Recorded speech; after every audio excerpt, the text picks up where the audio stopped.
Okay, good morning, everybody, to our Friday, our second meeting for the budget hearing. Today is August 8th, and I will be starting with introductions to my left.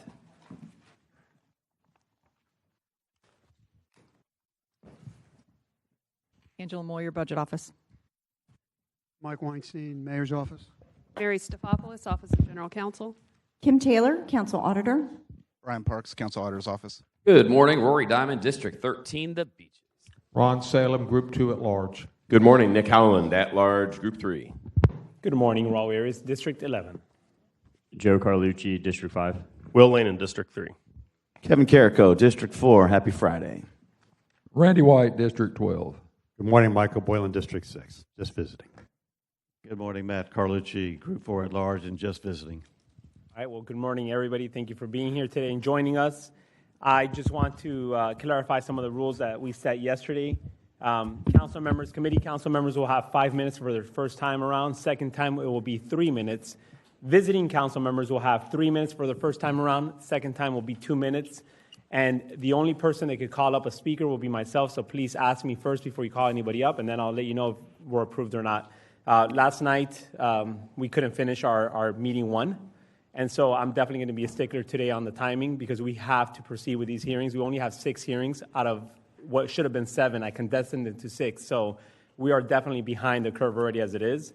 Thank you, Vice President Howland, for taking over the gavel last night and continuing the meeting. So I know that we left off with the right contracts, of which we're going to take up at the end of today's hearing. So just to proceed with the same schedule that we have right now, we have hearing number 2 that we're going to commence with. But before we start with meeting number 2, I just want to speak on a couple of things that came out of last night's meetings and what I've heard in the news, and which quite frankly upset me a little bit. Yesterday, the mayor went on the news, on the conference, and she called what we did yesterday a performance. And she called it the timeliness of things, how we decided to cut the millage rate or talk about the millage rate at the specific time because the CFO was here. I'll be very honest with everybody. That was never the intention. We have been talking about a millage cut for the past week and a half now. So none of this was performative. None of this was timeliness because the CFO was here. It was something that we as a body, as a council, fiscally responsible individuals felt it's time to give some relief to our constituents, our citizens. So I start with that. The second part about it is that, they called it, what we're doing is fiscally irresponsible. What's fiscally irresponsible is having a budget that, while they say is balanced, we had an excess of over $140 million come in, $120 or $40 million come in, which has been all completely used, every single dollar, and not one of those dollars has gone into reserves or to pay out some debt or to go into actual projects that the community needs. All right, so that's what's fiscally responsible. What we are doing today, what we've been doing this since yesterday, and what we're going to continue to do throughout these next 3 weeks is going to be to make sure that we bring a fiscally responsible approach to the budget, to your budget, to make sure that everybody here in the city of Jacksonville gets what they deserve and what they want, not some social programs that they never asked for. That's one. The second part is that she mentioned how we are taking dollars away from public safeties and potholes. Well, let me tell you right now, part of our budget includes a $1.2 billion budget approval for public safety and around $687 million for CIP projects. So you're looking at potholes, infrastructure improvements, road repairs, first responders, JSO, JFRD. That's all part of the budget, and that's our priority. We will never take away from public safety or potholes or street repairs from anybody. That is our priority. So to say that we are taking away from that, that is just a false, and that's a lie. All right?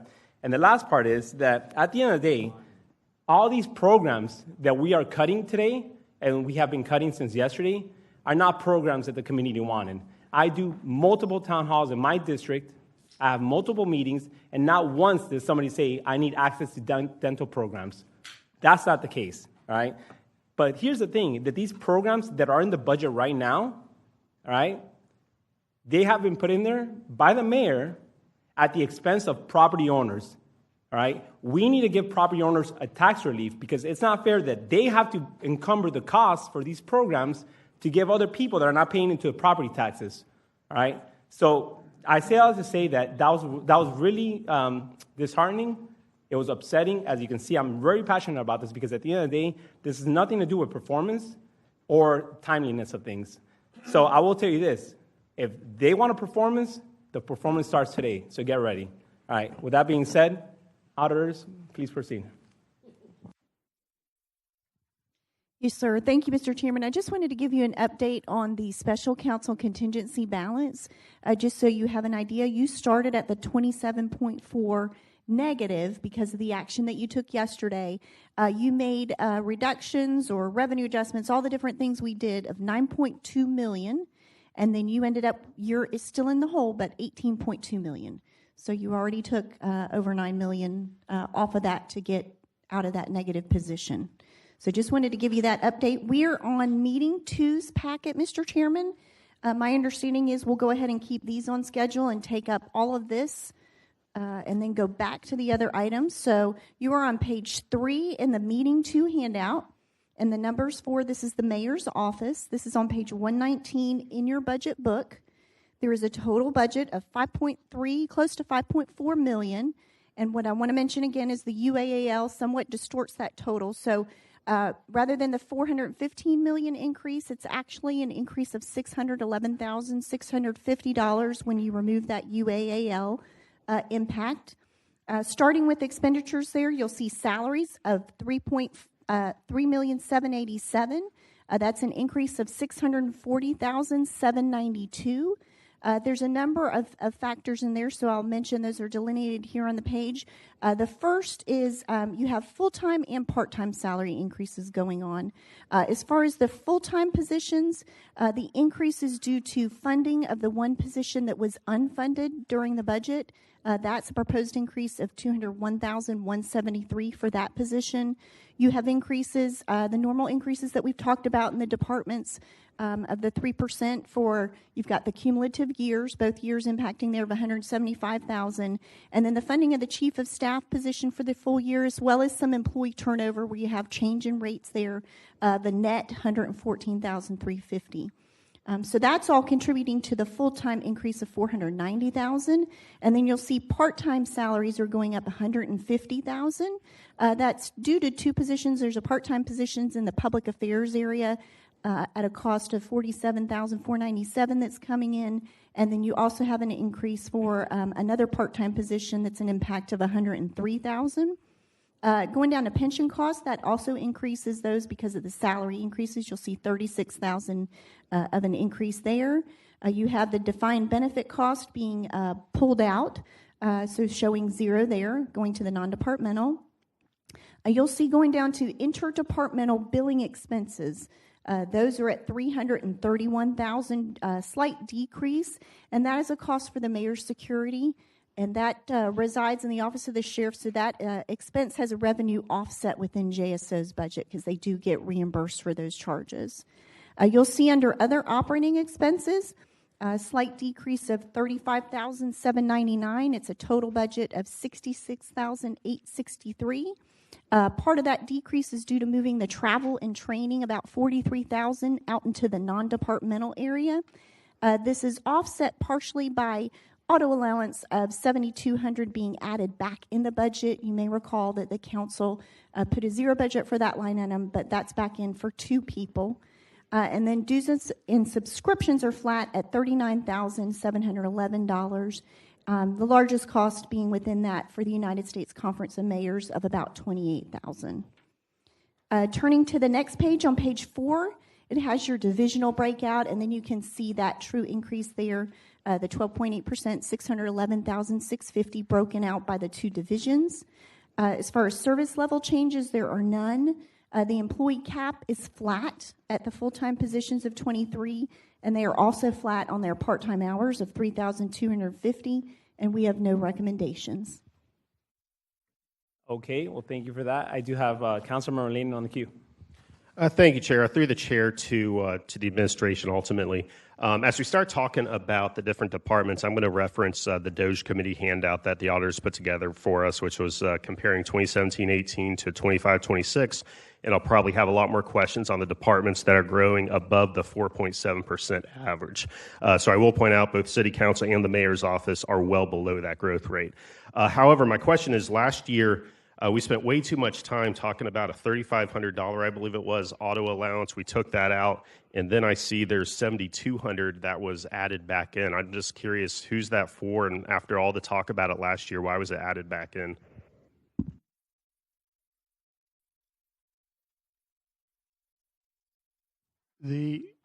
Mike Weinstein, the two auto allowances are for Karen Bowling and Kelly O'Leary. And we put it back in to make sure that it's what the mayor wanted, and that's our budget, and that's our recommendation. To the chair, I mean, just to be consistent with last year and all that talk, I mean, I would make an amendment to move it out like we did last year. All right, we have a motion and a second on the, to move to withdraw the auto allowances. I do have some speakers on the queue, starting with. Not on the motion. You're not on the motion. Yeah.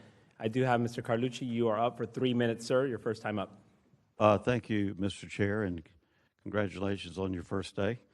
And I'd like to know, though, before we just cut that, you know, what is the reason? I mean, what's their travel like? I mean, if they're traveling a lot on city business, I mean, this might be something that they need. I just don't want to slash it out without knowing, you know, why these two particular people need those dollars. And obviously, it's for some travel expense that they incur. So if you could help me with that, Mr. Weinstein, through the chair.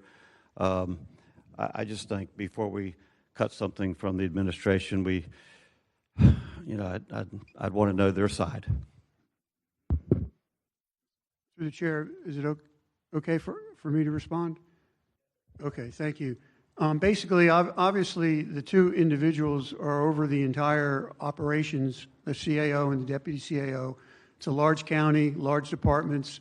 When they travel, it's either in their car and they can ask for reimbursement, but insurance purposes get more complicated.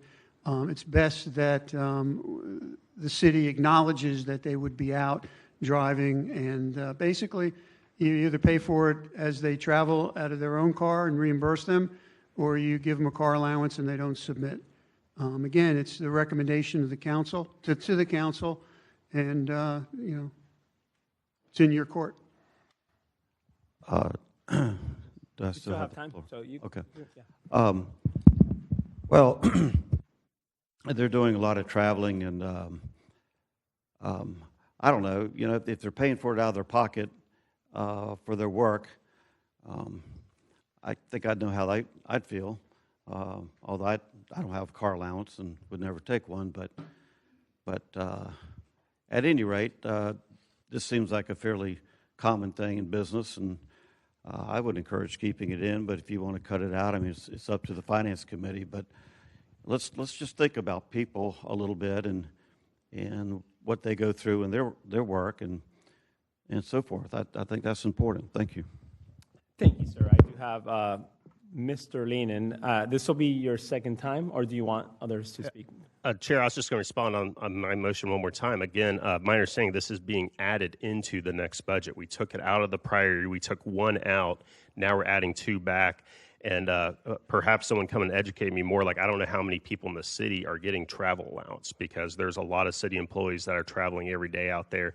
It just seems to be kind of inconsistent with me that in what's probably our highest average salary cost center, you'd also get a travel allowance. And so basically this is a $7,200 raise that we'd previously not included in last year's budget. So that's the reasoning for my motion. Okay, thank you. Mr. Salem? Yeah. Number one, I would be supportive if you came back in next year's budget and if you had some type of mileage reimbursement versus a car allowance. I know all of us here, I can't tell you how many miles I've put on my car as a large council member and get nothing for it. That's part of the job. I'm not complaining about it, but I'm putting, 20,000 miles a year on my car. And I think the department heads, through the chair, Mr. Weinstein, have their car, have a city car. Is that correct? Or how many city cars do the department heads have? I guess is a better question. Well, I do not know that exact number, but I can get that from fleet management and get that to the committee, no problem. I do want to say, though, that the library director is the only other mayor appointee that has an auto allowance. Yeah, I remember that from last year. But we do tax collector, supervisor of elections, and the property appraiser all have auto allowances. But I will support the lane change, but I would suggest in the future, if you wanted to look at some type of mileage reimbursement for people that are traveling a lot, I think that's a much more reasonable way of looking at it, and it's very specific for the miles that they travel. Thank you. Yeah, absolutely. It would be specific to leaving City Hall to go to an event, not back and forth from their home, obviously. I think that's without stating. Thank you. Thank you. Mr. Joe Carlucci. Okay, thank you, Mr. Chair. And just real quick to piggyback on what Councilmember Salem said, they already have the mileage allowance in the budget right now. They've just added it. They have one big pot for travel expenses that I'm sure they can go and use that for their mileage or whatever travel expenses they have. In lieu of, the auto allowance. Just make sure we're clear on difference between auto allowance and travel allowance. There's a difference of that. It's a car payment versus you're going and doing the work. The mileage, the gas, the whatever, food, drinks, and all of that. That's, in my mind, travel expenses. So thank you. If I could, I agree with Councilman Lane, and I think it's do what you need to do. Don't waste time on it. Okay, all right. So if that's the case, then I was going to put my input, but we're just going to take a motion now. All in favor of the Leland amendment, please indicate by saying aye. Aye. All opposed, say nay. Motion passes. All right, $7,200 removed from the budget. Thank you, Mr. Leland. I would like to recognize Councilmember Jacoby Pittman for joining us. Thank you. All right, I know that you told me you were going to be a little bit late because you had some things to take care of in the district, so thank you so much for that. All right, Mr. Howland, you're recognized. All right, thank you, Mr. Chair. I have real concerns with the growth of $641,000 in the salary line. And I heard Mr. Lane loud and clear and agree that if you look at the mayor's office since 2017, it hasn't grown too much higher than the sum of annual inflation and population growth. But what did grow, and we pointed this out when I was finance chair 2 years ago, is the mean and median of the salaries in the mayor's office. So Mr. Lane had mentioned before that it's the highest wage office, and that's certainly true. And I don't have the exact figures on the top of my head, but I think they're going to be pretty close. I remember that we said in the last year of the Curry administration, the mean and median hovered around 110 to 115,000.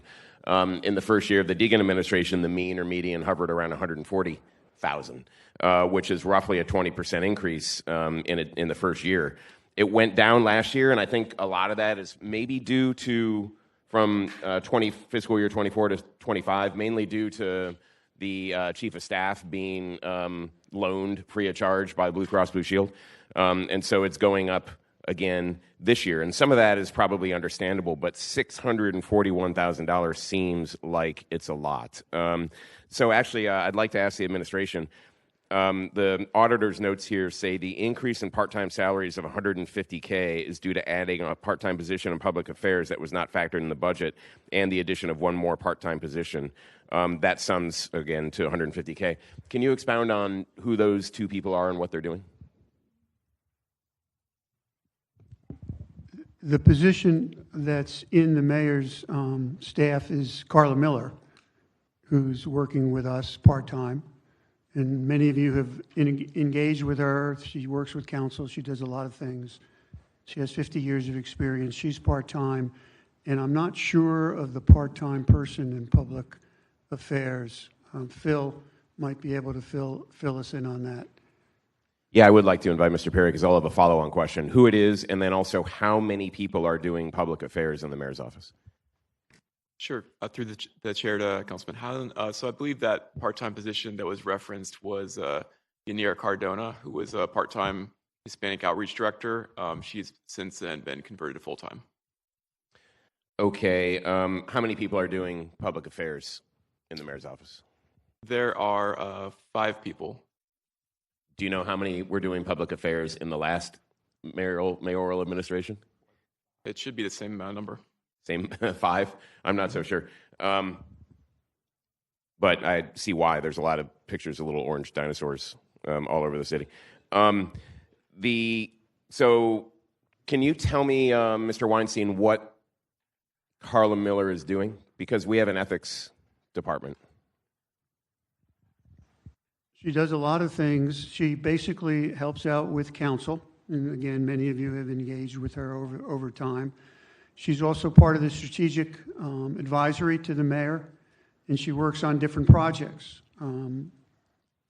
Basically, ethics is not part of her responsibility, but basically lots of people ask her questions because that was part of her career, but it's not part of the responsibility that she has in the mayor's office. Okay. I admire her service to the city. I don't understand her role, don't know why the mayor needs yet another strategic individual. I remember looking at the list of titles in the mayor's office. There was Director of Strategic Partnerships, Director of Strategic Relationships. Now they've got someone doing strategy and strategic advice for the mayor. I moved to cut $150,533 for part-time salaries from the mayor's office. We have a motion and a second for discussion. Mr. Diamond, you're on the queue. Thank you, Mr. Chair. I mean, I'd like a bigger cut, but if that's our cut today, then I'm fine with it. I'll listen to what everybody else has to say. I mean, the growth and the cost of the mayor's multi-million-dollar budget is ridiculous. And the one shocking number is if you look at what most of these folks were making before they got their mayoral appointments and then this like extraordinarily increase in their income, it's just wild to me that you get to just crony cash out like this. So whatever you want to cut, I'm going to support. I also find the data analytics, job for more than $200,000 should be chopped. Reduction of FTEs, I'd fully support. So I'm here to help the committee get some common sense to that office. Okay, I have Mr. Salem on the queue. Thank you, Chair. I would agree with Councilmember Diamond. Well, I understand. I'm just suggesting maybe we should modify it up would be my concern. And if this is proven wrong, please come back to me. I think essentially every person in that mayor's office is making more money than they were making in the job they had before they came into government. We've got people making $175,000, $200,000 that weren't making anywhere near that outside of government. That bothers me because I know the sacrifice many of us have made, and I don't want to speak about myself, but I'm making 20% of what I was making outside of government. But I made that choice, and I got no issue with that. So I think $150,000 is too low. Yep. But that's the amendment on the floor. Can I modify? I guess I can make an amendment to an amendment. Yes, sir. Let's double it to 300. All right, we have a motion and a second. Double the amendment to the amendment for 300,000. I do have now on the queue Mr. Joe Carlucci. Yes, ma'am. The part. Okay. Wait, hold on. Go ahead, Mr. Taylor, go ahead. Just for clarification, the total part-time dollars in this area are $230,504 that's budgeted, so we just need clarification on where exactly when you get to the end of your discussion of knowing which is full-time, which is part-time dollars that you're cutting. Yes. That was my questions. My comment would be let them use those dollars any way they want. Just cut $300,000 off the top. And if they want to use it for all full-time or fund the part-time and cut back on the full-time, I'll let them decide that to make it easier on them. It's all in one line on the here, is it not? Oh, it's on two different lines in the accounting system. Is that what I'm hearing? Yes, sir. Through the chair, if I may, to Councilmember Salem, there are full-time salaries, part-time salaries, benefits, et cetera, that are in different lines. Us accounting geeks, we have to do the journal entries to get it on the right place, but we will adapt and do the adjustment. If you're just wanting to do a flat 300,000, we will make it work. How about if I said 100 in part-time and 200 in full-time? Would that make it easier? Sir, we will make the 300,000 work. That's not a problem. Okay. Okay, very quick, I do know that, Mr. Perry, if you don't mind, please coming up here. When we were talking about the two positions for totaling $150,000, roughly $150,553, you mentioned one of them was for the part-time position of Carla Miller, correct? That's a part-time position for her? Yes, sir. And then you mentioned the other position being a full-time position for Yanira Cardona, full-time? Yes, sir. She was part-time and is full-time now. Okay. However, Ms. Taylor, on this handout, it says here that it is due to adding a part-time position in the public affairs of $47,497. So which one is it? Is it part-time or is it a full-time? Sir, to the chair, at the time the budget was prepared and the information we have from the system, she is part-time in the proposed budget. So if that conversion has occurred, they do have a couple of vacancies that they have the wherewithal to then move her into a full-time position. So that's kind of how every department, but at the time we were provided it, she was part-time. Okay, I just want to have clarification on that. Thank you, sir. Sure. All right, so to continue the conversations, we have an amendment to the amendment to remove $300,000 here proposed. I do have Mr. Leanin on the queue. Go ahead. Yes, we have a full queue. Thank you, Chair. I was just kind of getting lost, just so I understand the amendment. So we're basically, instead of increasing the proposed salary to $5.4 million, it'll be about 5.1, so a 6% instead of a 12% increase. But we're doing it specifically, some in part-time, some in full-time, or it'll just be a bucket of 300 and they have to figure it out accordingly? Through the chair to Councilmember Lanin, still up for discussion a little bit right now. As I see it, we would take, there's a line called permanent probationary salaries for full-time salaries that is at $3.5 million, and we would reduce that by the $300,000 and let them deal with it unless you advise us otherwise if you would like the part-time, keeping in mind they can still transfer between those lines. Through the chair, Ms. Taylor, thank you. I would prefer to just have them figure out the 300, whatever's easiest for. Let's not restrict them on part-time versus full-time, whatever, and this still is a 6% overall labor increase in their budget. So I do not know if that needs a amendment clarification on that. That's what they intend to do. Clarify your amendment to the amendment. Yeah. I think it's maybe Ron could clarify it. I am very comfortable with what Ms. Taylor said, 300,000. They can move money between part-time and full-time. They have the ability to do that. So let's just take 300 out of the full-time. That's confirmed. Okay. Before I call on any more council members, I do have Mr. Weinstein on the queue. Are you still wanting to speak, sir? Go ahead, sir. Yeah. You started off the meeting basically concerned about what was said late yesterday.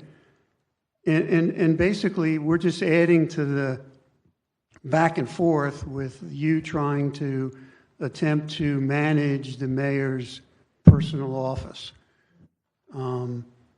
You don't like the number of people we have. You don't like the salaries that we get.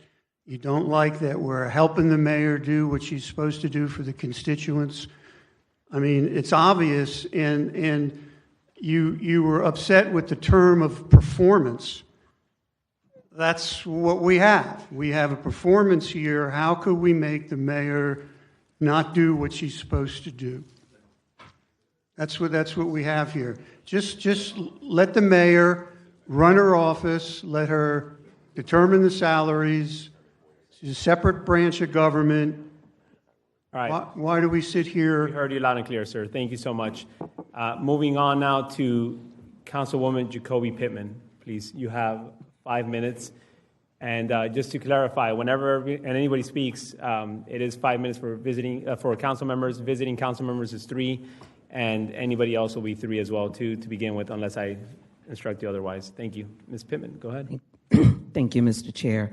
First of all, giving me an opportunity to speak, I just would like to follow up on what Mr. Weinstein said. In my years of being here, and I said this last year as well, I've never known where we've handcuffed the mayor's office to do the job that the constituents voted her to do. With travel, with staff, we're in times now where we need people to support. I heard Mr. Salem say that people are making more money than they've ever made before they came here. I guess I was a little bit taken back. We all look for opportunities when we're leaving one place going to somewhere else. I don't think that has anything to do with the job opportunity that they are paid to do. I'm just a little bit concerned. It's almost like a tit for tat. When we're talking about the dollars or the budget for the mayor's office, and I guess I may be the only one that's in this, but I have to speak on just being fair and being reasonable for a job that needs to get done. It's like everything that has come up.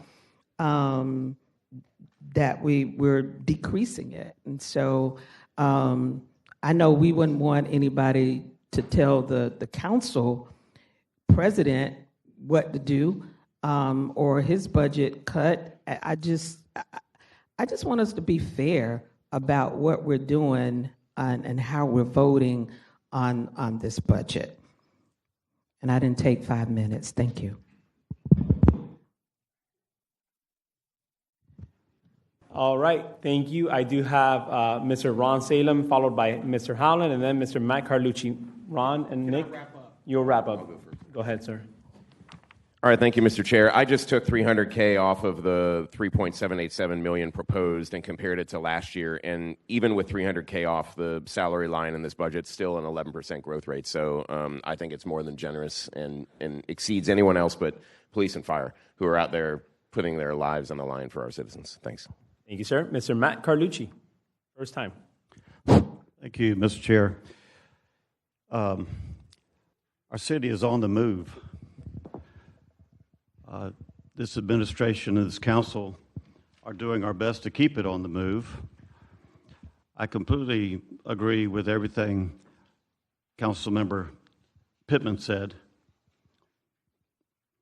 I'll wait until the chair gets back to his seat. I agree with what Councilmember Pittman said.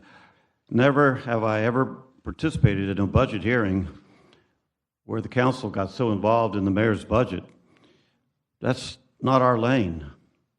We should allow her the courtesy and the flexibility to run the office the way she wants to, the way that we do on our side of the floor. Now, I know that we're all wanting to cut, maybe not we, but this is probably more of an observation because it seems like minds are made up. But I'm giving you some good, experienced institutional knowledge, I'm trying to, in that if we're going to work together, you don't start it out by mangling up the mayor's budget and getting into her employees. Carla Miller, God bless her, she has been so much help to me since she's been working for the mayor. We're cutting some of her strategic people out or making it more difficult to keep them in. I don't understand it, and I think it's a mistake. It's just my opinion. I respect everybody here. But I have a different point of view. And my point of view has been massaged and been put together by many, many experiences. And this is not a good experience, in my view, for this council and for the city. I don't want to see our city get held back. And that's what seems to be happening with what the attitudes are that I'm hearing. Let the mayor be the mayor.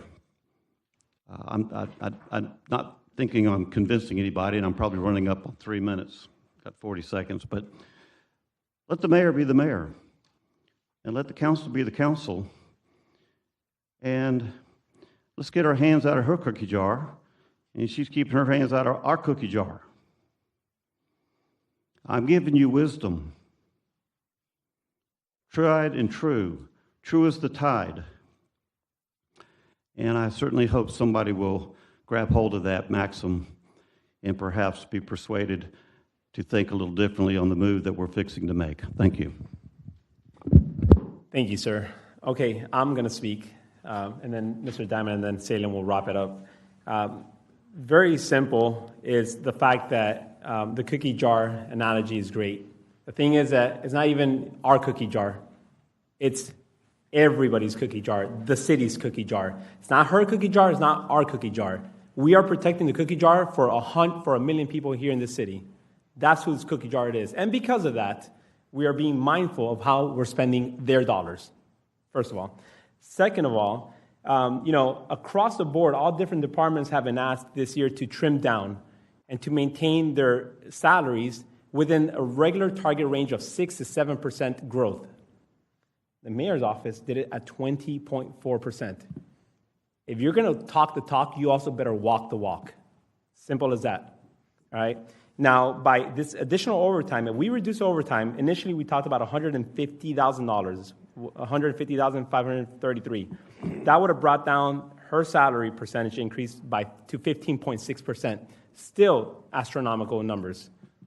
By having the Salem amendment, bringing it down by $300,000, you're looking at 10.83. Still a higher number to have it increased.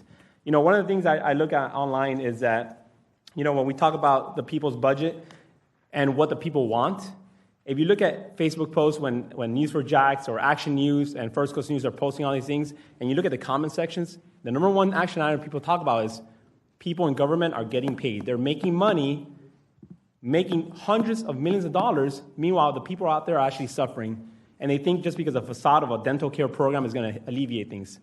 That's not the case. People know, and they can see right through this, and they know that people are getting fat and making money off of their hard-earned money. So because of that, I'm definitely in agreement with Mr. Salem on reducing to $300,000, and I will now give the mic back to, sir, sorry, Past President White. Thank you. Go ahead. Yes, so I just want to make an observation just in case Ms. Miller is looking. This is not attacked on her. The city will still be able to keep her the way you've got it structured. They're just taking $300,000 out because she does have a lot to offer, and I want her to know that we all think that, and if there's a need for her, there'll be ways to keep her. Absolutely. Is that correct? I agree with you, sir. Ms. Miller has helped me out tremendously, and so I definitely foresee her still staying in this administration. They just need to figure out the money part of it, but absolutely, she is awesome. All right, Mr. Howland, go ahead. Okay, thank you, Mr. Chair, and I fully support Councilman Salem's amendment to my motion. And I do so because I talk a lot about how if you give the government an extra dollar, they'll spend it, and a dollar in the hands of the taxpayer is always better than the dollar in the hands of government. Here we have a situation where the mayor is saying we can't afford an eighth of a mil tax cut, yet she's increasing her salary line by 20%. So I think the $300K is more than justified, if not more than that.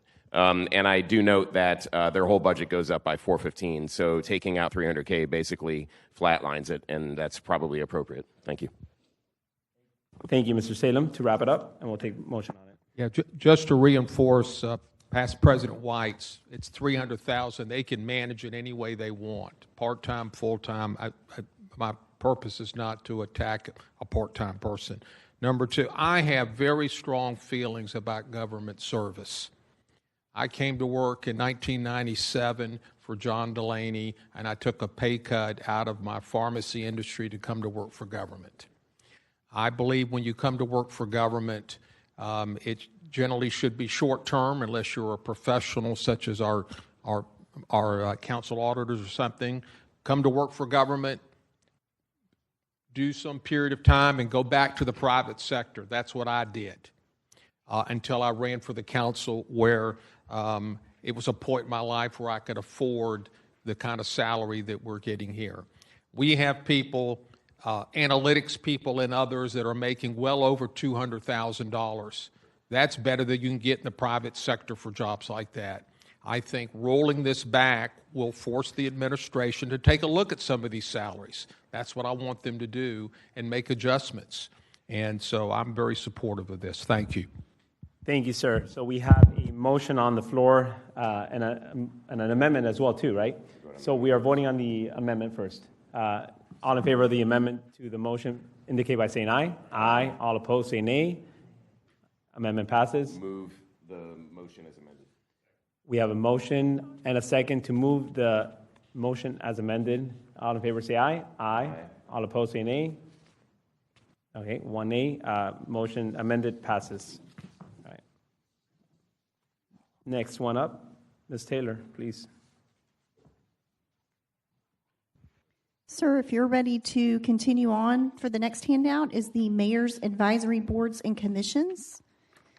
That is on page 5 in your handout, and it's in page 92, on page 92 in your budget book. A total budget of $527,000. This includes your Civil Service Board, your Construction Trades Qualifying Board, and also your Mayor's Commission on the Status of Women.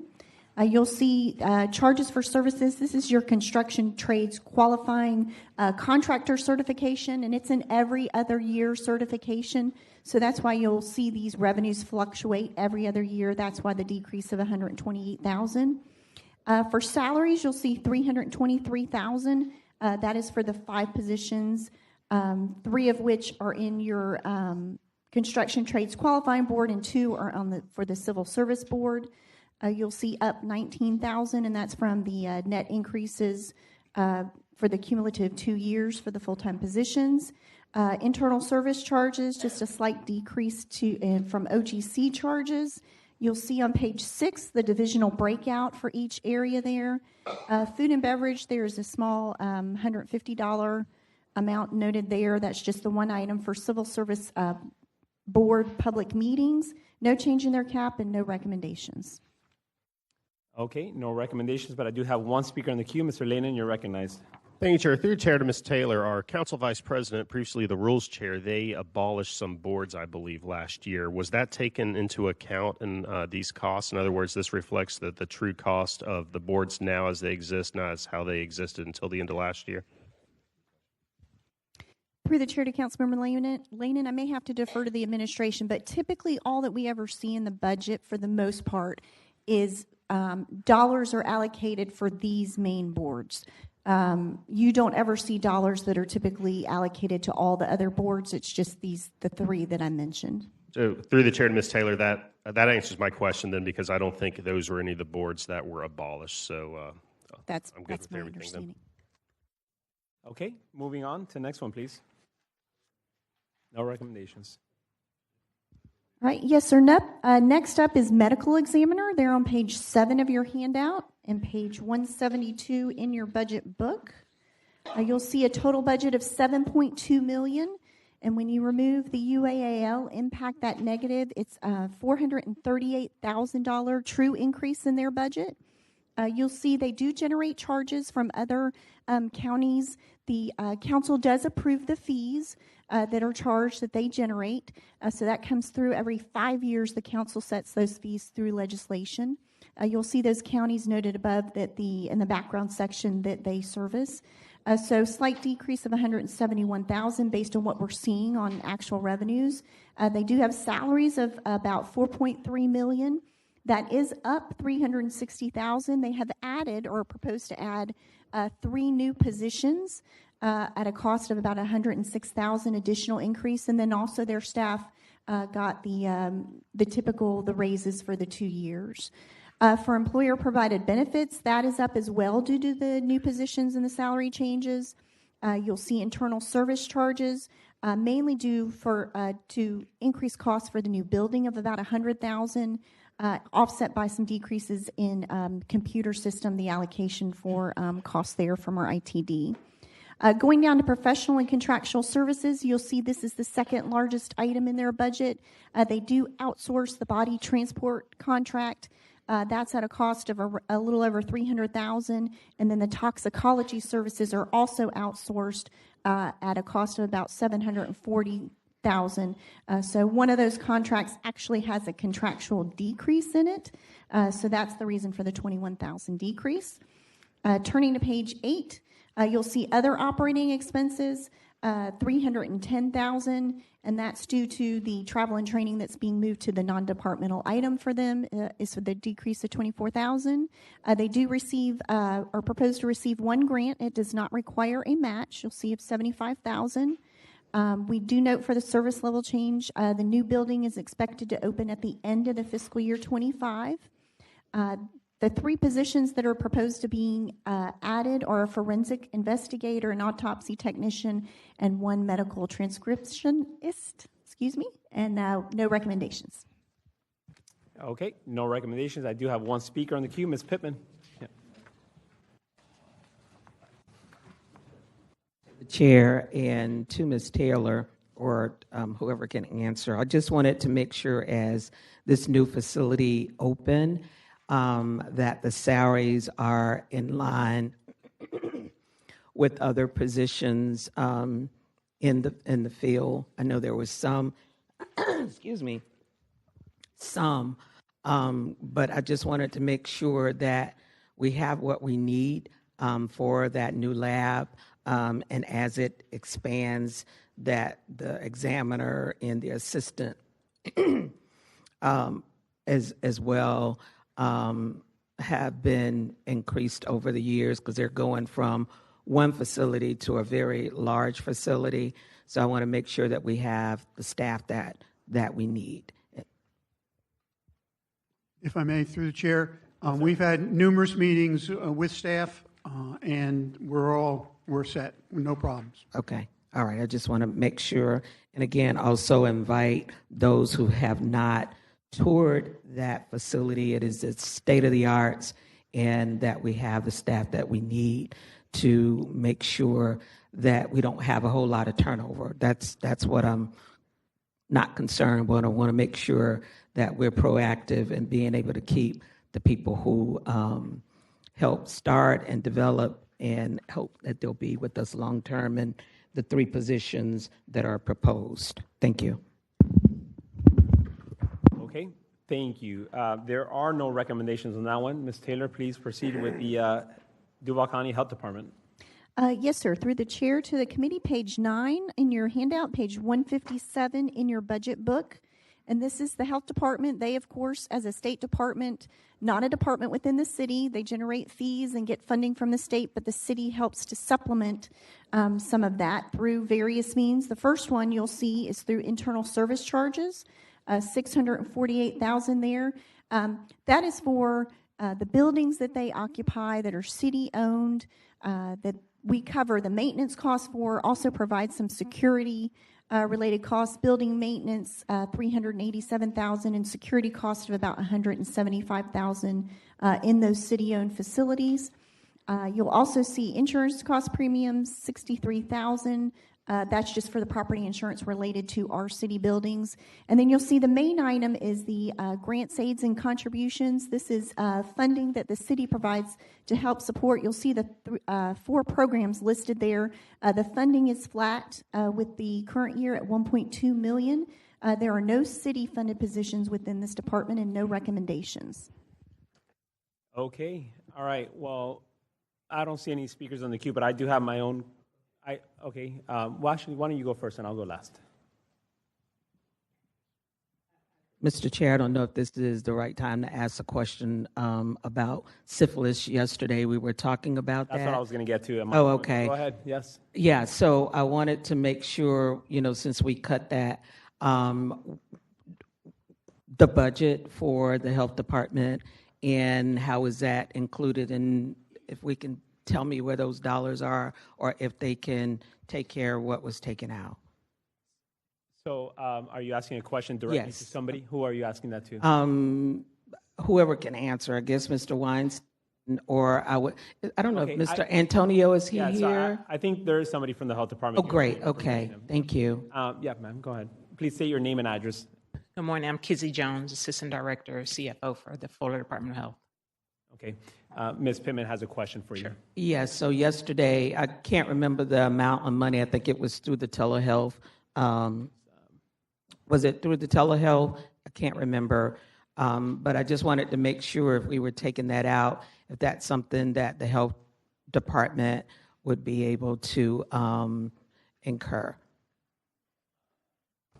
Through the chair, if I may, to Ms. Pittman. Yes. I believe you're referring to the infant mortality portion. It was Yes. 110,000 that was Okay. eliminated. All right. So I guess I was asking, is that something that could be absorbed in the health department, that 110,000? And I know, do you all already serve individuals with syphilis as well? Yes, correct. In our SCD program, we do already service those clients that have STIs Okay. within the community. Okay, I guess my concern is, since we're not doing it through the same department that it was before it was cut, if that's something that you all can incur in your budget. Well, with the current budget that we have, we already services the community. So those clients that would need service, they would still funnel through us, and we would just work, as normal. Okay. All right. All right. Thank you. Thank you, ma'am. So yes, actually, that was in line with what I was going to speak about today. Yesterday, we had various programs come up, roughly, and even today they're going to come up some more, but it was about $7.1 million worth of programs of health initiatives through the mayor's office, of which I said, why are some of these being added to our budget if they are duplicative? Right? And when I said duplicative, it wasn't the fact that we've been doing it, it's that they're doing it. The U.S. Health Department is actually conducting these programs for our city by state and federal dollars, if I'm not mistaken. Is that correct? Correct. All right. So of which, on this sheet right here, we have roughly $1.2 million of 4 programs alone, aside from other programs that they offered. So my point today, and I did speak to Mr. Nichols as well too on this earlier this week, is I want to identify exactly which programs are we double paying for that we quite frankly don't need because they're already being provided, right? And that's my biggest issue. So it wasn't that we are cutting back on her programs. It's just that these programs already exist. Why make them repetitive? So I know that you guys are here today, and this is nothing to do with you guys. Right. But I will tell you this, that I am going to pass the gavel over to Mr. Howland. I will make a motion to put this below the line right now, because ultimately what I would like to do is identify all the different programs from the mayor's task force and her initiatives that are going to come up today to see which programs are duplicative, which is the one that you also have, and then from there we will take action on which ones we actually remove, which ones we'll keep on, based off of what you guys are providing already as it is. So my intent and my motion is to actually put the U.S. Department of Health, Duval County Health Department below the line, meaning it's ongoing on bucket 2, not bucket 1. Bucket 1 means it's being cut completely. Bucket 2 is just being put below the line. That way we could come back to it, and then if we got to make cuts, we will, and if not, we'll bring it right back up. But my intent will be to bring you guys right back up. It's just I want to make sure that before we do that, that we identify all the other programs that are coming up later on today. Okay. The chair has made a motion to move this entire budget down below the line. Right. Do we have a second? All right, we have a second, and let's see. We have Mr. Carlucci. Are you on the motion? Sure. All right. All right. I don't know if there was some discussion over there. No, I mean I agree with that, and it's funny that we have a Duval County Health Department that is in charge of exactly what we all talked about yesterday, but instead we're sitting with this binder full of direct contracts for healthcare initiatives, and it bothers me because. Look, the first sentence here, the Duval County Health Department is a partnership between the state of Florida and the city of Jacksonville, meaning the city of Jacksonville alone cannot bear the burden of all the healthcare needs because it is a big need and it is a big cost. We have to have partnerships with the federal government. We have to have partnerships with the state in order to fund it. 1.2, that's low. I'm not sure how the mechanics work on this, but I don't know why why this would be staying flat, yet we hear all these other healthcare needs are out there. So supporting it below the line, absolutely, but my preference is the health department gets first crack at the apple before any nonprofit comes in and says, oh, we can do that too. That will be a hard no for me. So I would almost say keep it above the line just to protect them, but if you're saying you're going to identify what's duplicative and then bring it back above, I will support it. Thank you, Mr. Chair. Yeah. Thank you, Mr. Carlucci. And to clarify, I think Mr. Arias's motion was the grants, aids, and contribution line below the line, not the entire health department budget. So we also have Council President Carrico, followed by Mr. Lannon, followed by, if there's no other committee members, Mr. Peluso. So Mr. Carrico first. Thank you, Mr. Vice President. I support putting this below the line for a different reason. When we're looking at the money that we're doling out in this budget, I think it all needs to be accounted for and explained better to this council how it's used. And I've had some tough conversations with the health department over the last couple of years. Been real frustrated at the level of service and access for the constituents that I have in my district, in District 4. When people talk about disparities and things that are going on in our community, we always talk about 7, 8, 9, and 10, but District 4 has a high poverty rate. District 4 has a very high Latino population that seems to be left out in many cases, and I've been trying to work with the health department to try to get some more services and more access to the populations in my district that are suffering, and I have not got the results, and it's been pretty frustrating. So I'd like to see them also come back and talk about a bigger plan on how we can get more access to more people that truly need it on all sides of town. So I support you putting it below the line, and let's see if they can come back with a plan. Okay, actually some folks fell off the queue, so Mr. Peluso, over to you. Thank you, Mr. Vice President. To the health department. So how long have you guys been operating here in Duval County? Over 100 years. It's been, we've been partnering with the city of Jacksonville for over 2 decades. So. And yet we still have pretty severe health disparities in this city, correct? Correct. Do you think that it's of value to the health department to have other assets, especially at the city level, to maybe do a little bit more, hyper targeting to make sure that folks, whether it be in District 4 or other places, kind of get some services? I would like to defer those discussions to my health officer when he's available. You guys can meet with him. Understood. Mm-hmm. Well, of course, it's a good answer. To the body. These were not done in a vacuum, right? The different programs that have been offered up by the mayor's office have not been done in a vacuum. There's still a health zone 1. There's still a health zone 2, despite the fact that we've had a health department in existence operating here in our city for 100 years. Obviously, state resources are not enough, and so it's really odd to me that we know the problems in this city, and yet we consistently try to fund a lot of things. As to why maybe some Hispanic individuals in District 4 are not getting the services that they need, perhaps they're scared because of immigration bills and things like that being pursued. And maybe that's why they're not getting the services that they require. That's all I have to say. Thank you, Mr. Peluso. Before we vote, I just have some thoughts. I had a number of comments written down on this sheet. Yesterday, we were briefed that there's a problem with congenital syphilis in the town, and we were briefed by a member of the mayor's administration, and it just occurred to me how weird that is that we're not being briefed on that kind of issue by the health department. We should be briefed on the health department. Obviously, the health department has identified sexually transmitted diseases as a big issue because they put it here as a grant, aid, and contribution. So basically, to me, what we have is a mayor's office trying to take over the role of the health department. I think what we have is a larger problem here. We got to figure out which is better doing it. The one that by charter is our county health department supported by the state and has been around for 100 years and 2 decades, or a mayor's office trying to get into the business of medicine. So to me, there's duplicative spending here. My guess is it would be more on the mayoral side. That said, I support the chair's motion to put this amount below the line with the intent to put it back up, but we need to erase the duplications. And not only the duplications on grant, aid, and contributions, but the duplications on paying people to be our health officers and our health advisors in the city. I'm not sure we need it in the mayor's office. It belongs where it belongs, and that's the county health department. Thanks. Okay, with that, no one else. We have a motion and a second on the table. Let's take this vote verbally. Yes, Mr. Arias. Yes, sir. The motion is to bring down the grants, aids, and contributions, which is 1.205535 below the line, leaving the internal services charge still above the line, and we will address this back at meeting number 6 wrap-up day.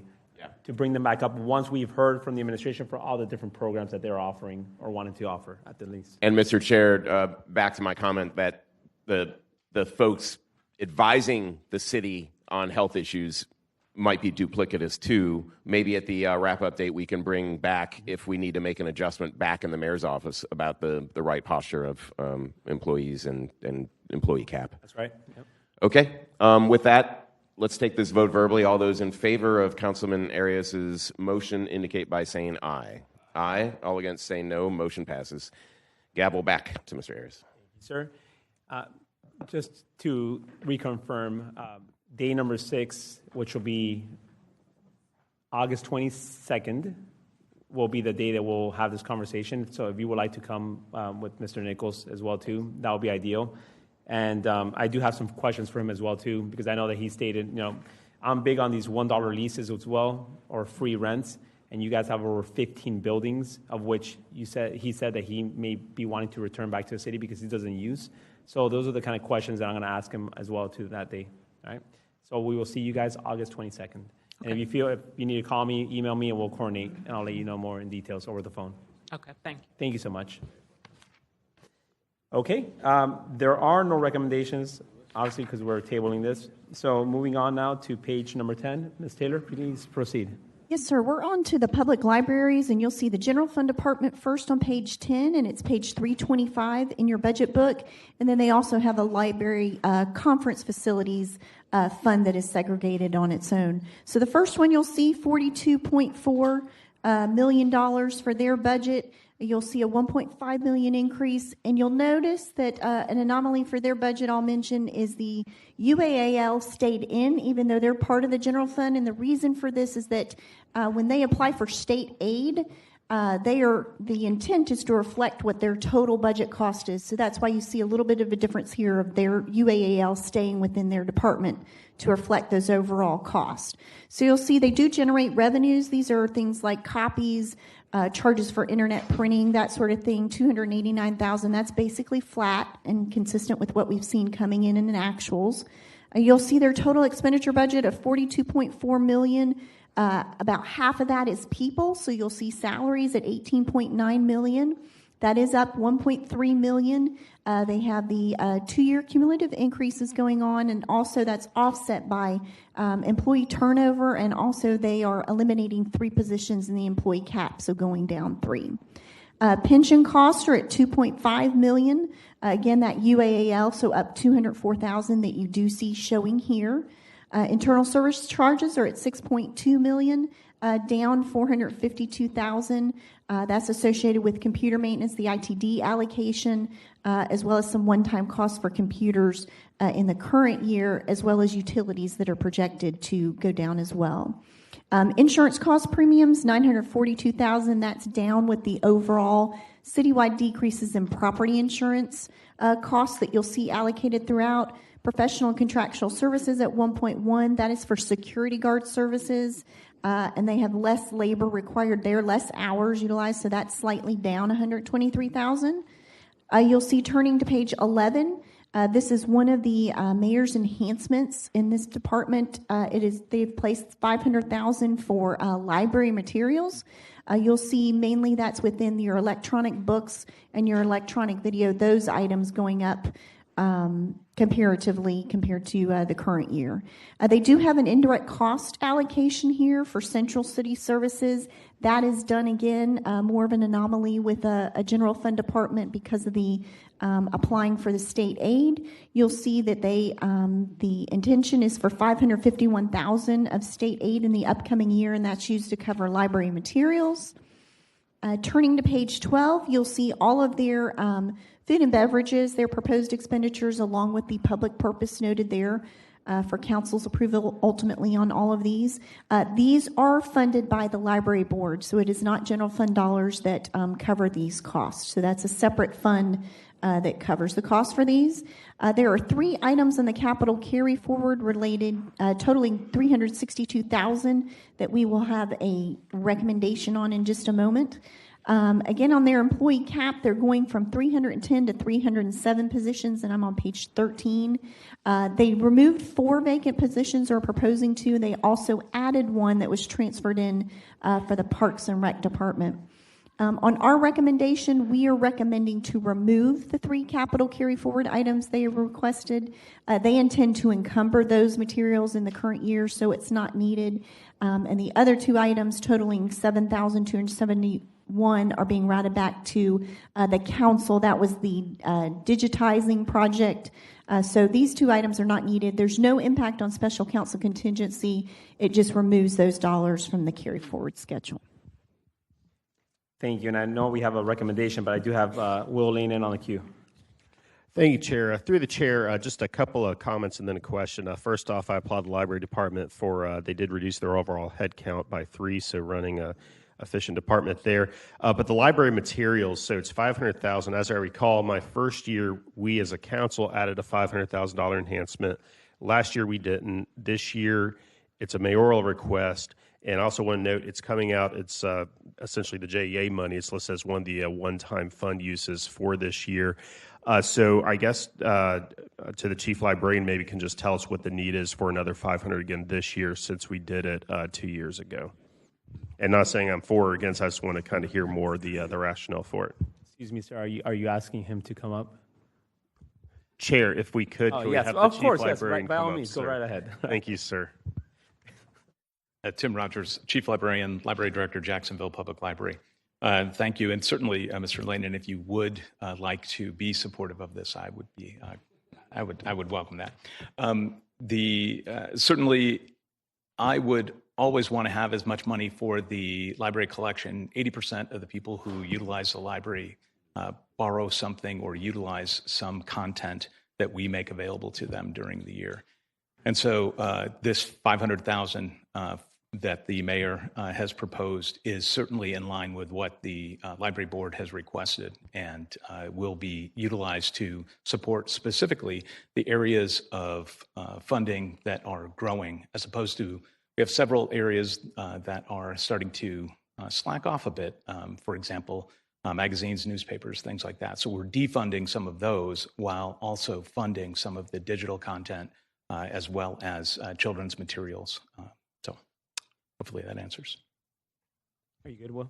Through the chair, thank you, Mr. Rogers. And yeah, I mean, looking at all the other items, I'm fine with this. Then I just wanted to just get the additional information since it was just 2 years ago we did another $500,000. Thank you, Mr. Rogers. Certainly. All right, thank you. You can hang out up there. You may have more questions. Next, I have Mr. Diamond. Thank you, Mr. Chair. And my mom's going to kill me for this one, but I was going to move to remove the $500,000 just because I don't think this is the year.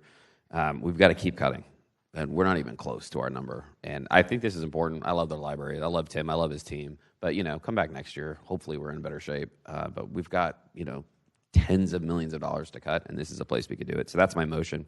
I'm okay if we don't do it, but I think that's the path we're on. Thank you, sir. Mr. Salem? Oh, sorry, there's a motion. Is there a second for conversation? Yeah, okay, so we have a motion and a second for discussion.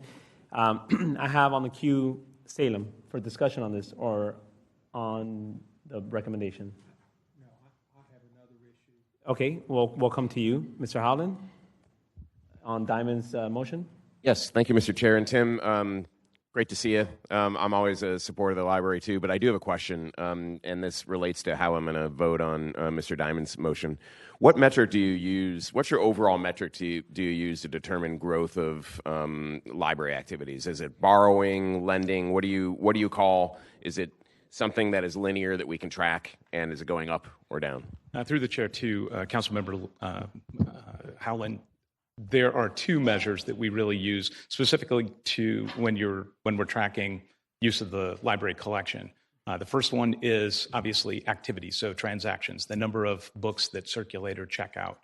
The second thing, and probably more important, is the number of people who actually distinctly check out, not the number of people who check out today or the number of people this week or this month, but over the fiscal year, how many people are checking out those items. So those are the 2 metrics. Do we have any trend data over the last 3 years? Absolutely. We are trending way up over the last 3 years. Just in the last year, I can tell you that our distinct active, distinct active cardholders who borrow, that's up, I believe, 3%, 3.5%, which is basically twice growth of the city. And then the transactions are actually up about 7% in the last, just in the last year. And I imagine that those two metrics are driving your mix of materials? That's here? correct. Okay, so people are using Libby and all that kind of stuff to withdraw electronic materials, and so you need to increase your... That's going up quite a bit. We are seeing a lot of physical use, especially in for youth, not so much for adults.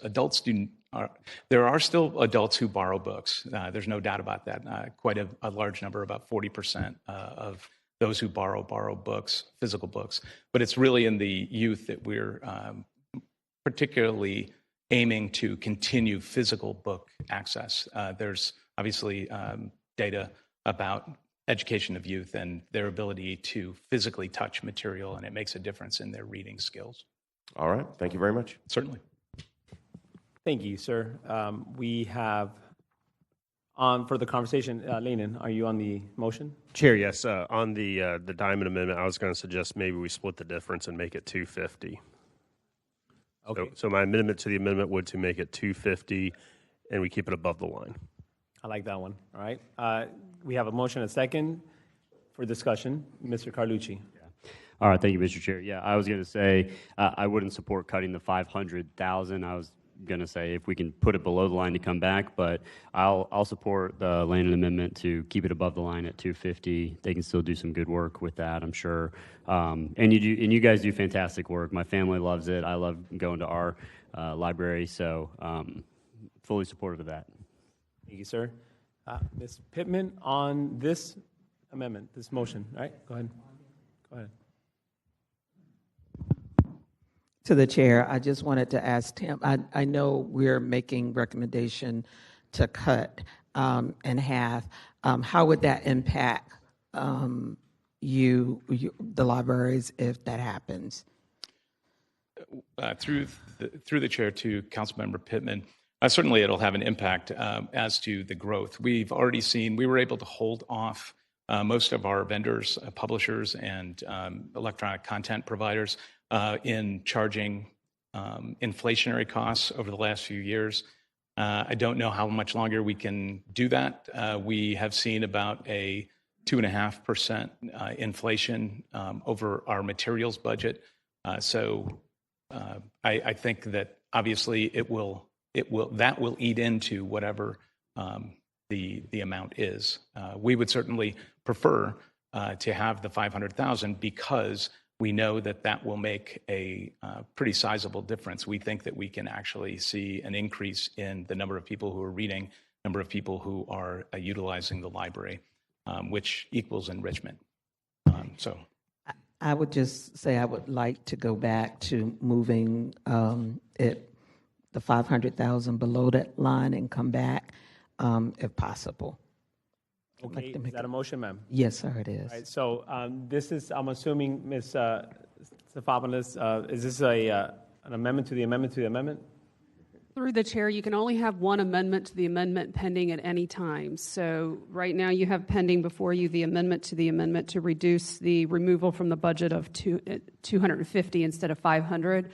So either that would need to be withdrawn for consideration of a different amendment to the amendment or voted on, and then Ms. Pittman can offer an alternative amendment to the amendment. Okay, all right. Well, before we do all that, I want to hear from the other speakers first before we decide to thank you. See if Mr. Lenin wants to withdraw his amendment. All right, Mr. Carrico, go ahead.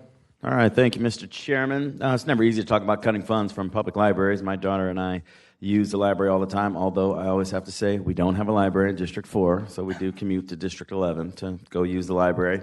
So I wouldn't have supported taking that whole 500,000 down. I'll support a slight cut of 250. It's still an increase from last year, so it's not really a cut, just not giving as much as you asked for, so I would support that. I just want to put that on record.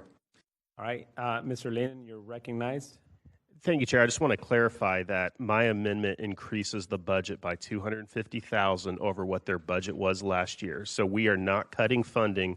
We are adding $250,000 to the library budget versus what they got last year. That is what my amendment does. Just want to make sure we're all clear about that. Thank you. People. All right, Mr. Boylan. Thank you, Mr. Chair. I appreciate the opportunity. Mr. Rogers, I'm an avid electronic book user. I've got 3 books on hold right now, as a matter of fact. Mark Twain, which is, I don't know, 22 weeks before I get a chance to see it. And it's 45 hours. I read what I could have. But my question with respect to that is a couple of things. How well do you monitor the demand on individual books so that you can increase the rights availability? Through the chair to Councilmember Boylan, we absolutely do. Our staff tries to keep it at a 6-to-1 ratio, whether it's ebooks or whether it's physical books. That's been more difficult of late. As you may or may not know, ebooks cost a lot more than the physical book. So it could cost anywhere from 4 to 12 times the cost that you would pay for that ebook. We pay a much larger cost, but we do try to keep the number at 6-to-1. As a cost savings matter and access matter, as a matter of fact, do you work with other library systems to see if they share the rights to books? So in this particular book, you have, I believe, 9 copies of it, yet there are 51 people waiting on it. Could we turn around to St. John's and say, hey, can we borrow it from you? Yeah, through the chair to Councilmember Boylan, for physical books, we can do that, and libraries have a long tradition of doing that. For electronic books, it's impossible to do that. We don't own the books; we license the content, and because of that, contractually, we're not allowed to share. And lastly, brick and mortar is obviously very expensive to operate. Are we looking at any efforts to create mobile libraries? I mean, obviously, people walking into the library has got to be diminishing over the course of time. And we've had this conversation multiple years ago, and I was sort of on the committee that brought you here to Jacksonville. What are we doing to see what we can do to minimize the brick and mortar operational costs of our libraries and still making them accessible in other ways? Yeah, through the chair to Councilmember Boylan, to try and minimize the cost of brick and mortar, the greatest amount, there's 2 big chunks that go into the cost of that, and this is not any surprise to any of you, but the 2 costs are the people who are running those facilities and the cost of actually physically maintaining the asset. And both of those, especially as our buildings, even the Better Jacksonville planned libraries, which are our newest buildings, are aging, and it becomes more and more expensive. And honestly, I don't know that I don't know how we tackle that problem without money being part of it, aside from the virtual library that we're already beginning to, I think, lean on pretty heavily. And of course, over the last year, we've launched the River City Readers bookmobile that the mayor helped orchestrate.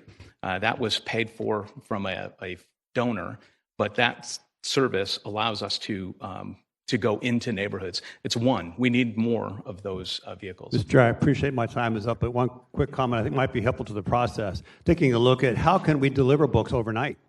You know, there are opportunities to get books out there. People can order books online and have them delivered to their home. I'm not saying it's something we want to focus on today, but I think there could be an opportunity to look at how do we make this service available to more people, utilizing delivery systems to get books to them and less focus on brick and mortar. Thank you, sir. Agreed, sir. Thank you. Great points there. Mr. Rogers, he mentioned he has 3 or 4 books out right now. Make sure they're not late. If they are, charge them a fee, okay? All right. All right. So we are currently having conversations on the motion right now. So I have on the queue Mr. Salem, which is on the bill, not the actual motion. So Mr. Howland and then Mr. Matt Carlucci on the motion. If you want to speak, we'll speak afterwards. If you want to speak on the motion, by all means, you could speak on the motion as well, too. And if you're not sure of the motion, it's right now we're looking at, last year there was $0. This year they wanted to add $500,000. Instead, Mr. Lehnen suggested we add $250,000 instead. So we are still adding, we're not cutting, but that's the motion on the floor right now. Yeah, Mr. Chair, thanks. In fact, every action we do is not cutting. It's disingenuous to put it that way. It's our budget, and we make the decision. It's how much we add to it and how much we change it. It's our call.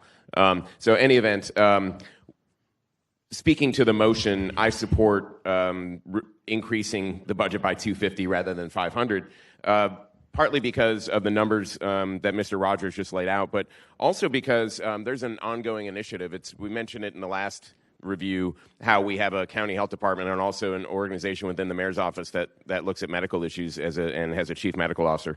While we also have a book per month going out to every 4-year-old in the city, thanks to the charitable contribution from the Gate Petroleum Foundation of $1 million a year. So thanks for the citizenry and foundations and the philanthropic network for stepping up and helping increase literacy and increase book distribution to our children.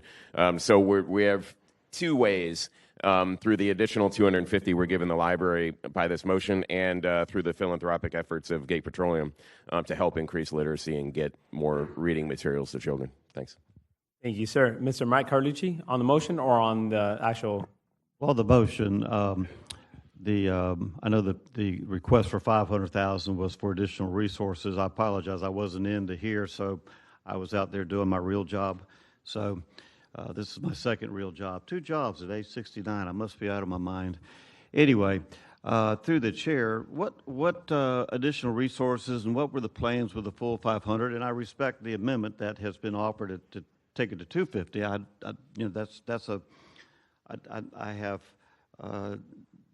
think that's a fair amendment, but I just want to make sure what are we losing by if we look at advancing? Sir, if we look at page number 11, I'm not sure if you have this or not. We're on the budget hearing number 2, page 11. And there number 6, we look at materials. They will show the difference tab on the right, and it'll show what they're adding and what they're removing. And it's going to total to $500,000. But this is. I know it's an additional $500,000. Does it say right what for? Right here. Does it say what the $500,000 is for? Yes, sir. It gives you. I see it. Okay. Okay. So with this going down to 250, is that a setback, or is that something that y'all can still work with? Certainly, it is something we can work with. What we are likely, through the chair to Mr. Carlucci, what we are likely to do is to lower the funding for those things we've already lowered the funding for. We will likely try to retain as much as we can in the high impact areas. Right. So, so it will cause us to make additional decisions, but that's what we do. So. Okay. Well, thank you for your answer, and I appreciate it. And thank you, Mr. Chair. Yes, sir. Thank you. All right. We are going to take a vote now, verbal vote. All in favor of the motion and amendment to increase it by 250 instead of 500,000, please say aye. Aye. All opposed, say nay. All right. Motion passes. Motion has been moved and second as amendment. All in favor, please say aye. Aye. All opposed, say nay. Motion as amended passes. All right, Mr. Salem, you're on the queue. Totally separate issue. We are good now, auditors, right? We are at $250,000 increase is what we did. Yep. Thank you. Thank you, Chair. And I know what Tim knows what I'm going to say. We had Mr. Rogers come to one of our Doge meetings and had a great discussion about kind of the future of libraries. As we're looking at it, more and more is going electronic, and we have numerous physical structures all over this county. And I'm not sure how long that is sustainable with the trends towards electronic and delivery to homes. And I think Councilmember Boylan was actually at that meeting, if I recall correctly. Maybe not. But we had a full discussion about all the things that can be done where someone maybe doesn't have to go to a physical site. And I challenged Mr. Rogers to have these discussions with his board, to have these discussions with his colleagues across the country, and see what the models are out there. Because as we move forward, and I think money's going to get tighter and tighter, we're going to have to make decisions like that, and I would encourage him to be proactive versus reactive to what we have to look at, and maybe come to us with some suggestions on what we can do to face those issues. Thank you, Chair. Yes, sir. Would you recommend these conversations be happening, I guess, towards the end of the fiscal year, so that way we're in preparation for the next upcoming budget year? Is that what you're recommending? I'm not sure how quickly these types of trends are occurring. I have found Mr. Rogers to be very responsive, and I think he gets the message. and I'm hoping that over the next 6 months to a year or 18 months, he'll be maybe come back to us with some recommendations. Okay, well, we'll expect to see you back then at some point. Time is on your side, though, so whenever you decide. All right, guys, ladies and gentlemen, we're going to page 13. We do have a recommendation that we need to take up. Would you like to? All right, there you go. We have a motion and a second for the recommendation. Only one. All in favor, please say aye. Aye. All opposed, say nay. Recommendation passes. Going on to page 14. Kim? Thank you, Mr. Chairman. We are on page 15, the Library Conference Facility Fund. This is a separate fund. Basically, this is your rentals where they may do weddings or things like that, rent out the facility. It's a total budget of $356,000. This is an all years fund, so sometimes you get a little bit of wonkiness that you'll see here when we talk about the budget, but miscellaneous revenues reflected at $200,000. Showing is down as 16. We'll have a recommendation actually based on post-COVID. We are seeing increases in that item to increase that when you see that recommendation. Transfers from other funds, that's a general fund subsidy that helps to cover these costs now that they are not, have not been really since COVID, self-sufficient with the revenues covering those costs. So you'll see $149,000 coming over from the general fund. You'll see salaries of $178,000, just slightly down due to a decrease in part-time salaries. That's offset. You do have for the full-time folks, the 3 people in here, you have the 2-year basically increases reflected there. Pension cost of UAEL, that is new being allocated to them because of the change in the methodology that Council Vice President Howland had asked about yesterday, that you have the double thing of movement and the change in methodology. So that's new there. Again, full-time flat positions. We have the one recommendation on page 16. That would be to increase the revenue to align that more with actuals within there. From their rentals, and so that would relieve the general funds cost by $60,000. So that's why that would be a positive impact to special counsel contingency if you approve that recommendation. Okay, we do have 2 speakers on the queue. Mr. Lenin, you're up first. Thank you, Chair. Just to Mr. Rogers, just want to point out to the committee also, I mean, the fees I would appreciate if y'all looked at, as well as the library board, because if I follow the math right, fees are only covering 56% of the cost, which means all of Jacksonville taxpayers are essentially subsidizing when someone has a wedding, a corporate event. My previous employer, we would have a lot of events at the library, and they're great.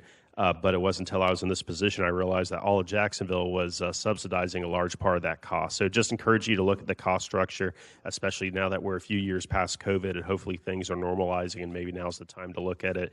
And next year you come back and we're not taking out as much from the general fund to subsidize it.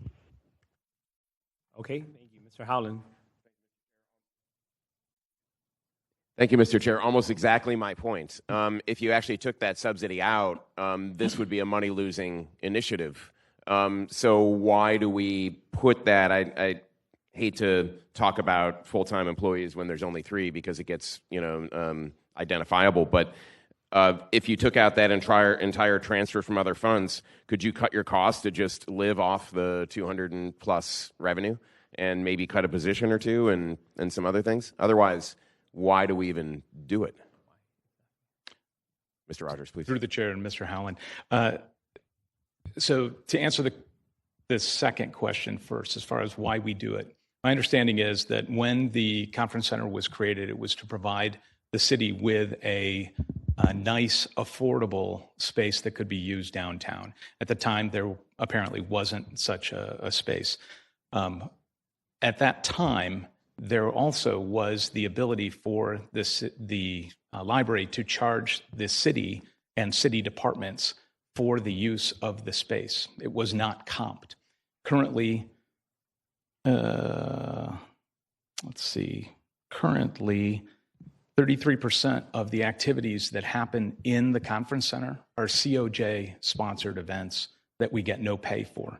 22% are paid events.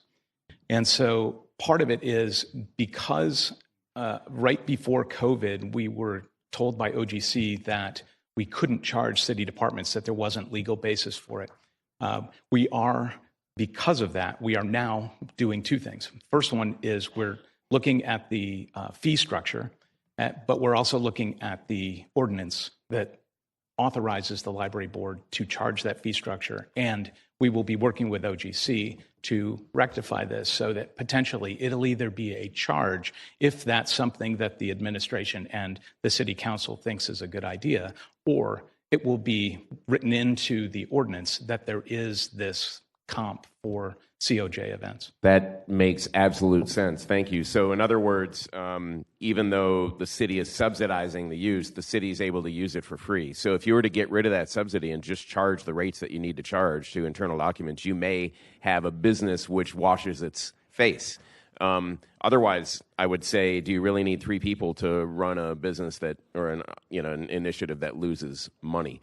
Let's try to figure this out before next year. I know it's small change, but we don't want anything that is a money loser in the city when it probably saves money just to get rid of it. But I think what I'm hearing from you is basically the subsidy that comes in and transfers from other funds offsets the prices you can't charge internally for use of the space. That's correct. Okay. Thank you.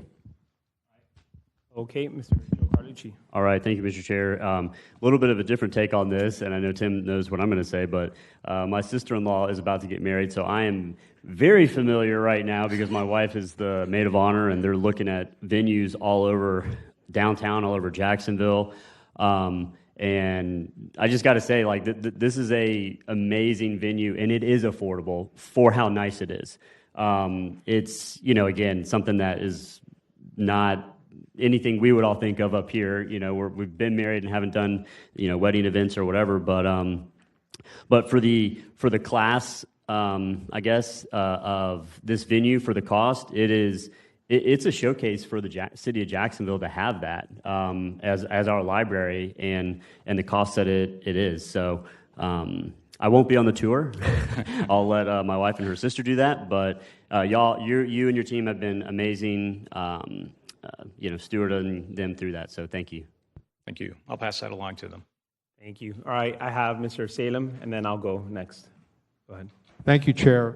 Through the chair to Mr. Rogers, I misunderstood your statistics, I think. I thought you said 33% of the rentals were COJ and 22% were paid? That's correct. Okay, that equals 55. And the rest of it is library events. Okay. Sorry, I separate library events from COJ events because we would always do library events. So we try to keep it about half of library events and half everything else. That's what we always tried to make the mix. Okay, and the library events are non-paying events? No, these are free events that we do. For example, Jack's Book Fest, when we have the big book fest. Okay, just to support the discussion about raising prices and those types of things, I'm very involved in a venue of my ethnic club, and we are busting loose with rentals. Yeah. We're rented through next year, through next May, June already. So I think there's a demand for venues like this, and I would just encourage you to take a look at your rates because we have raised our rates and still have no issue renting it. Yeah. Through the chair to Mr. Salem, we actually have not raised the rates since 2016, I believe, and so it's well due. And I think post-COVID is a big part of that. There was a lot of weddings and everything else that were held off, and it's just gone crazy. Absolutely. Thank you. Yep. All right, thank you. I do have one comment, and it was actually to echo Mr. Salem's comment, is the fact that, the fact that you haven't raised rates since COVID or, before COVID, it's just mind-boggling in my point. We're actually subsidizing it, like we already mentioned, because you guys haven't actually done the due diligence to raise rates appropriately. We're leaving money on the table, and that money that we're leaving on the table is being paid by taxpayers. So we're not going to take any negative action today on this. Just, you're kind of on notice. Next time you guys come up next year, I will definitely hope to see this changed, because we cannot continue to have taxpayers front the payment for other people to have a reduced rate that you haven't raised in almost 10 years, a decade. That's not a smart business decision, in my opinion. So your board is tasked to please raise those rates to a market level. I will tell you this, though.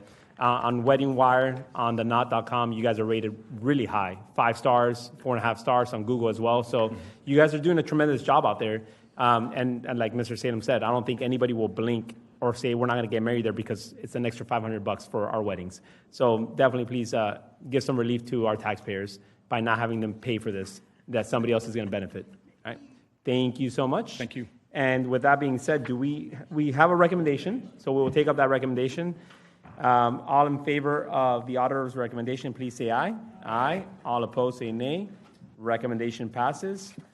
And you are good to go, sir. Thank you. Thank you. All right. Kim? All right, Mr. Chairman and committee, we are moving on to the Technology Solutions Department, and there are several funds that we'll tackle here within their area. The first one we're going to begin with is on page 17 in your handout, page 371 in your budget book. This is the Information Technologies Fund. It's where a lot of your staff, you'll see 122 positions that provide all of the various technology services throughout the city. $38.9 million budget. It is down a little over $3 million. You'll see internal revenue service revenue. They are an internal service fund, meaning all the services that they provide are allocated out to all the various users. So anything that they do that relates to that, they get billed back. So their costs are built first, and then that's allocated throughout the city to all the various users. So 38.7, that reflection of the revenue going down is a reflection from the cost going down. You'll see they have $178,000 for investment pool earnings within their fund since they're a self-contained fund. Going down to their expenditures, you'll see salaries are at $11.9 million. That is up a little over $1 million. The increase is mainly due to the addition of salaries. You may recall from the current year where they were bringing the outsourcing of MTech back in-house for the help desk. So you'll see those salaries being funded for 6 technology support specialist positions. They were unfunded. The positions were there, but they were unfunded in this current year. Also, they did receive the cumulative increases for the 2 years that are reflected here, as well as some salary adjustments due to turnover and some promotion increases as well. And these are being offset by one position being eliminated within the proposed budget. They do have their own vacancy lapse within their budget of $419,000 that they will need to meet and stay within their budget. Pension cost up is a reflection of the salary increases. They do have the UAL, and those are slightly down based on the change in the methodology calculation. Turning to page 18, you'll see internal service charges of 5.9. This is really the big area where you see the decrease of 3.1. And that's due to decrease in IT system development, less costs, less debt payments from previous years being paid for ongoing projects, that coming down. So that's really the big change in this whole fund. You'll see insurance cost premiums. Of course, we've mentioned the property insurance in the past, but this one is related to cyber liability insurance premium. That cost going down slightly. And then other large changes are in professional and contractual services. They are decreasing their cost associated with IT contractors by $745,000 that they feel are no longer needed due to the full-time positions with the department, as well as $745,000 related to the help desk function that we had that brought in-house. $216,000, that's our old financial system where we folks within the city still need to access all of those old records. That cost is being moved out. We saw that within the non-departmental expenses. And then also some one-time cost in 24-25 are replacing computers that's not occurring. All of that's offset by an increase related to OneCloud because you had a one-time about $1 million credit last year, so happen to see those related to Oracle going up. Other operating expenses, $9.2 million. I will mention this includes $300,000 for cybersecurity, and then part of one of the direct contracts you will take up is actually in this department. It's for the State of Jack's initiative with United Way. We say discussed during meeting 1, but we haven't taken it up yet. $37,300. You'll see a total on our direct contract sheet when we get to that. It's $237,300. Just the $37,300 is in this department. So it was placed in ITT's budget, so it's split between the non-departmental and here. So I just want to mention that that is one of the new initiatives that you're seeing, if you do want to have any discussion on that. Supervision allocation, they do allocate some of their costs to other funds. You'll see that when we get to radios. Their employee cap, again, going down, turning to page 19. It's a vacant position, information tech analyst lead quality assurance position that's proposed to be eliminated. They do have some capital carry forward items for computer equipment that they are requesting to carry over. We do have a comment on this department related to the allocation of cost. It's based on the same percentages for users as the prior year, which means that changes with uses, devices, if you have the number of people that have changed, is not factored into the allocation. So separate from the budget office, the ITD area actually has a billing model that's been in place for many years. It came about when there were issues with the former clerk of the court, and they had contested, what are we being charged for? We can't tell what we're being charged for computers and the services, and there were a lot of disputes with the city back and forth. So it's important that we know, all the constitutional officers, the departments, of what they're actually being billed for. So we do note there are some issues with that billing methodology. It made the budget review was a little more difficult, trying to determine, not from a cost basis, but were all those costs allocated appropriately. You'll see a recommendation there at the bottom that I can just briefly mention, and we can go into if you want to have other discussion on their budget. But our recommendation is for those that did not receive any internal service charge for computers. We are trying to increase some of those and get a cost placed in there. Also, some, like the accounting division, appeared to be overcharged. That's also net when we get to the JHFA budget. They are no longer utilizing city services. We have some other funds listed there that need to be appropriately charged. All in, once you do all of these adjustments, it's a positive impact of $75,129 that some other funds outside of the general fund should have absorbed some of those costs. So happy to discuss this one, but that's the end of this fund before we move on to the next one. Okay, thank you. I do have 3 speakers on the queue. Just to reiterate, one of the action items that you mentioned, which was number 9, other operating expenses, that was yesterday's. Is that something we could take up now, or do we have to wait till later? Through the chair, you can take it up now, or if you would like to wait and take up discussion of that whole item, we can definitely do that during the direct contract period. Because it is part of the direct contracts component. The only worry that I have is that if we approve this now, will that have any ramifications on that part? No, sir. If you do not take any action, you can still, when you get to that full amount of $237,000, when it's up for discussion, you can still take action on ITD related to this ITD portion. All right. Well, I'll hear the conversation of the body, and we'll decide how we proceed with that moving forward. All right. I have Mr. Salem on the queue. Go ahead. Thank you, Chair. Through the chair, may I bring up the director, please? Yes, sir. And this is a general question. How many employees do you have in total? Good morning. Good morning. Through the chair to Councilman Salem, we have specifically within this fund, we have... No, in total, and if I can, please. I believe it's 133. 133, full-time? Yes. Okay, how many of those are working from home? We do have a work-from-home policy, which began under the last administration. I would say, off the top of my head, and I can confirm, Council Member Salem, I would say about 50%. And that is 3 days a week hybrid. Okay, so if I understand you correctly, all the employees have a work-from-home policy of 3 days a week. No, I'll need to confirm the number. I don't work from home. I'm here 5+ days a week. But I would say 50% have the ability to work from home.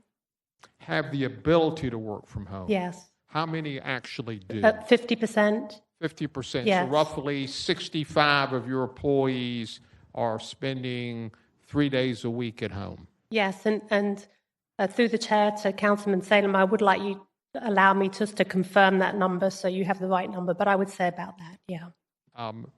Do we have a city policy for work for home employees?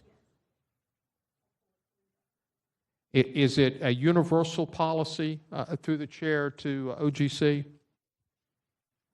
Through the chair to Dr. Salem, so I believe yes, but there are certain instances where you may find that within the framework set by that city directive that comes out through the Employee Services Department, there may be slight modifications that are made within departments.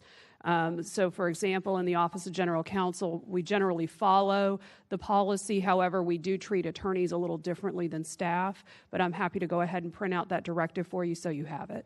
I would very much like that. Is your policy within IT, is it due to a lack of space, or is it strictly a policy where you allow them to work at home 3 days a week? So through the chair to Council Member Salem, the policy we have in place today is from the last administration, so it's a continuation of that policy. However, we have recommended a policy moving forward, which is a hybrid policy, which is a combination of factors, including the ability to compete for the right workers, and also just the ability to have the flexibility of being able to work longer hours at times, because IT people don't always just work a 9-to-5 position. So it's not a lack of space. You didn't answer my question. Through the chair to Council Member Salem, it is definitely not a result of a lack of space, correct? Okay. You've mentioned the last administration twice. Yes. You're the director now. Yes. So it is your policy presently. Through the chair to Council Member Salem, I have made a recommendation to a policy. It's in employee services today, but it has not been finalized. So we're presently still under the old policy. Okay. Irrespective of old or new policy, you're the director. You're allowing 50% of your employees to work at home 3 days a week, roughly. Through the chair to Council Member Salem, yes, that is correct. Okay. I just, what I see across the country is more and more people are coming into work. If that's your policy, obviously I'll take a look at it. I just think the more people that are physically here, the more productive the workforce is. That's just my opinion. Thank you, Chair. You're welcome. Thank you. And I will also echo on that part. I'm big on working at your office, not remote work or working from home. And while, sure, it was actually conducted under the previous administration dealt with COVID. We're not dealing with COVID anymore. So I think it's time for you, and I know that you will definitely tackle this because I know how you are. So I expect this time next year, these numbers will shift by new policy. I have full faith in you and what you do, but just know that people need to get back to work. We're talking about the economy. We're talking about reviving downtown. We need these restaurants to thrive off of the foot traffic. They're not going to thrive if people are working from home or doing whatever they're doing from home. Not saying that your team is not doing anything, but my point is we need your economy to start, chugging along, and we need your people to come back. But I know you will make it happen, so we'll see you back on that part next year. All right, Mr. Diamond, you're next. Thank you, Mr. Chair. I'm on the item 9. I want to remove it, but I'd like to talk to United Way also. So I'm fine if we wait, but yeah. The reason why I was actually considering waiting is because we made a confirmation to everybody that we'll come back at the end, and I think it will be unjust to just tackle things out. But okay, so up next is Mr. Lanen. Go ahead. Thank you, Chair. First off, through the chair to Councilmember Salem, I will say that the policy she described is how a lot of companies in town are still doing with their IT workforce. So we struggled when we opened our office back up. IT is one of the easiest jobs to switch companies and to switch quickly. So I would just be careful that I don't want to see a ton of IT vacancies because we tweaked that policy. I mean, I'll leave it to the director with whatever she thinks best with the latest trends in IT recruiting, but just a word of caution there, because it is fairly simple to go from one IT company to the other. As far as overall, I'm fine with the budget here as is. I know we'll discuss item 9 when the United Way people are here also later today. At first, the salary stuck out as a fairly large increase, but then if you look at the professional and contractual services, it goes down quite a bit.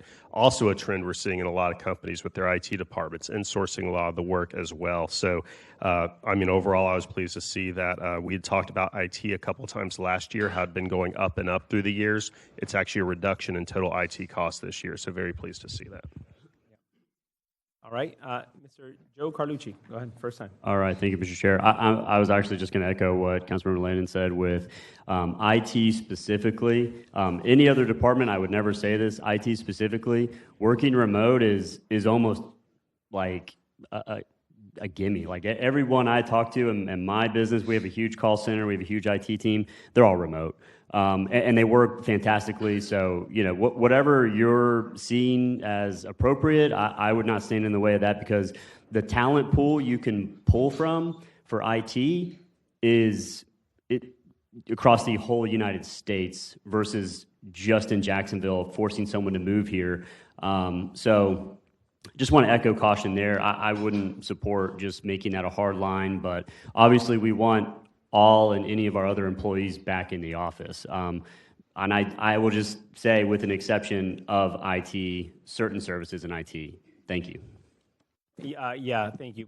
But to kind of go against what you just said, Mr. Carlucci, these are not remote workers. These are actual workers here that are working from home and working here. They're giving the option to also work from home certain days of the week. It's not that they're recruiting across the United States. These are actual physical COJ workers. That's the only difference. But I would agree with you guys 100%. If they're getting people from across the nation, 100%. But that's not the case here. All right, Mr. Howland, go ahead. Thank you, Mr. Chair.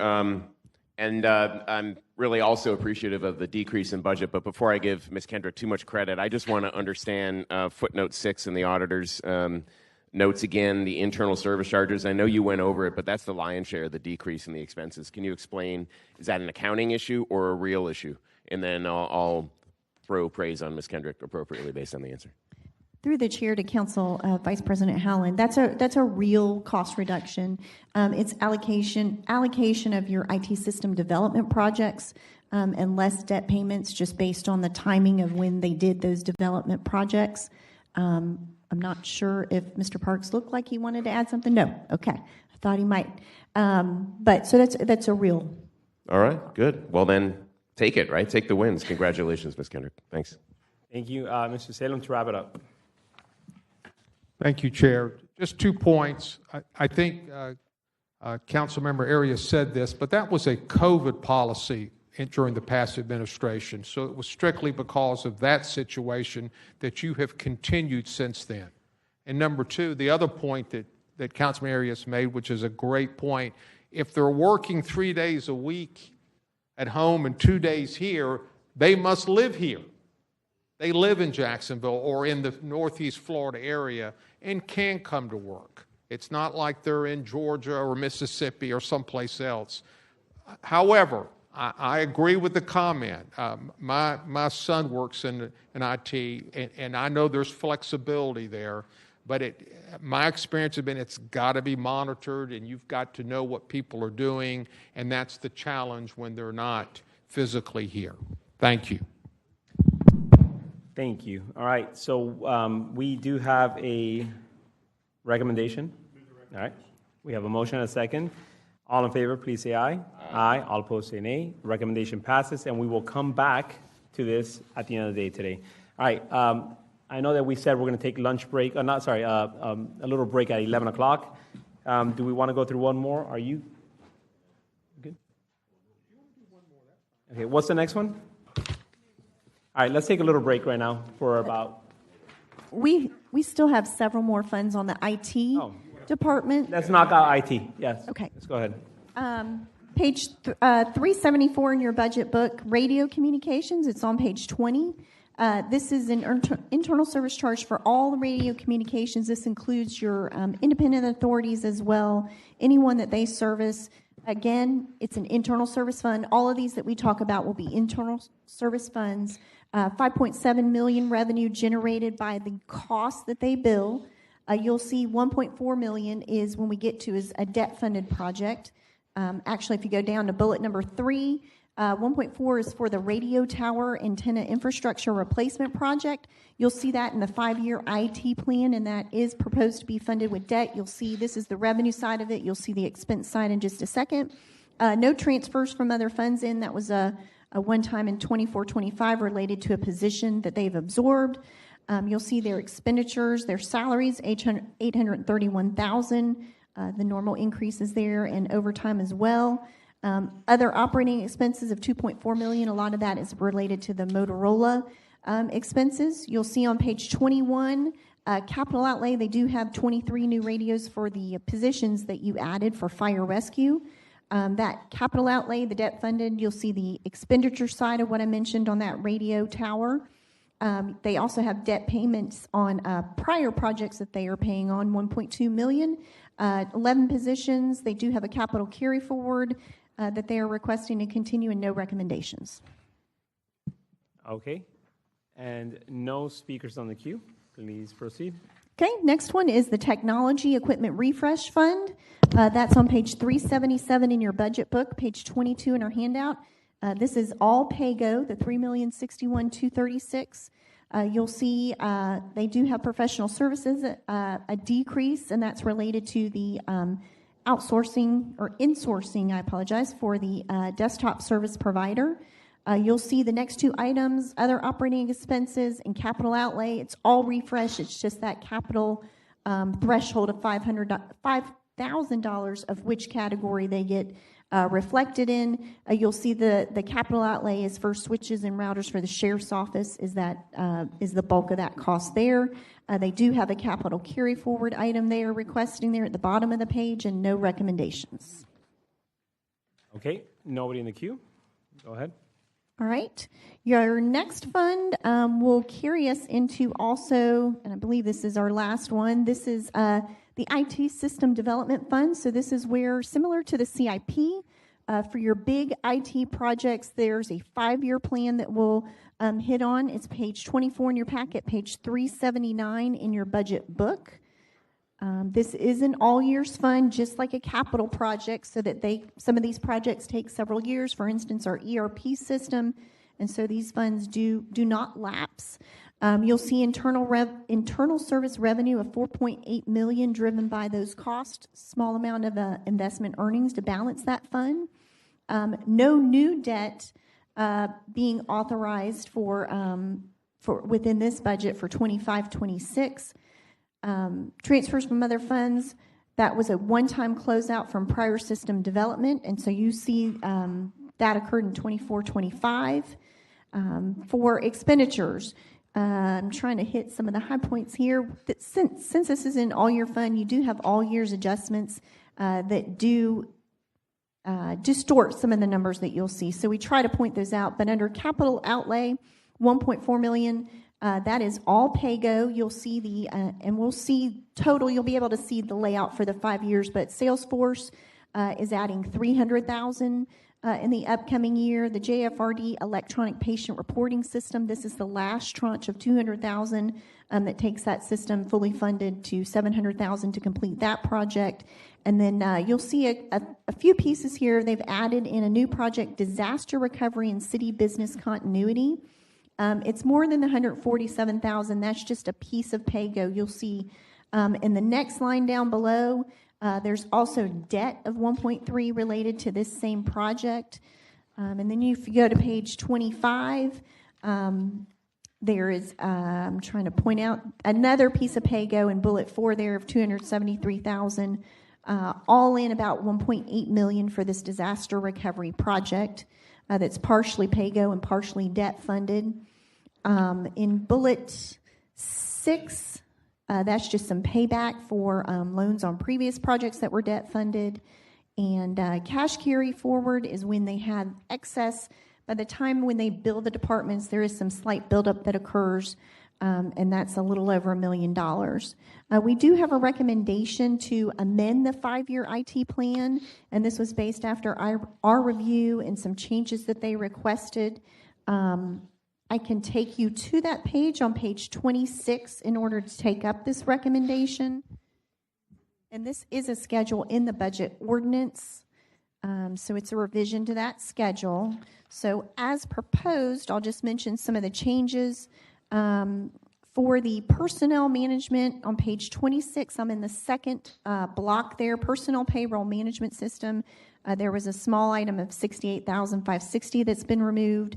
The Salesforce system is adding $300,000. It was planned at $1.5 million, but they are streaming that out over a several-year period. And when we get to some future pages that I can go over very quickly, you'll see the total cost for that.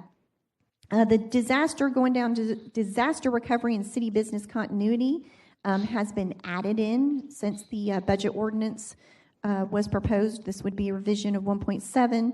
And then there was a small $5,000 item removed for server equipment refresh.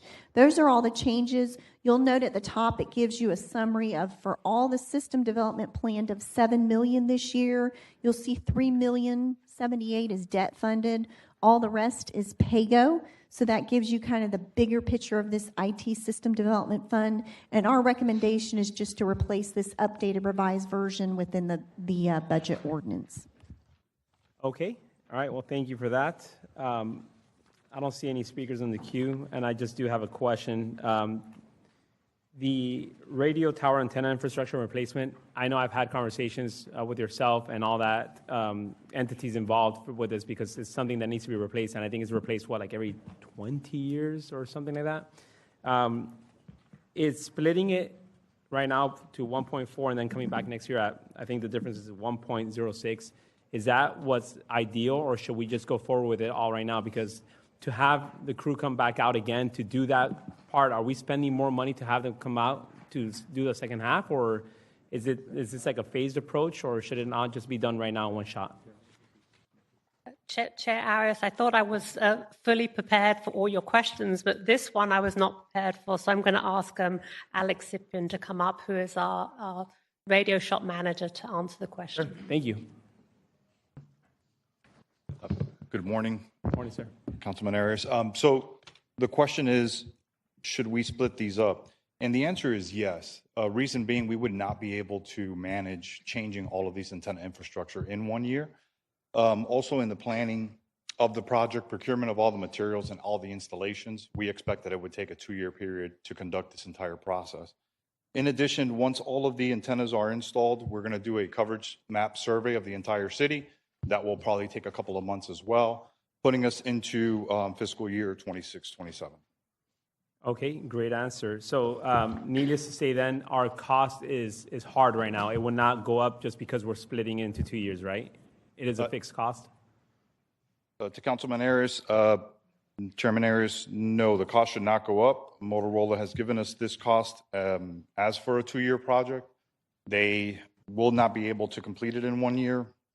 We would sign that agreement with them, and they would hold those costs firm as they do with other contracts that we execute with them that are multi-year projects. Okay. All right. Well, thank you so much for answering that. Thank you. Yes, sir. Go ahead. Thank you, Mr. Chair. So just for clarity, for that radio tower, we have 1.4 in the system now, and next year we're going to add 1 in there. So it ends up being 2.4 million. Okay. And that's not a CIP, that just goes in the budget? Through the chair, that's actually in the 5-year IT plan, similar to the CIP. There's a 5-year, that schedule on page 26, and 27, 28, and 29 may be more helpful for you to see, and I was going to briefly go through, Mr. Chairman, if you will allow, it'll give you the total cost picture on some of these. It shows you at the top of page 27, and this is all tied to still, I won't forget our recommendation to get the schedule, but if you look at those pages, you'll see one of the items on page 27 that's being removed is the lien tracking system. That's going away. They have defunded and canceled that project. New projects that were added are on that second block there on page 27. The disaster recovery one I mentioned, network infrastructure upgrade, and then the clerk of the court computer refresh. So those are added ones. You'll see if you look at the remaining items on this schedule and the next page, you can take a look, kind of like we do for the CIP. We showed you what did you approve last year that you expected to see in 25-26 and what actually happened. So for example, on the library, the cataloging and inventory system, it's a library and computer management system project now, but that $400,000 is pushed back a year. Total cost slightly up, but this incorporates the annual maintenance cost as well. Salesforce is one that I know that the committee has talked about a lot in the past. You'll see the plan was for $1 million in 25-26, but it's actually being funded at $300,000 and it's being streamed out. So when you go to the far right, the total cost is about the same. They're just streaming it out over a longer period to get to that system. Cybersecurity infrastructure, that's going to change. They're annualizing that to build up for that. So you'll see total cost there. I will point out on the next page, page 28, you'll see where a lot of the radio site expansions, those are being deferred, pushed off into back years, which we have seen when other items come up. And just trying to scan real quick to see if there's anything else. I believe that's all that I wanted to mention on that schedule. So it gives you an idea of what we think was going to happen in 25-26 when you looked at it last summer versus what is really happening. And to your point, Mr. Chair and Vice President, on that radio tower, you'll see, even though that's being split between the 2 years, it's your third box down, the total cost is actually coming down slightly from what was initially planned by about $300,000. Yep. Yes, sir. All right. Thank you. All right. Well, thank you so much for everything. I think we do have a recommendation to take up. So all in favor of the auditor's recommendation indicate by saying aye. Aye. Aye. We moved in a second. Yeah, moved in second. All right. All opposed say nay. All right. Our recommendation passes. All right. And we are good with technology solutions. Thank you, guys. Thank you. All right. Take care. All right. We will go on a quick, call it 10-minute break. We'll be back by 11:20.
All right, council members, please have a seat. Please have a seat, Mr. Salem. We're starting right now.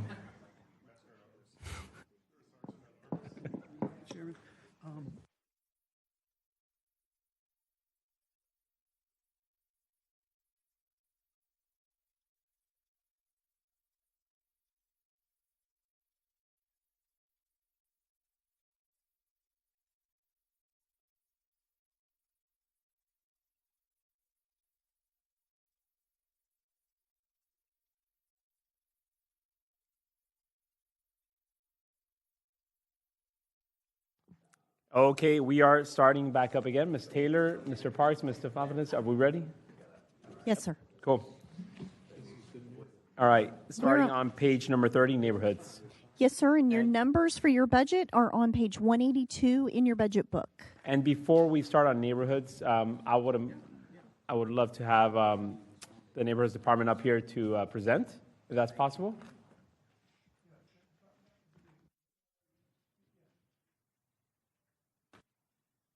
All right, and we do have 5 minutes on the clock.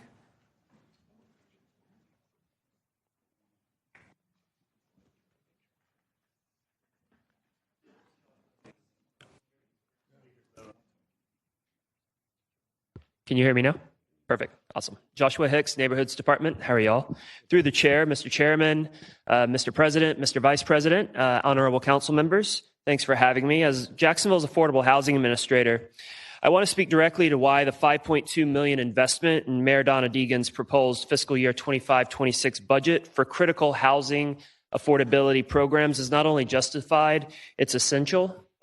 Every dollar in this package is targeted, it's accountable, and it's strategic. It's designed to remove the very barriers keeping residents from staying in their homes, building new ones, or buying their first.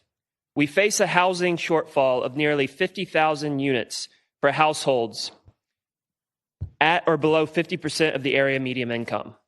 This is confirmed by both the National Low Income Housing Coalition and the University of Florida's Schimberg Center. As Jacksonville recently topped 1 million residents, and with a recent poll showing that, for what seems like the first time ever, housing costs surpassed crime as the top concern of our community, the urgency to both preserve housing stability and accelerate new below-market rate development has never been greater. Here's what this proposed funding supports. First, the Capital Stack Development Fund, a $2 million request. This fund closes local financing gaps and gets affordable housing projects off of paper and into the ground. It gives us the local control to say, if you're ready to build, we'll help you finish. Funding from fiscal year 23-24 generated a 5-to-1 return on investment, which allowed us to build 30 new affordable single-family homes. All remaining funds, which were procurement approved, are fully encumbered internally in the Housing and Community Development Division, and without renewed support this year, this program stops. Second, our down payment assistance program, a $2 million request. This opens the door to homeownerships for middle-class families, especially first-time home buyers and essential workers earning 80 to 120% AMI.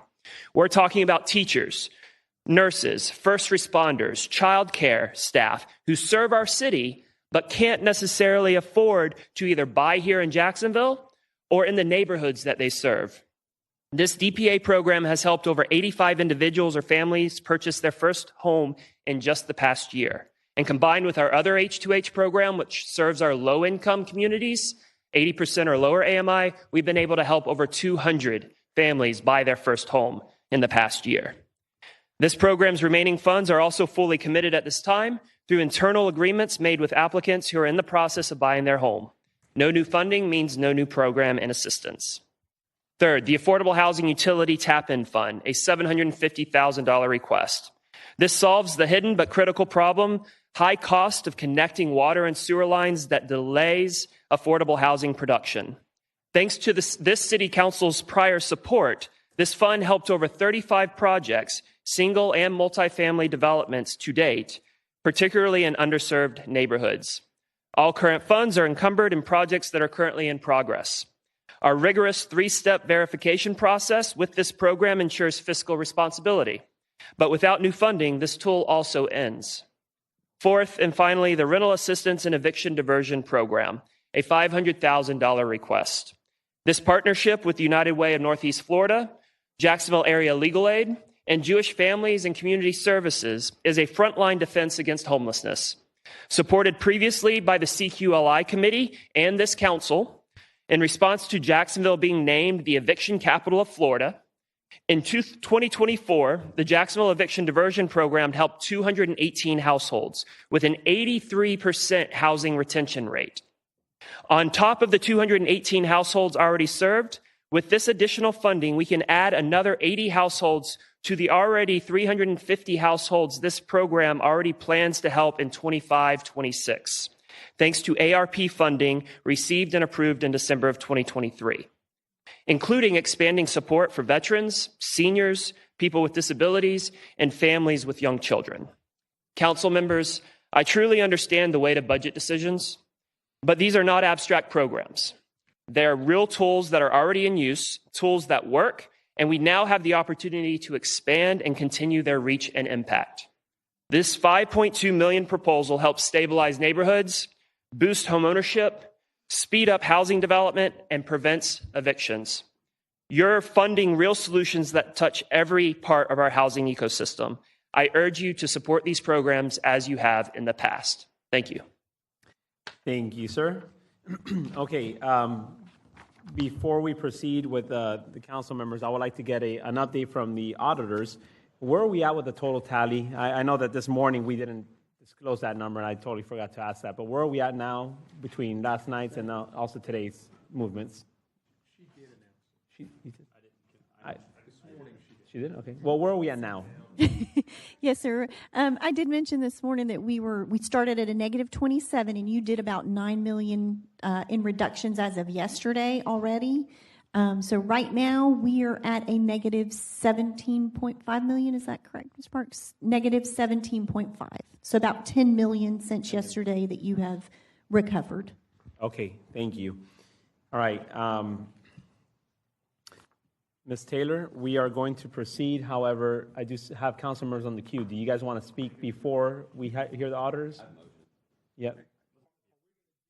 Yeah, let's have the auditors explain everything, and then we'll do our motions then, if that's the case.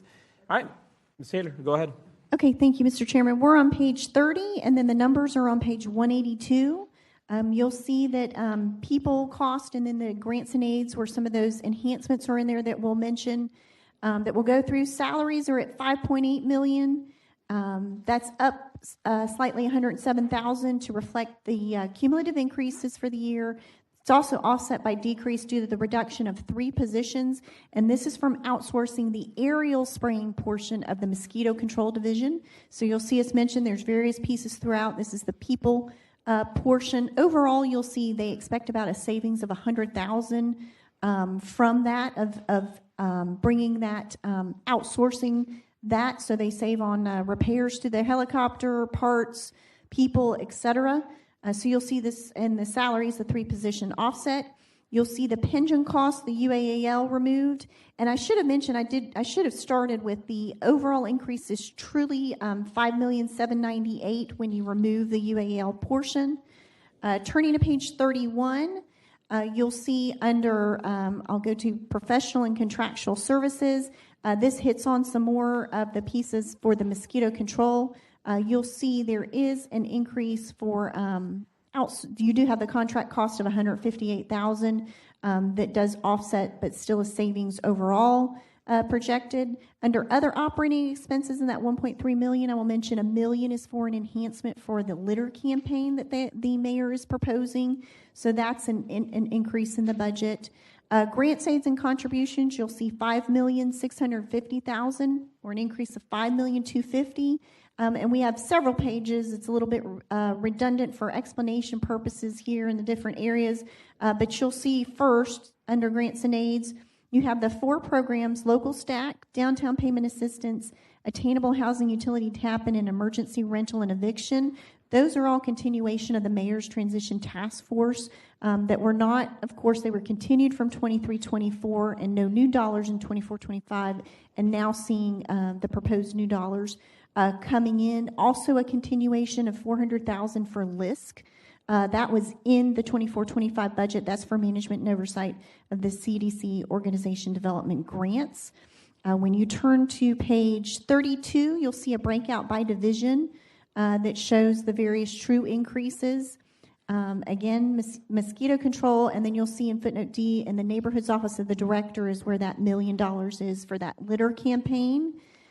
Food and beverage, you'll see page 33, the various food and beverage items and the public purpose. Some of this is CPAC, those types of meetings. If you turn to page 34, again, that employee cap going down, mainly within the mosquito control division, is the reduction of the 3 positions to 101 positions. You'll see we've laid out under service level, again, that $1 million for litter, and then some explanations on each of the various programs that Mr. Hicks mentioned. And you'll see the $2 million for the local stack. It was previously funded at $1 million. You'll see for downtown payment assistance, the $2 million, and that's at the same amount that was in the task force. $750,000 for the utility tap-in, that's the same amount. And then turning to page 35, you'll see, excuse me one second here. You'll see $500,000 for that. It was originally at $2 million in the mayor's task force. We have no recommendations on the general fund portion. Okay, thank you. No recommendations. I do have 3 speakers on the queue. Mr. Diamond, you're up first. Thank you, Mr. Chair. So we started 17 million in the hole. Maybe if I'm successful here, we'll be closer to 10 million in the hole. So my motion is going to be to remove all of these service level changes, the $1 million literal campaign, and the 5.25 million in task force initiatives, 2 million for local capital stack, 2 million for down payment assistance, 750 for attainable housing, and 500,000 in rental and eviction diversion removed entirely. So bucket 1. And if I can get a second on my motion, let me explain the why. All right, we have a second for conversation. Go ahead. Thank you, Mr. Chair. So first of all, I don't have any faith that this is going to be managed properly at all. I have no record to show that this is going to be done in a way that we would get the ROI that's being promised. So that's 1. 2, we have the same issue, which is government coming in out of its lane and then picking and choosing a small handful of people with a ton of money. This is just like the dental program where, 50 patients are going to get their teeth fixed, and then the rest of Jacksonville has got toothaches. It's just like the roofing thing that was tried. Like 12 people got free roofs, and the rest of Jacksonville picked up the bill. That's exactly what this is. All of these things are exactly that way. And then my biggest issue with this is that it's a Band-Aid on a broken leg. We absolutely have a housing problem. We absolutely have this issue. But this is a Band-Aid. And the broken leg is our building department, right?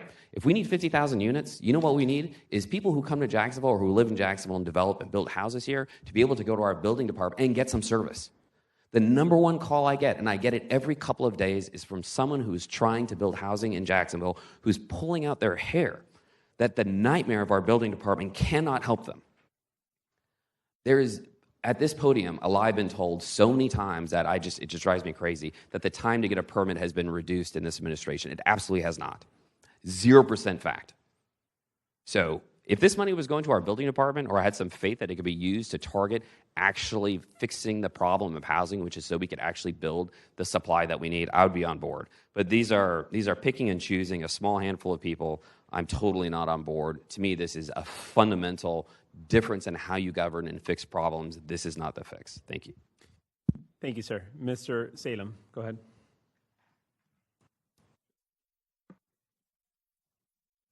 For the sake of discussion on one of these items, the last one, the $500,000 for emergency rental and eviction diversion, just to remind the committee, when I was president, I took $250 of the president's contingency. The mayor matched it for $500,000, which was given to Sulzbacher at that time, which was a very successful program. I've seen the stats, et cetera. They ran out of money 8-10 months ago. There was no other money to sustain it. I told them then, your best bet is to go to the Homeless Commission. That's where this should go. I will fight on, I'm going to have another fight later, but anything related to homelessness should go to the Homeless Committee. So I am definitely for removing this out of it. I want to hear some more debate about the housing components of this. The litter campaign, I agree with my colleague as well. Thank you. Thank you, Mr. Lanen. Thank you, Chair. Just to share some thoughts that is relevant to the amendment as well. So first off, on the down payment assistance, I completely agree with you, Councilmember Diamond. By my math, that would help at most 80 people. And so $2 million to help 80, which is basically you potentially win just based where your application was. So agree with removing that. The one, if I understand correctly, that may have the most bang for the buck, it's the $750,000 for the tap-in funding. So I would like to hear more discussion maybe from Mr. Hicks as well on that one. The $1 million litter campaign, I have no idea what that is. So I'm a Power My Jacks user. I have a great assistant who helps me with that. Whenever I go to a community meeting, I tell them about My Jacks. If we have a problem, We can call Al Ferraro now if there's an issue. I mean, we have resources out there that when it's needed, it keeps my district clean if there's an issue. So I just don't know what this $1 million, and maybe someone can elaborate on that. But no idea what that $1 million would do other than the systems we have in place already that do a good job if you utilize it properly. So that's just kind of my thoughts for right now. Thank you. Mr. Howland? Oh, my colleagues have spoken so well on this issue. I'm also in support of this motion. Frankly, this allows us to return money to taxpayers. It goes a long way in allowing us to return money to taxpayers. Rather than taking money from 440,000 households in Jacksonville and benefiting 200 with down payment assistance or 500 with emergency rental and eviction diversion assistance, people are hurting. We do have an affordable housing crisis, but the best way to solve that is to leave more dollars in their wallets, and they will always spend it better than the government will. I'm in support. Thanks. Thank you, sir. I have nobody else on the queue, so we have a motion and a second. Conversation's over. So all in favor, please indicate by saying aye. Aye. All opposed, say nay. Motion passes. Just to clarify, we are removing 5.650 from... Sorry. 6.235. Right. 6,250,000, including the litter campaign. Including the litter, right? Yes. Yes, sir. Action item number 8 and 9. Got it. Chair? Yes, sir. Go ahead. Chair, just to clarify, was there going to be a follow-up to move the $500,000 to the Homeless Initiatives Fund? Well, no. This was part of the grants and aids, and so if anybody wants to have conversations on homeless initiatives, they need to have conversations with the HIC. HIC needs to come to us for that. Right? Your intention was not to move it there. I concur 100%. Mr. Hicks, if you feel strongly about that, should attend a homeless commission meeting, bring them the request, as I have done, for example, to try to solve the problem over by Trinity. I brought them the Trinity proposal to get those people daycare services. He should do the same thing. Okay. Thank you for that. And now we will proceed. Sorry. One second. Do we have any recommendations? No. All right, so let's proceed. Yes, sir. You have one more fund that is just some state aid money on page 36. This is your mosquito control. It's on page 185 in your budget book. It's just appropriation of some state funding of $47,503. You'll see that that funding along with a small amount of interest earnings and some operating expenses, and this just helps supplement the mosquito control division amount that you just saw within the general fund, and no recommendations. Okay, no speakers on the queue. Please proceed. Yes, sir. We're on page 37, and that's the end of the neighborhoods department. Other than we do have the Jacksonville Housing Finance Authority, which is an independent authority of the city. So if you'd like to move into that one. Let's do it. Okay. Page 37 has your proposed numbers as it came to us, I believe, in the budget. Starting on page 38 has your explanations and your background on this budget. You'll see that we'll basically, you're taking up their administrative portion of the budget. You will not see loans and things like that reflected here. So this is the administrative cost. Starting with the revenue, their investment pool earnings you'll see reflected as zero, and that's because they're no longer participating in the city pool cash. So there's no longer an allocation to them from within our city. You'll recall that through an ordinance through the city council, they have really pulled off on their own. They are billed for city staff, but no longer allocated staff, and we'll get into that in the professional services portion. But you'll see $1.1 million for bond issuer fees. We will recommend that's just really a balancing portion of that. So we'll be reducing that in our recommendation to get to the total administrative cost. You'll see personnel costs going down to expenditures. You'll see all of those are zeroed out. That's again because they no longer pay for an allocated portion of the housing division staff within the neighborhoods. The city agreed to a direct rate with them, and when you go down to professional services, the $270,000, that's to get everything in line and to get those costs with the city covered through that line item. If you turn to page 39, They did have the IT allocation. They no longer utilize the city IT, so you removed that. It was netted as part of the recommendation that you approved in the IT department. For board training expenses, this is a new item they have for $3,750. That's amount for the board members to attend annual professional conferences. It was previously part of professional services, but it's broken out. You'll see under one of the last items I'll mention, the Sadowski Education Fund. That $20,000 represents an annual contribution at the state level to lobby for Duval County directly, and that affects the amount of SHIP funding, the State Housing Initiative funding that we receive. There's no authorized employees in this fund. And before I go into our recommendation, I just want to reiterate, and should have at the start, this is not any general fund dollars. There are no general fund dollars covering this budget. It's all through the revenues that I mentioned. Our recommendation on page 40 is just kind of shoring up everything on the budget ordinance schedule. We have some rounding issues on numbers to correct. Removing line funding for program loans, as this is just covering the administrative budget. Removing the allocation again for the IT cost and getting those costs shored up, and then removing the funding for everything, only what's needed to balance the budget for bond issuer fees, not reflecting everything there, and then striking the portion referencing where the Housing Community Division Development staff costs are allocated. So it's just really shoring up that schedule to get that in place for the budget ordinance. We have a motion and a second to move the auditor's recommendation. Mr. Lehnen, you're on the queue. Thank you, Chair. Unrelated to the recommendation, through the Chair to Ms. Taylor, do we have on us how much money flowed through the Jacksonville Housing Finance Authority this past year? Because we just took some money out of affordable housing initiatives, but I think that was relatively small compared to what's going through the Jacksonville Housing Finance Authority this past year. Through the chair, I do not have that information, but I believe someone is here, representative, that may be able to answer that. Chair, could you recognize our representative, please? Good morning, Laura Stagner Anderson with the JHFA.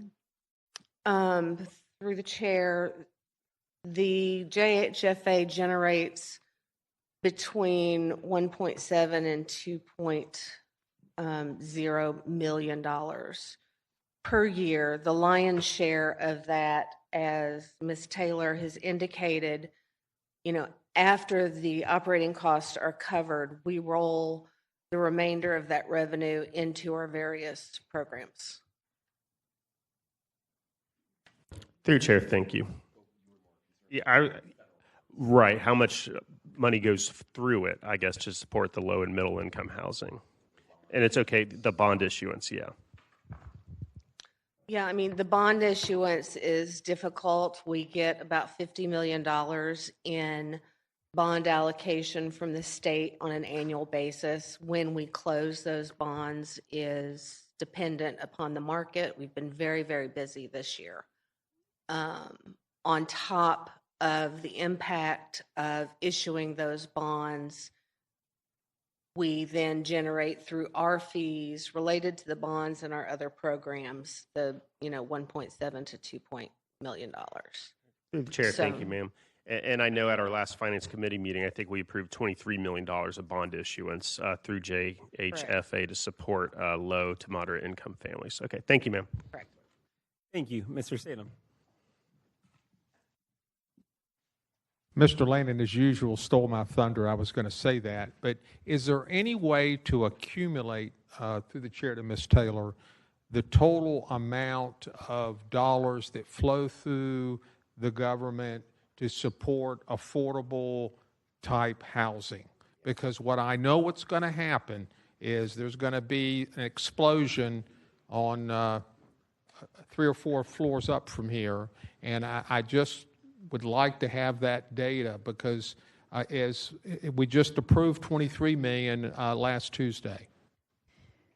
Through the chair to Councilmember Salem, and I know we can get this. Usually there's, and Ms. Stagner may have this information. I think what you're looking for is there's annual allocations for single family and then multifamily. And a lot of times they don't even use the single family, which is closer to, I'm going to wildly guess, 100 million or more that the state allocates. And so oftentimes the single family allocations, those are allocated and turned into multifamily. So I don't know if Ms. Stagner has any of those of the allocation pots. She may have that. Yeah, but let me clarify. She can sure come forward. I'm looking at federal, state, private money that is invested in this community for these type of activities on an annual basis. Yes, sir. We can look at their financials and pull that information, but it's also a lot of the allocation pots that should be pretty easy to get. And I think that would be very helpful to the committee. Thank you, Ms. Taylor. Ms. Taylor, is that something that we could get maybe when we come back from lunch? Or is this something that Through the chair, to the chair, no. All right. Politely, no. All right. Mr. Howland, go ahead. All right. Well, just so happens that we asked that exact data from Mr. Barney Smith about a month ago over the last 5 years, how many millions in bonds we've issued for how many units we've issued for affordable housing. His response was, over the last 5 years, since June 30th, 2020, the JHFA has provided financing for 2,650 apartment units, affordable housing apartment units in Duval County, using $251 million of JHFA tax-exempt multifamily mortgage revenue bonds, $570 million of total development costs, and $8.24 million of JHFA loans, because Jacksonville Housing Finance Authority also does direct loans for affordable housing. So those are pretty sizable numbers. Again, $251 million tax-exempt multifamily mortgage, $576 of total development cost, $8.24 million of loans.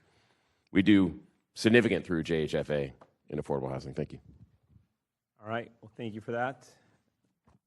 And we do have a recommendation as well. So have we already moved this recommendation? Yes. All right. Can we, all in favor of the recommendation, please indicate by saying aye.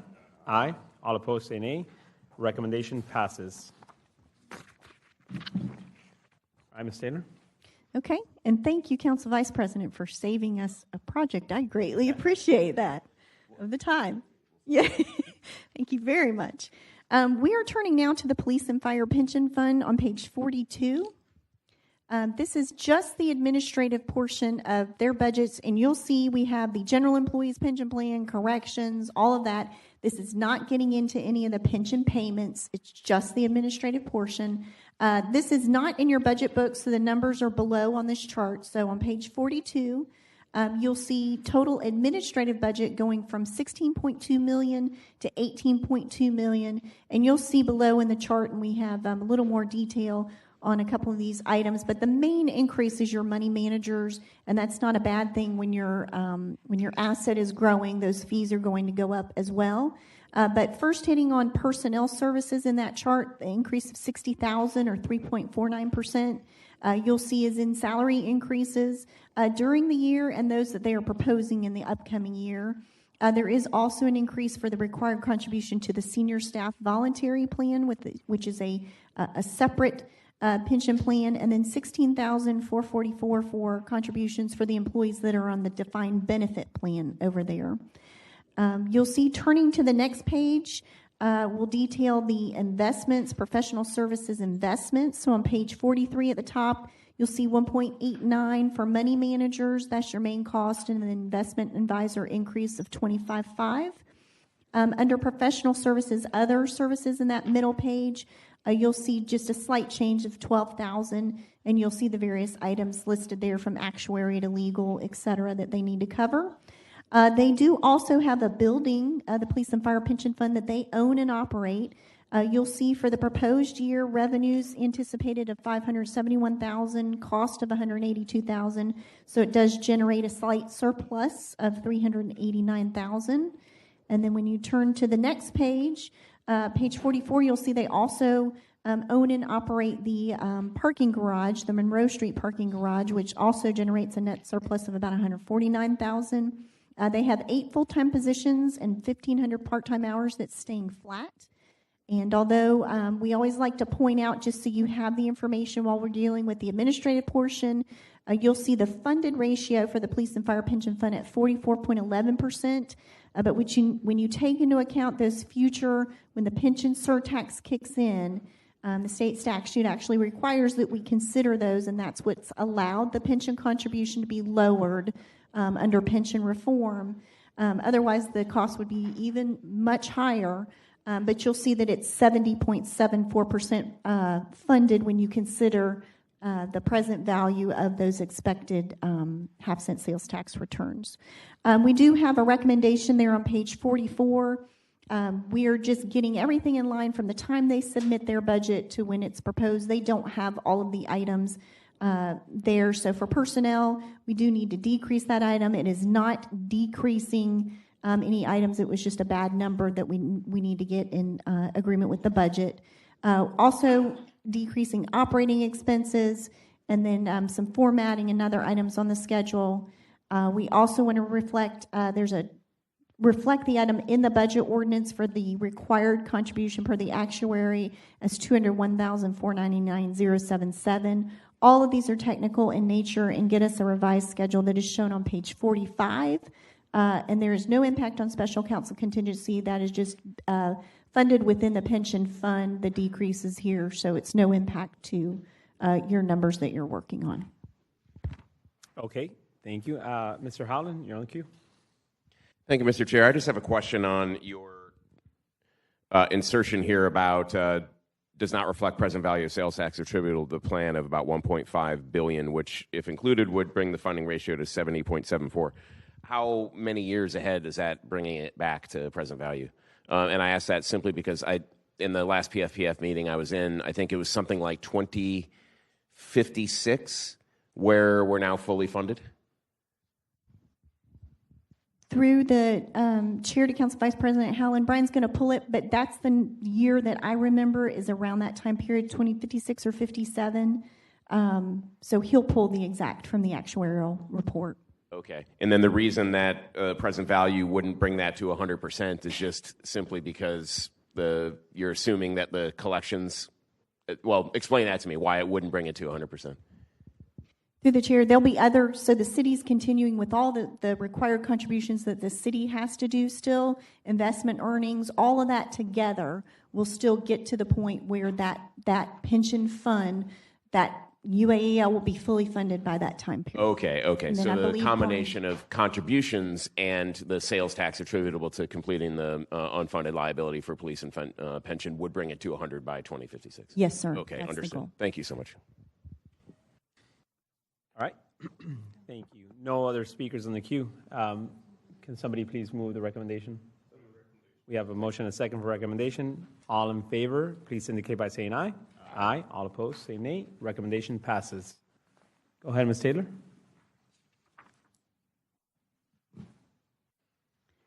Mr. Chair, I don't know. I believe Mr. Johnson was here. I don't know if you had anything for the pension fund administrator. If not, we'll move on, but I believe Mr. Johnson is here.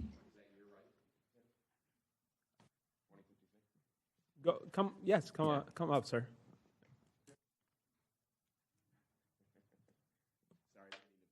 No, that's fine. Good morning. Morning. Mr. Chairman and members of the Finance Committee. Tim Johnson, Police and Fire Pension Fund. I'm joined by our finance manager, Kevin Grant. Kevin prepared our budget, and we've been doing some succession planning over the last couple of years. So you'll know when we go to the MBOC, my deputy, Steve Lundy, typically presents the budget to the MBOC, or MBRC, I should say. And whenever we answer questions about the budget in front of the Finance Committee, Kevin comes along to answer any detailed questions. But generally, I'm here to talk about anything you'd like me to discuss. If you have any other specifics about the budget, I'll hand it over to our finance manager. Thank you, sir. I do have Mr. Ron Salem on the queue. Thank you. Through the chair. Good morning. Mr. Johnson, if I missed it, have you announced your retirement, and do you have a date for that? I have not. Pardon me? I have not announced my retirement, and I don't have a date for that. But 4 years ago, the board asked for a succession plan. And as part of that succession plan, I've been exposing my deputies to some of the roles that I have outside of the office, like going before the MBRC and coming to City Council and the Finance Committee. So for the last year, you've seen some different faces join me at the podium. But I have not announced yet. Sounds like you have a very wise board to plan on that well in advance. Yes, sir. And I commend them for that. Thank you. Thank you. I'll let them know. All right. Yes, sir. Thank you, gentlemen. No other speakers on the queue. Oh, we have one more. Yes, Mr. Allen, go ahead. I'm so sorry, Mr. Finance Chair. Then, Tim, Kim and I were talking about the year 2056 is the year that it is fully funded. What is that year? Let's see how close we were. You're very close. It's 2056. So when right. I was here back in January, we talked about it. I'll be back next January where we'll have an updated actuarial report. You know, there's been a lot of volatility in the market. I was getting calls from members of City Council back in March and April. We had lost $300 million over the span of about 2 weeks. I'm happy to announce now that we're over the $3 billion mark. Year to date, we've earned 6.8% on fund assets. So it's amazing how the market has changed in the span of about 5 months since that early volatility. Fantastic. But you were right on track. It's 2056. That number might change a little bit by a year or two when I come back in January. All right. But obviously, the better we perform, the sooner we get fully funded. Thank you, gentlemen. All right. Thank you. you Actually, all. I do have one more, Mr. Weinstein. I just want to let the council know the way the structure is, all of the pension funds will get 100% at the same time. Every year it's changed as to how the half penny is distributed based upon their liability and when they'd be done. So all of them will finish at the same time. Thank you, sir. Thank you, gentlemen. Thank you. All right. And with that, it is exactly 12 on the dot. We will be taking a 30-minute lunch break, and we'll return at 12:30. Thank you.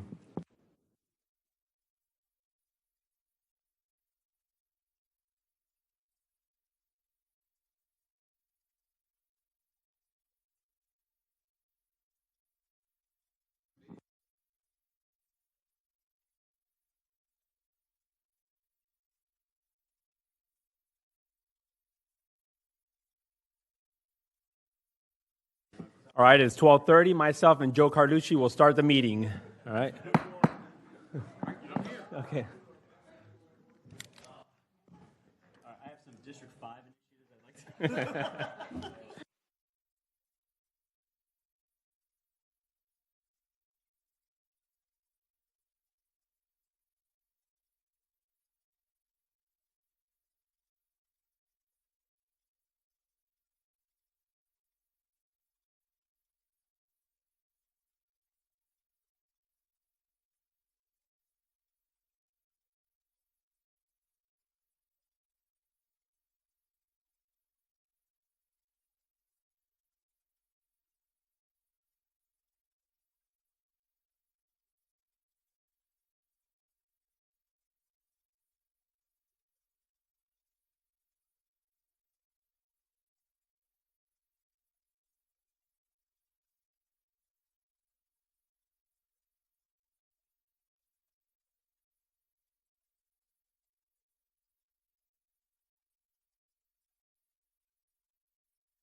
Okay, we are starting. It's 12:32, and Kim, may we proceed with finance, please?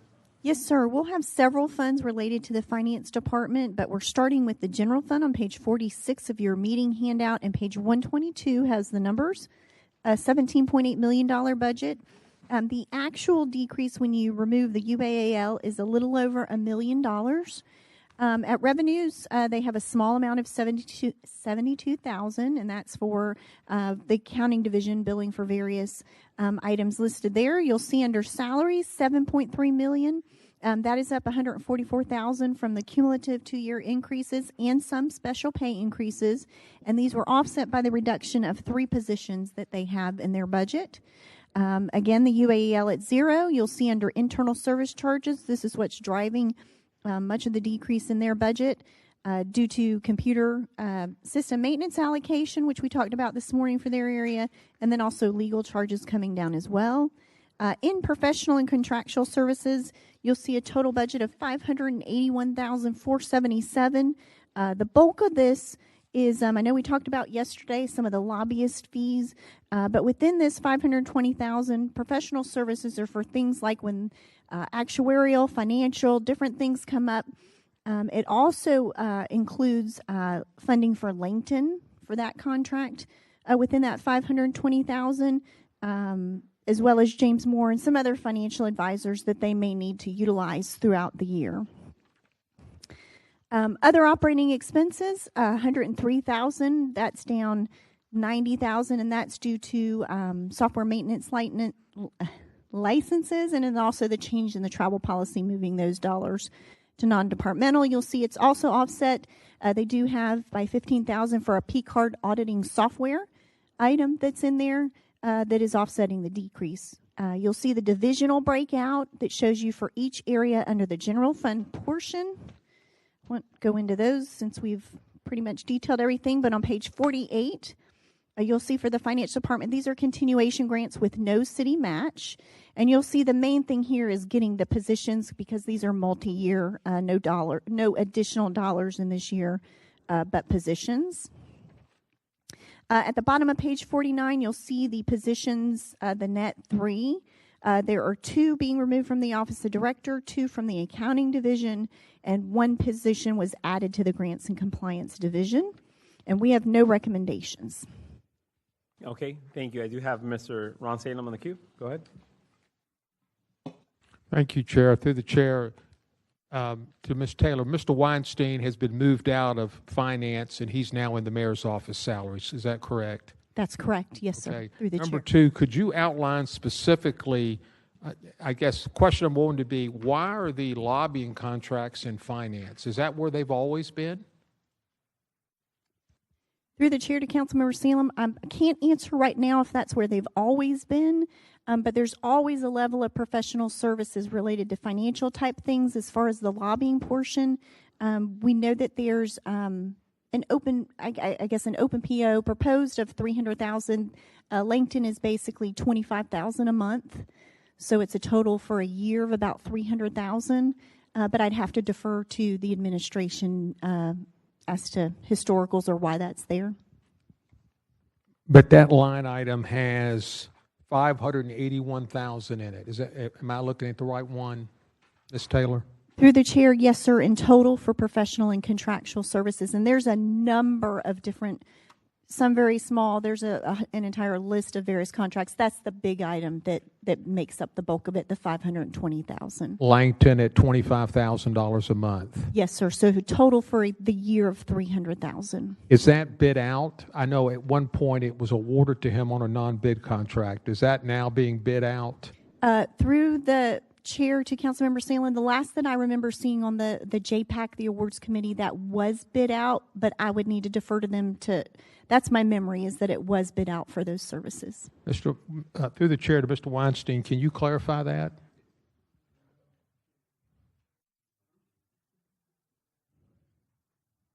I see no one from the mayor's office here. Most of the people in the mayor's, most people in the finance is with the Doge staff that's downstairs on the 3rd floor. Understand. I don't know. I think that whatever they're in, I think it's an extension of the first year. So however that was done, but I don't know how it was done that first year, but I'll find out.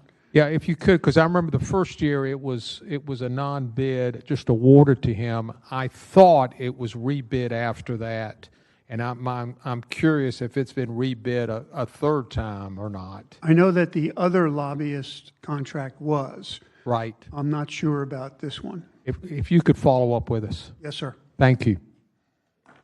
All right. Go ahead, Mr. Howland.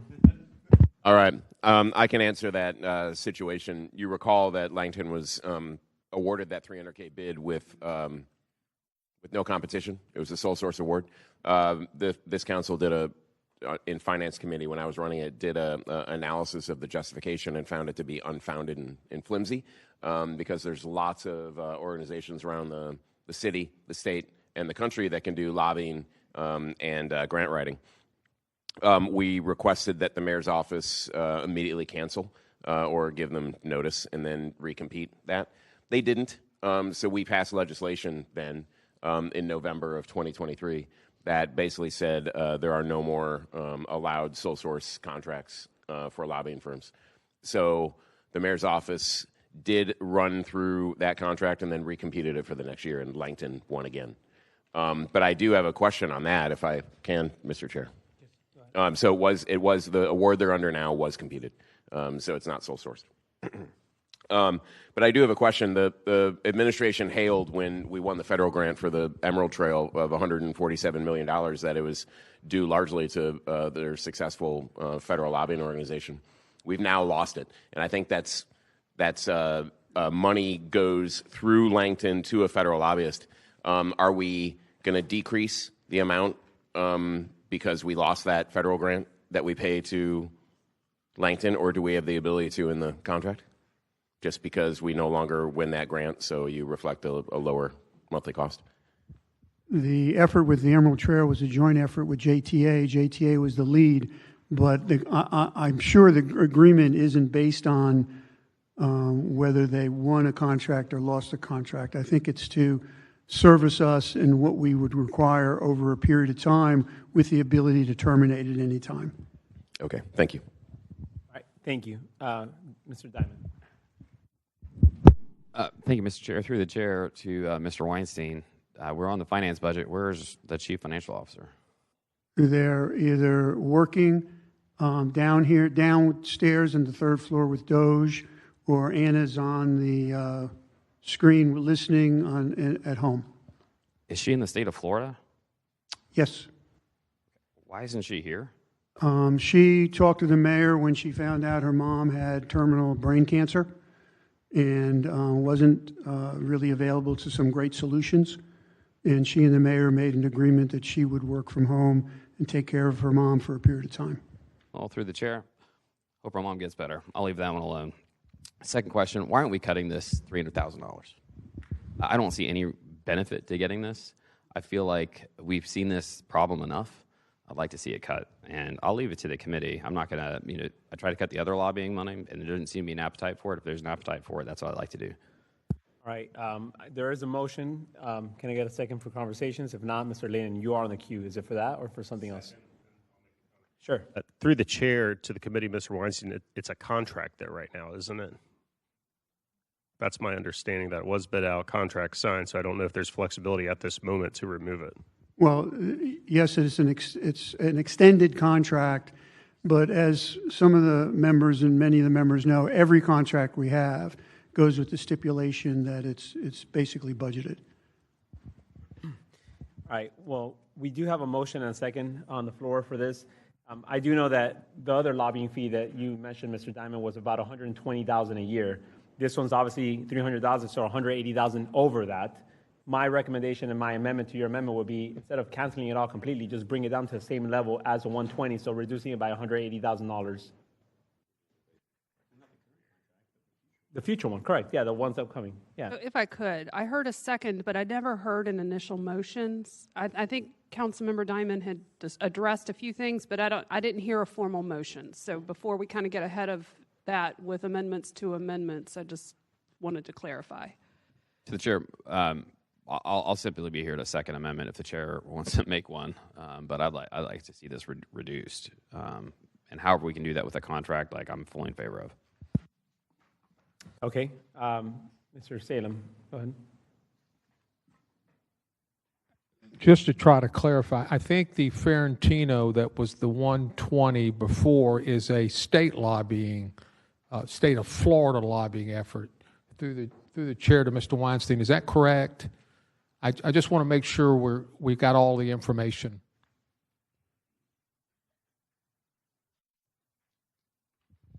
Yes, the distinction is where they're lobbying for us, and The contract you're talking about, the 25, relates to federal government.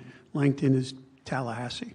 No, I think it's just the opposite, isn't it? Ferentino. No, right. The one you're talking about, the 25, is federal. Ferentino is state. Is state. And Langton uses someone, he doesn't federally lobby, he pays somebody to do that. Is that? It's a combination of a number of things. He and his staff are involved in grant writing, and he and his staff are involved in federal, but they do sub out to some people that live in Washington that also help in regard. But again, this is basically in the middle of the mayor's responsibility of servicing the people that elected her. I mean, this is part of the function of the executive branch, and basically you're just in her business. I'm just trying to get all the facts on the table. That's what I was trying to do. Thank you. Mr. Howland, go ahead. Yeah, the charter, thank you, Mr. Chair. The charter is clear that it's a responsibility of the City Council to control the purse strings of the consolidated government in Jacksonville. This is a decision on financing. We make policy through what we budget, what we don't budget. It's our right. We're not meddling in the mayor's business. We're making policy. And to get back to my research on Langton, they don't have a license to lobby federally. So even though the contract is for them to lobby federally, they have to outsource it. And Fiorentino does the 120 yesterday was partly for Fiorentino for state lobbying, but what was interesting, I reached out to them afterwards. They're only paid $5K a month. That's $60K. So I don't know who the other $60K and the 120 that we approved yesterday is for. So I'm looking here at $300K plus $120K. That's $420. I absolutely appreciate the state lobbying, as I said yesterday, from Fiorentino. I wonder who the other 60 is for, and I wonder, do we really need to employ a pass-through here when we can probably employ federal lobbyists directly? So I'd move to cut the 300 here in half to 150. And I understand there might be contractual restrictions on that, but as I remember, the contract comes due for Langton around September 15th, so we still have 30 days to figure it out, and maybe there's a provision in there to modify it down. Maybe they won't use Langton and they'll just go directly to a federal lobbyist, and that would save some money and no additional pass-through. So two questions, I guess. One, the motion is to cut the $300K in half that's in the finance budget. And then second question for the auditors, do we know who the other $60K of that 120 is from yesterday? Through the chair to Councilmember Howland, this is where it's a bit confusing. So the purchase order resides within the office of director. 60,000, they journal entry over a portion of it. So 60 of the 120 kind of, you could say, would be related to Langton still there. They're paid 300 in total, 240 sort of in the office of director, with 60 in the lobbyist line in the non-departmental. Oh, so in that 120 we looked at yesterday, 60 is Fiorentino and 60 is Langton. That's how it was paid within the current year, at least. Yes. Okay. So if I'm, my motion here, which is to cut the 300K in lobbying fees in the finance budget in half by 150, I'm not touching Fiorentino, right? No. In I guess if you wanted to kind of do it the one way is we could cut the lobbyist line of 120 down to 60 and then take the remaining 90 from here. So you're taking 150 in total. Okay. I move to cut the 60 from the 120 and 90 from here. All right, we have a motion and a second to cut 60 and 90 for conversation. I have Mr. Lannon on the queue. I think, Chair, to the committee, my desire would be, could we consider putting this below the line for now? Because this is honestly an area I haven't done a lot of research and comes up, I think, like once a year, and maybe just give myself time to more ask questions as well as others. So I'll probably support the amendment other way, but that'd be my desire if we could consider putting it below the line just so I can ask some additional questions. Fair enough. All right, Mr. Carducci. Joe? All right, thank you, Mr. Chair. Just to shed additional light on this, you know, when we do go after federal dollars, we're not just going up there with Michael Langton and his team. JTA has their own lobbyist. JEA has their, like, all of these grants and all these dollars that we're going after, they also have, you know, well-established lobbyists up there as well. So with that, I'll support Councilman Howland's amendment here. Thank you. Thank you. Lannon, are you back on? No. I'm trying to get on. It's not working. All right, go ahead. Howland. Okay. Yeah. Thank you. Yeah, Mr. Carlucci, thank you so much for bringing that up, because I do recall that JTA's lobbyist in D.C. that they directly contract to is the same one that Langton subcontracts to under this contract. So I'm not 100% sure about that, but I believe that's the case, which just maybe shows even more no need to pass it through Langton. There's got to be opportunity for savings there. It would be interesting to have that verified. I don't know who could do that, but because I don't remember the name offhand of JTA's federal lobbyist, but I think it's the same one that Langton under this contract subcontracts federal lobbying to. All right, thank you. Mr. Weinstein, you have any questions or comments? I see you're on the queue. All right, no longer in the queue. With that being said, we are having a... I think Barbara said the queue's not working, right? So mine isn't, but I spoke. If anyone else meant to speak. Anybody else want to speak? No. All right. So we have a motion and a second. Mr. Lenin, motion to put it below the line. Do we have a second for that one? Second, we have a motion and a second to put it below the line, bucket number 2, so we will come back to this at wrap-up day as well. We got to vote, yes. All in favor, indicate by saying aye. Aye. All opposed? So we are putting this below the line, so we're not going to put into bucket 1, meaning below the line. We'll come back to it because Mr. Layden has some more questions and he wants to dig into it a little bit more. So Mr. Lanon's motion was an amendment to the original motion to move the dollars below the line. The original motion was to remove the dollars entirely from the budget. So if you are approved, what you just voted on was to amend that to move the dollars below the line rather than remove them entirely from the budget. And so you'll just need to take a motion on the original motion as amended and get a second on that, which would be going back to Councilmember Howland's original motion to reduce the finance budget line item for professional services, I believe by $150,000 is where you landed, and then you were going to also reduce the $120,000 line item that was in the mayor's budget. You might want to just go over that again, Mr. Parks, if you could, just to clarify, so you can move that, and it would be as amended to put it below the line. Yeah. Go ahead, Alan.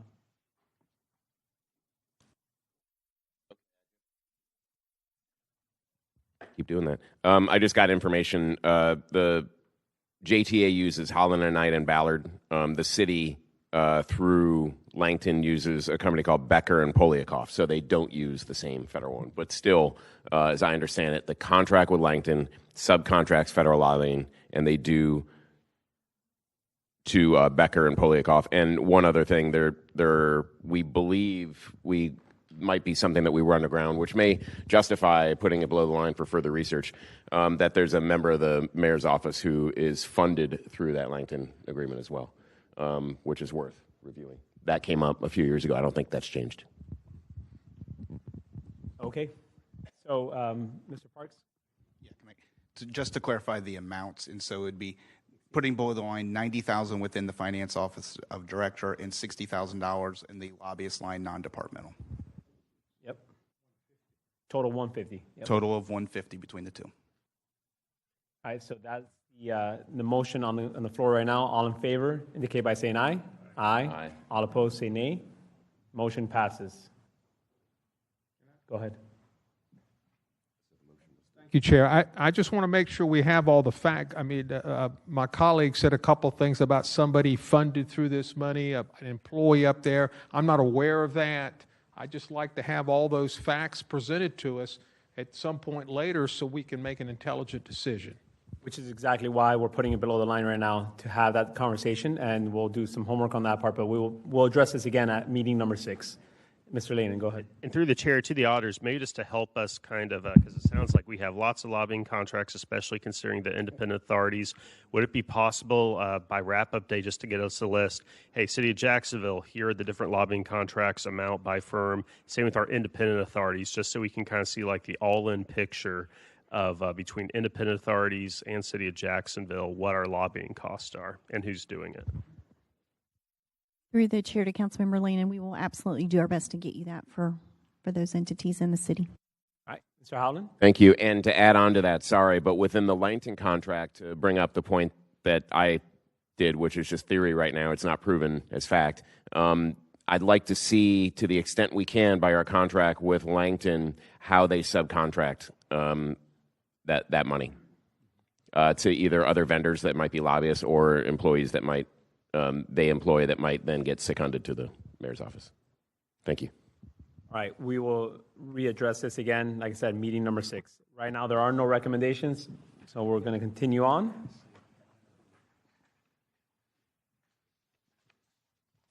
Page 51. Yes, sir. Page 51, the numbers are on page 125. This is your driver education fund. This is just a pass-through of a civil traffic penalty amount, $3 that's levied on those. That is about to increase to $5. And in fact, I just saw that there's a bill that's been filed. I believe it's 2025-600 that just got filed for introduction Tuesday night.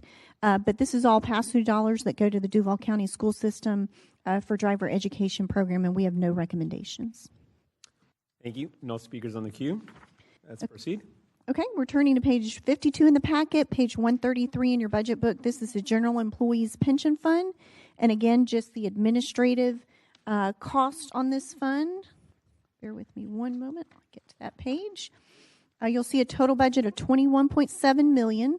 The pension fund, the revenue balances, whatever the costs are for the administrative cost. You'll see the largest cost that I'll mention in there is the professional services, which is mainly, as we talked about on PFPF, your money manager fees. There's an increase of $830,000 there. You'll see in the chart there in the middle of the page the various changes within the professional service contracts that they anticipate. A net $710,000 increase. There are 5 employees that oversee the General Employees Pension Fund as well as the Corrections Fund. That's they have no positions within that when we get to it, but the cost there, but we have no recommendations. I will point out on page 54 the chart that we have as far as the funded ratio. You'll see for COJ the 53.7%, and then you'll see the other participants there within the General Employees Pension Plan. All in, when considering the sales tax, half-cent sales tax, anticipated to go to 77.18% as far as a funded ratio. But we have no recommendations on this. Okay, thank you. No speakers on the queue. Okay, next page is page 55. This is your Correctional Officers Pension Fund. And again, no positions in here, but the costs are allocated. You'll see the chart in the middle of the page. This is a $3.3 million budget overall. Most of this is your money managers. You'll see $3,075,000 of that accounts for that. And we have the chart on page 56, funded ratio without the present value of the half cent at 46.66, and then with it at 72.15. No recommendations. Page Go ahead. 57 is the General Employees Survivor and Disability Pension Fund. This is also costs that are allocated over from the General Employees Fund. This covers your folks that are on the defined contribution plan. And again, most of this budget, all of this budget, you'll see the chart in the middle, money managers making up much of that cost, and no recommendations. All right, thank you. Proceed. And then for the Public Safety Survivor and Disability Pension Fund, this is for your public safety individuals that are on the defined contribution plan. Budget of $109,247 listed in the chart there, with it being money managers the main cost, and we have no recommendations. All right, go ahead. All right, we are now on, and this is still all under your finance department, all of these separate funds that are managed in this area. The next one is your self-insurance fund. That's your general auto and workers' compensation. That's the one that we've talked about, that there was a change in the methodology. So that reduced the cost. We've had an overall favorable variance in the last couple of years related to this. And so the change in the methodology has brought about a $15 million savings in those costs that we've seen sprinkled throughout all the budgets. Specifically was where we saw in JFRD and JSO in your heart and hypertension reductions there. So I'll hit on, since we've talked about this a lot in the departments, you'll see on page 60 the $47.3 million, that $15.4 million decrease. 11.1 of that related to heart and hypertension, 3.7 related to the workers' comp, and 591,000 for general and auto liability. All of those costs, which will roll forward to all the various departments and decrease the overall budget for cost savings. I am trying to hit the high points here. If you could turn to page 61, the cap's going from 25 to 26 positions. They are adding a claims adjuster for JEA claims, and we have no recommendations. I do have Councilmember Leanan. Thank you, Chair. One of my favorite funds. I just want to thank the auditors and the administration to work on working together. I've been hitting on this once a quarter the past 2 years about how we're way over budgeting this fund. So this is a $15 million year-over-year decrease with how we're budgeting it going forward. Unfortunately, the group health fund, which is going the other direction, was about $22 million we needed to balance it for next year. But I know that's getting worked on, and hopefully worked on fast with the bill that we'll approve Tuesday night that Councilmember Salem has put forward. Thank you. All right, thank you. No recommendations. Please proceed. Yes, sir. Page 62 is your risk management fund. This is your insured program. So this is where external policies are purchased, and those costs are all allocated out to the various divisions.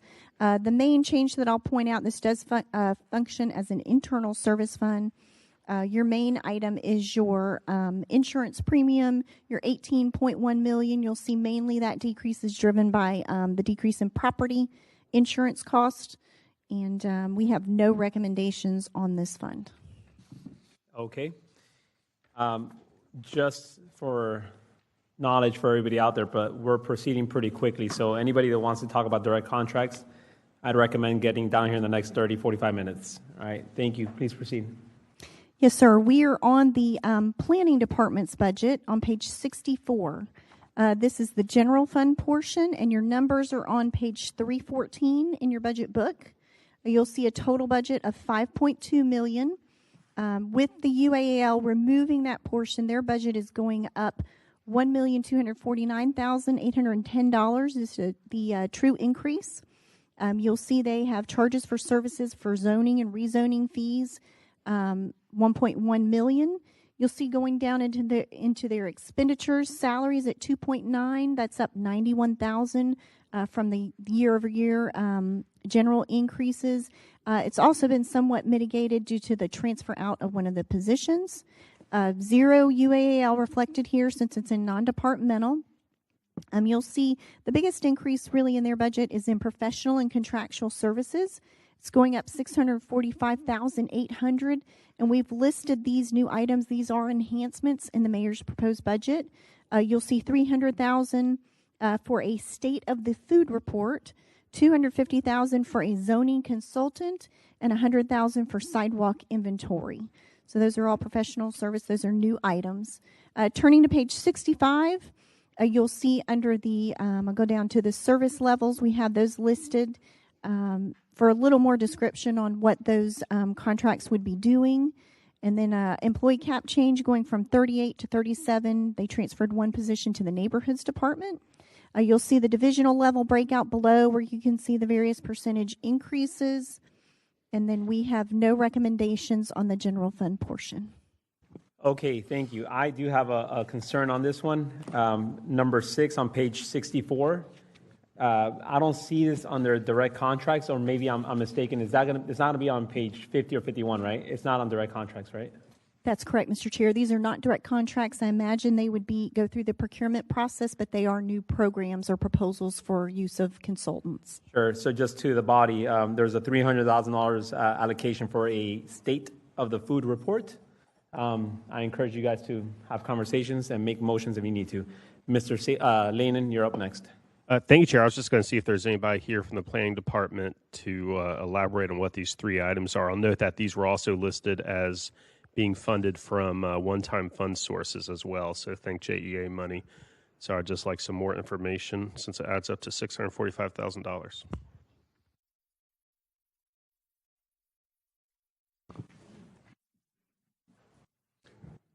Did you ask somebody to come? I assume so.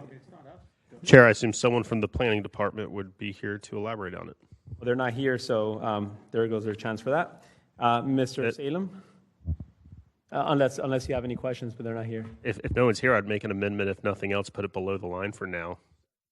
I don't think we should put it below the line. This is happening today. Everybody knows we're in budget hearings right now. So, Mr. Salem, go ahead.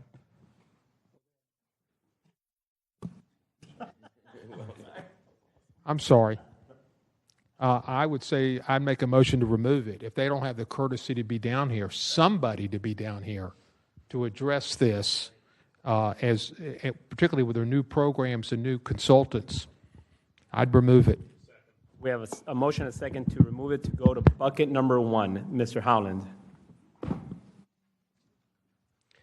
Thank you, Mr. Chair. Yeah, in particular, the state of the food bothers me because we have an organization that we donate a lot to that we support everywhere called Feeding Northeast Florida. My guess is they know the state of food discrepancies around Duval County. And to me, this is the essence of government scope creep. So I support the motion. Thank you, Mr. Lenin, and then we're going to take a vote. Through the chair to Mr. Weinstein, I met with absolutely everybody that came and wanted to talk about their programs, and no one came to talk to me about these programs, and there's no one here. So just, again, as we go through these things, if people want to talk to me about these items ahead of time, I'm there and available. Just want to point out no one ever talked to me about this $645,000 of items. Mr. Weinstein, you want to... Just, I'd like to say, I can speak to each of them to a certain extent, but if you would put them below the line, that would be perfect. And we'll make sure that within the next day or two, the proper explanations would come.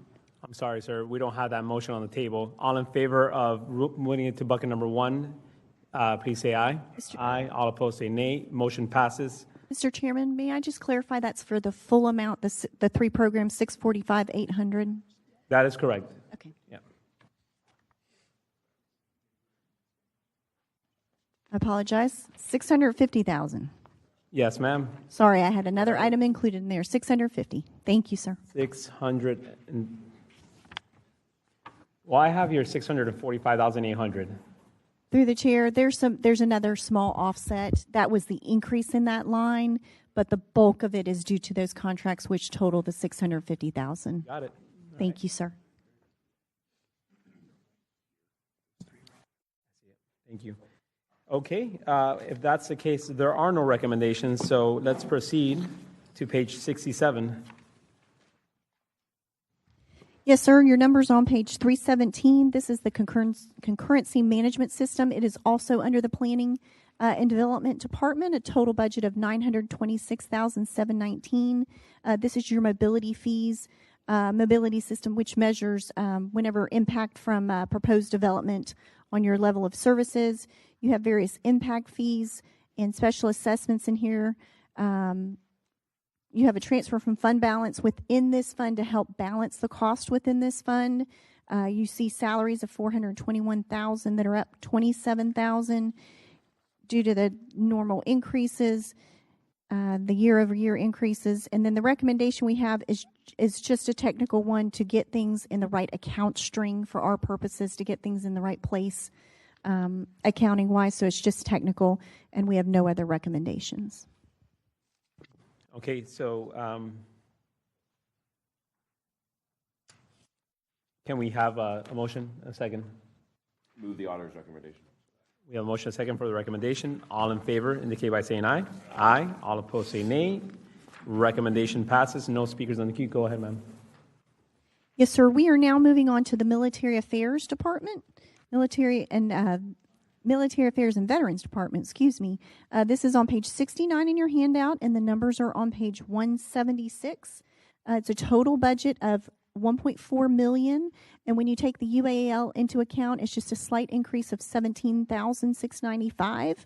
You'll see salaries of a little over $1 million, and that's the $63,000 is from the increases from 24-25 and 25-26 being reflected. The UAL, as mentioned, is moved out of that area. You'll see under other operating expenses, travel and training is being moved out, so that's a slight decrease. The grants and aids of the $1,000 that's flat is for the cost of the Active Military Combat Duty Grant Program, which provides assistance to families that have served in combat duty. You'll see on page 70 the 2 items for the food and beverage expenditures. We also list your continuation grants where there's no match, the $1,230,000 you'll see listed there on that page. Continue on to page 71. And then you'll see one item for a continuation grant that does require a city match of $30,000 for the homeless veterans reintegration program. And we have no recommendations. They are flat at their 14 positions and their part-time hours. Thank you, ma'am. I have a question before we get to the speakers on the queue, but there's a homeless veteran program. Is that considered CBA dollars? Through the chair, or to the chair, my understanding is that outside dollars would not be counted. That is just city dollars that would be counted towards that. There is a match of $30,000 that is funded by the city. We have never really counted any of the grant match. That could be a conversation. That's the match that I was referring to, because if we're putting $30,000 towards this program, and while it is a match from other entities, right, we're still putting $30,000 towards homeless veterans. That is part of the CBA conversation. Yes, sir. We do not have that listed on our items, but certainly that is something we can vet with Ms. Stefopoulos, make sure from an OGC standpoint. I don't see why you couldn't count it since it is city dollars that are putting up that match. Thank you. And Ms. Stefopoulos, is it confirmed that we are good to go on that, or are we going to wait on something else?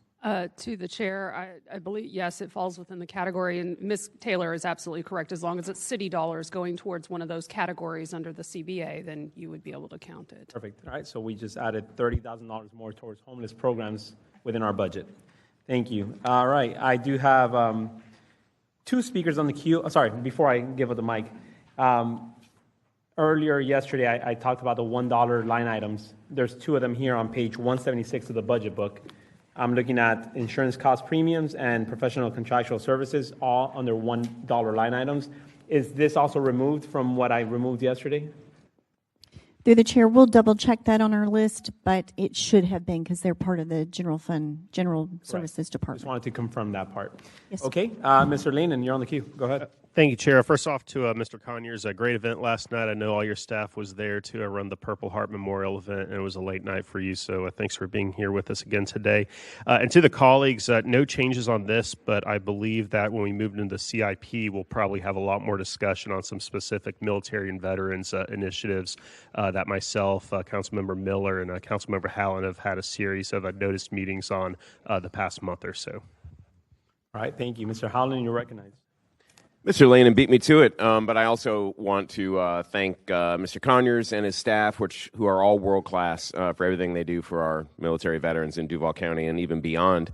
And then note, as Mr. Lane said, the $2 million in the budget, the CIP rather, for shade structure of the Veterans Wall has resulted in a broader conversation is, before we spend that money on a shade structure, where's the optimal location of the wall? And I appreciate Mr. Conyers, Mr. Lane and Mr. Miller. We had a notice meeting to discuss might there be better options before we invest. And I think you will see that conversation surface and resurface, particularly during the CIP section of this budget discussion. Will we get it resolved by then? It'd be wonderful we could, but it might be tough because there are so many interests and factors to consider when we think about that wall, where it should be, what its optimal location is, if it's where it is now or if it's not. Lots of things to consider. Thanks. Thank you, sir. Mr. Diamond? Thank you, Mr. Chair. I think Nick said almost everything I had to say, but I did want to also thank the Veterans Affairs Department. I personally hand-walked, I don't know how many veterans in there now, to get help of different types, and they're always so wonderful and so real, and they talk to veterans when they're vulnerable. Many of them are veterans, so they speak the same language, and it's just really nice that the city's doing something so well, so thanks for that, and then good luck with the wall and the shade structure. I'm here to be helpful, but that's going to be a tough nut to crack. All right, thank you. Nobody else on the queue, and I just want to echo what my colleagues are saying. You guys do a tremendous job year after year, without a doubt. We can always count on you guys, so keep up the great work and putting on the effort for our veteran community. Thank you all. All right. No recommendations on this end, so let's proceed, please. Yes, sir. The last item in your meeting 2 packet before we go back to meeting 1 is the Jacksonville Human Rights Commission. That's on page 72 in your packet. Page 160 has the budget numbers. You'll see a total budget of $1,057,000, and the actual increase with the UAAL is $62,000. For intergovernmental revenue, you'll see going down about $19,000. They do generate reimbursement for employment discrimination investigations, but that's based on the number of investigations that they estimate for the upcoming year. Salaries are at $668,000, slightly up to $44,000 from the 2 years of cumulative increases. You'll see at the bottom part there, they are flat for their 9 full-time positions, as well as they have no part-time hours. They have one food item, the $1,000 for that public purpose noted there, and we have no recommendations. There are no speakers in the queue. Thank you, ma'am. Oh, sorry. Oh, we do have Mr. Diamond. Go ahead. My apologies. No, thank you, Mr. Chair. I just want to put something on the record here. I'm sure the director of the Human Rights Commission could say the same thing, but look, I'm pretty tough on DEI and affinity groups and separating people by all the immutable characteristics that we may or may not have been born with. The thing I like about the Human Rights Commission is they don't ask those questions. They're not splitting us up in these ways. They're simply doing investigations to make sure people are being treated fairly in Jacksonville. And so I think that is a correct use of the form and function of government, in that they don't care what color you are when you call or who you go home to or whether you're a veteran or any of those things. They don't care. They just ask the question, have you been wronged? And we're going to go do an investigation and bring justice to the situation. I think that's fair. I think that's a good use of government. Don't like it when we're splitting people otherwise. And so thank you for the work that they do.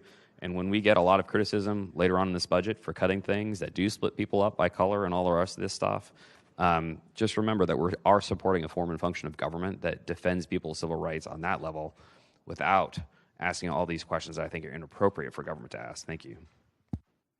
Thank you, Mr. Howland. Yeah, thank you, Mr. Chair. And the auditors, I'm going to put you guys on the spot here, but I think we had Dr. Jameson up here last year, and he identified the need for more people to process more EO claims. So I think we added a head count last year, and maybe we might have even added 2, or maybe we added 1 the year before. But I think this committee and this council continues to understand the value of EO claims and has staffed this department appropriately. Do you know offhand how many staff we added last year and or the year before? Through the chair, I apologize, I do not, but I'm happy to pull it. I want to say +2 over the past 2 years and even this year, but I'll leave it at that. Yeah, thank you. Okay, thank you for that. No speakers on the queue, no recommendations. So we are going now back to meeting number 1, handout 1.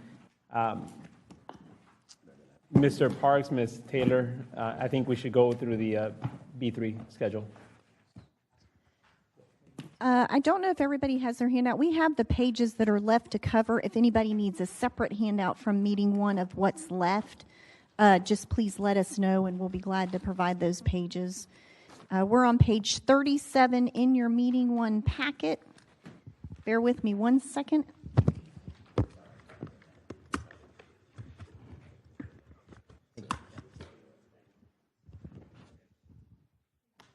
Okay. Okay, page 37 has what is called the B3 schedule that is included in the budget ordinance. This is a schedule that the budget office prepares as part of the budget. They do a 4-year forecast along with the budget to see where are things headed. We review it for reasonableness. We try to determine if there's any formula errors, things like that we can see, anything that we need to discuss from an. You'll see the notes at the bottom as far as assumptions, things like that to see if they're reasonable. It's, of course, not an exact science. This is meant to give an idea of where we're headed or where there may be problems. We do have some recommendations and some comments on the next page. I will go ahead and mention those because you'll see there were the document that was filed in the budget ordinance, there were projected deficits over the next couple of years, and then it turned positive for a couple years thereafter. You'll see in the revised we have 3 years of projected, that third year out. Of course, disclaiming we do not have new collective bargaining agreements. Those would start in year 27, 28. So there are many things that can change these numbers. The recommendations that we have on page 38, and I know you will want to have discussion on this, handout as a whole, but we are just trying to correct a formula issue on the pension costs that we noted. It would increase annual costs by $2.2 million in 26-27, and then about $8.5 million every year thereafter. And then for debt management, there are some items there that need to be adjusted. $5.3 million, $4.4 million, and $6.2 million for the respective years. So all of that's reflected in that revised schedule that you see on page 37. I will mention a few items, if you don't mind, just on some of the comments on the schedule. Property taxes assume a growth of 6% in the schedules. If you were to adjust that by 1% to 5%, that's about 12 to 15 million. And when each of the years you're considered, that fiscal year 29-30 could reduce that projected revenue by 58 million. So the sensitivity analysis of things like that, depending on how they come in, can significantly change things. As far as salaries, non-public safety, for fiscal year 26-27 through 29-30, there's no required increases at this time. So nothing's loaded in there for future years. Just for perspective, an annual increase of 3% is about a $5 million impact. For public safety, for 27-28 through 29-30, there are no contractual increases because the current collective bargaining ends in 26-27. And for context there, a 5% increase and a 7% increase for corrections is about a $25 million impact. Pension costs for FRS, what is loaded in is that all defined contribution members would convert to the FRS plan. Of course, none of us know what's going to truly happen once we see this pension plan implemented, but for sake of including some dollars and taking that into account, that was the assumption.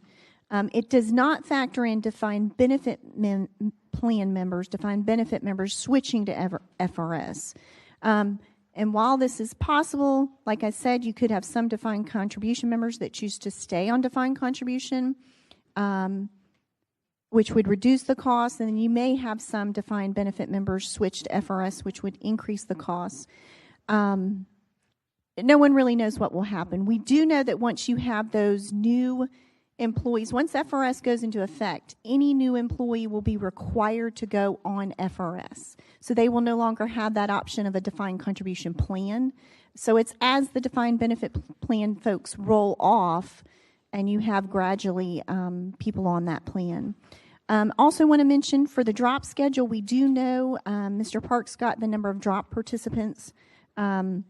It's about 125 folks a year, and that's a minimum of $1 million a year, and then $500,000 for Social Security. So kind of have an idea, but again, those are not taken into account. And then group health, the $23.3 million that is in this year's has grown about 3%, which probably is a little bit low, but as Councilmember Salem and the legislation that was taken up this week, he's requesting a consultant look into that and working with the city to try to determine how that can be tackled to potentially lower some of that. So a lot of comments on it. We do have the recommendations to fix a couple things. I know you all have a lot of conversation throughout the year on this, so I'll turn it back to you, Mr. Chairman. Thank you, Ms. Taylor. I do have a couple speakers on the queue. We're going to start off with Mr. Leanan. All right, thank you, Chair. And to the committee, so yesterday Mr. Weinstein used the word caution. I'm going to use the same word when we look at this Schedule B3, and just to kind of hammer home some of the recommendations and the comments here. So if you take the auditor recommendations and then you assume what they put as reasonable assumptions for salary increases, I mean, I don't see a world where we're not going to give our first responders a pay raise the year after next year, I believe, is when this one expires. The numbers I'm coming up with next year, we have a $93 million deficit, then $119, then $65 million. Next year's deficit, again, y'all have heard me talk about cash completion grants, but cash completion grants are still $50 million-ish of next year's deficit. So just as caution as we go through the year about taking any more of them on. When we look at ad valorem taxes, again, we all want inflation to go down, and just remember, as inflation goes down, so does CPI, so does the amount of what the escalator is each year on our assessed values of our homes. Kim mentioned it already, but the pension cost, I think it's a somewhat conservative estimate they're using for now, but we really don't know. We don't know what that exact switch will be. And again, one thing she hit on is everyone assumed that's defined contribution will move to FRS, but if more defined benefit members now switch to FRS, that's going to be more money on top of that. And then group health, as we've talked about a lot recently, 3% is probably a overly optimistic assumption, but hopefully with some of the work that Councilmember Salem is leading, we could potentially bend that cost curve there. And then through the chair to the auditors, as we go through this budget process, and we can talk offline more about this, I do want to have an understanding of what was built into this Schedule B3 that we have removed, because that's going to lower the projections, assuming that, hey, this was the proposed budget. It was assumed this was happening year over year over year. Like last year, I know the $10 million homelessness initiative was actually built into all 5 years of the Schedule B3. So I'll be curious to know what we have removed that was built into all 4 years projected out into this as well. But anyways, like I said, just want to make sure that we approved the 1/8 millage rate cut yesterday. But just want to make sure we maintain our fiscal discipline as we go through the next year, because we know that as of right now, we are facing a deficit for next year. All right, thank you, Mr. Salem.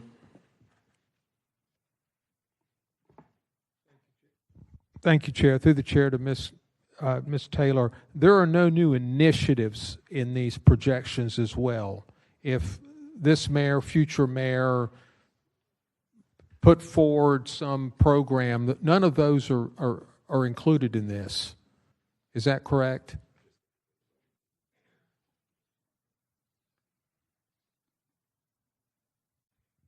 Through the chair to Councilmember Salem, I believe, and Mr. Parks is going to pull up, but like the items you just cut within the neighborhoods department, I believe those were continuation type things recurring. So some of that, and that's the difficulty in all candor on this schedule. There are so many adjustments throughout the budget process that, just like the related, for example, that was built in with debt over a 3-year period within the schedule. That adjusted. Like there's so many ups and downs that occur. But to your point, yes, some of the items, homelessness was a perfect example where it was left in the schedule because that was planned to be a recurring. It doesn't get adjusted because there are so many policy decisions that will change these numbers throughout the year. Doing a MOSH project and having debt, doing a UF and debt coming on, and so many, all the legislation that comes through that changes these numbers that we can't anticipate, of course, because they're policy decisions. But to your point, yes. Sorry, long answer there on yes. There are many continuation things that you may cut that may be included in the out year numbers. It would, this may be asking a lot, but it would be great. I don't know if you can, but it would be great to get some type of update to this B3 more than once a year. Is there, for example, once we finish this budget, we have made changes that go across after September 30th when we vote on it that impact the next 3 or 4 years. Is there a way to periodically update this? I'm not suggesting monthly, quarterly, or something like that. Not monthly by any means, but quarterly or every 6 months, for example. Through the chair, it is prepared by the administration, by the budget office. I don't want to have Mr. Parks quit on me. He may quit if I have him. We don't want that either. We don't want that. It is a monstrous task of all the legislation, all the policy things, all the things that could change it throughout the year. Obviously, big items are easy. Like we would talk about the increase we knew when we got the PFPF actuarial report, and we knew that was going to add to the numbers. We knew the solid waste fee, when that passed, that was going to help. And the big items, certainly those we can kind of eyeball, but getting into the nitty gritty of trying to do, it would be like trying to predict the collective bargaining in 27, 28, or these FRS numbers that we just don't know how some of this. So it's a compass and it's an indicator. And I think it's good for that. I just don't want it to be taken as an exact science. I understand. One other question, if I can. Go ahead. The budget office creates it once a year. You review it and you massage it as you see fit to present to the city council. Is that an accurate statement? That's accurate, yes, sir, and that's the basis of our recommendations is just some formula issues correcting those items, but you've summed it up, yes, sir. So what I have in front of me today is the budget office's B3. You're asking for recommendations to massage it in some way with your recommendations. Is that accurate? Through the chair, actually, we have the revised schedule in front of you, so it incorporates our recommendations. I got you. Yes, sir. Okay, so your recommendations have already been included in this. That's correct. Okay. Thank you, Chair. You're welcome. Thank you. Mr. Howland. Thank you, Mr. Chair. That was one of my questions, but Dr. Salem got it answered for me. So I'm looking at a number right now, $69 million over next year. That number kind of pops out of the at me. But I heard Councilman Lanin say potentially 93 in fiscal year 27. Can you tell me how you got from the 69 here to your projection of 93? Through the chair to Councilmember Howland, sure, just one point of clarification with the auditors.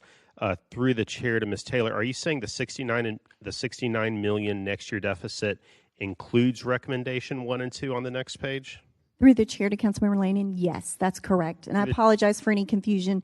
It's labeled as revised. It already includes those. So if you may have been adding that to it, they were already incorporated. Through the chair to the committee, I have some great news. Yes. We are $7 million less worse off than I thought for next year. So forget recommendation 1 and 2. The math gets a lot simpler. Then if you look at under salaries, there's nothing for non-public safety pay increases, which again, we don't know the exact number. It'll probably be something. And so the auditors had noted that if it's like the last raise, 3% is $5 million. And then with the reduction in millage rate, that's about $13 million less for next year. So I guess the math is add 18 to that number. So 87 million would be our new projected deficit. But again, that's assuming that the top line number for revenue comes in about as expected as well. And again, this is the whole point of the Schedule B3 is to be mostly directional correct. I don't think from one year to another it's ever come within 10 or $20 million of what we thought. There's so many moving parts, but it is a big number when you look at what that deficit was. And again, that deficit, still over 50% of that deficit is going to be directly driven by cash completion grants. Yep, right. Okay, thank you, Mr. Lanin. That was my big concern. Appreciate it. Thank you. All right. Do we have a motion and a second for the recommendations? We have a motion and a second to move the recommendations. All in favor, please say aye. Aye. All opposed, say nay. Recommendations number 1 and 2 pass. All right. Okay. We are done with that part. Ms. Taylor, can you please put us in the correct posture where we're at next? Yes, sir. We are on page 50. This is all of the direct contracts, and actually continuing all the way through page 84 is all your direct contracts. And I do want to mention, Mr. Chairman, that after that, because they kind of a lot of this runs together, but we do have MHOP and Journey to also cover, but you'll be talking about some of their direct contracts within this. Okay. All right. Before we proceed with the direct contracts, I want to make it clear to the body that aside from what we spoke about yesterday, the district dollars and the 1/8 reduction, obviously you look outside downtown, you see all the cranes and the parks being developed and all that. And I will wait for the Parks Department's presentation, but just keep in the back of your mind that we have new parks coming online here in downtown. And while we have the funding for that, we do not have the funding to manage and maintain those parks as it is right now. So I do have a report of a request that was for about $5.5 million potentially to manage and maintain these parks, all right? This request is not in the budget. It came to me after the budget. So do whatever you want with it. Just know that there's going to be a request for about $5.5 million to address this need in our community, and these parks are coming online in the next year. So just maintain or activate to maintain and activate. Yep. And I will have a presentation as well too at some point when the Parks Department comes up. But just FYI, like they didn't plan for this in the budget, and now they're asking us to figure it out. So there you go. All right, so let's get started. Oh, I do have Council President Carrico. Go ahead. Well, thank you, Mr. Finance Chair. I was just double checking that this will definitely be discussed at a later date, and we're going to do it in the park section. Yes, sir. I've been in the loop and aware of the oversight and the need to find the funding in this budget. So let's look forward to an in-depth discussion on that. But you might as well add another 5.5. You can't build $100 million worth of parks and not program and not take care of them.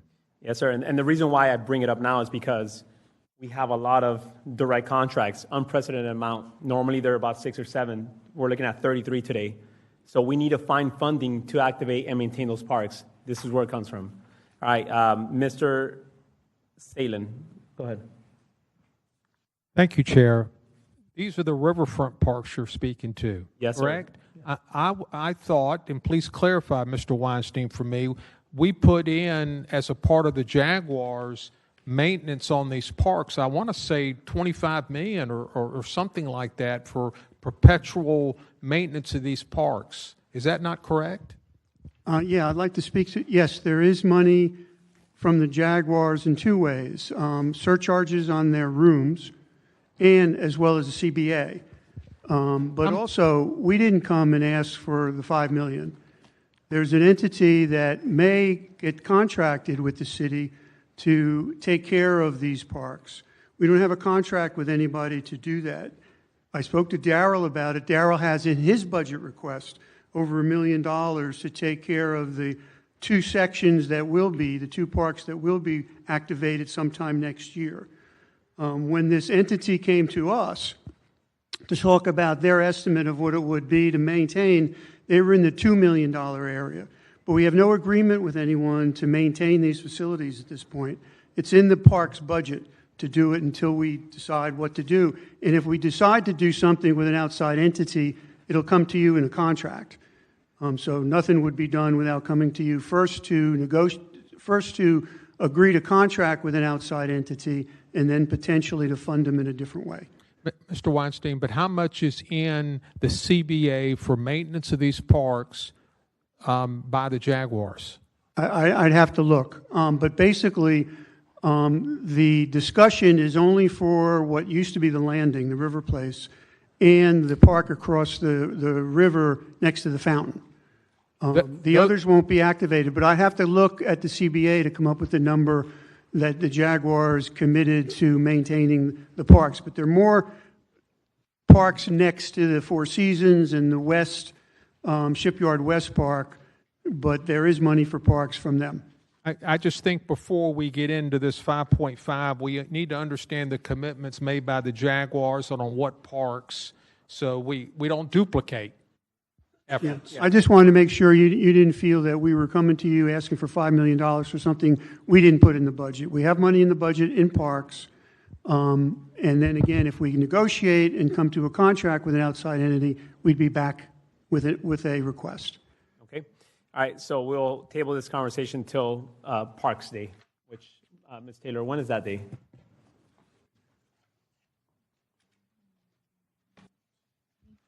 To the chair, I believe meeting 3, but we're double checking. Okay, so more than likely next Thursday. Thursday.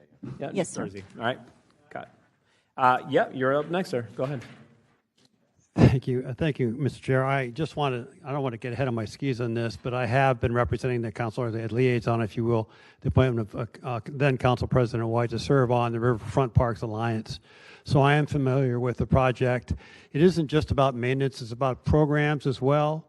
And I'll be glad to be a part of the conversation. But it clearly is a work in progress, and I think Mr. Weinstein is correct. We have not formally approached the administration of what that funding might be, but you've heard a number, back of the envelope number of $5.5 million. It may not be that much in the first year. The bigger issue really in the context of this is we're looking for developing a public-private partnership to support and make these parks vibrant and useful to the constituents who live downtown. Yep. Particularly those, but for everyone to enjoy. Thank you. I think we'll definitely, I'll set up a presentation that day to make sure that before we get started, we'll hear from everybody to make sure we go smoothly on this part. Mr. Carrico. Yeah, sorry about that. And I know we're not going down this avenue here, but there's some things that I think were said that are incorrect. I've had in-depth meetings as well with some of the organizers of this private entity. They did go to the mayor's office.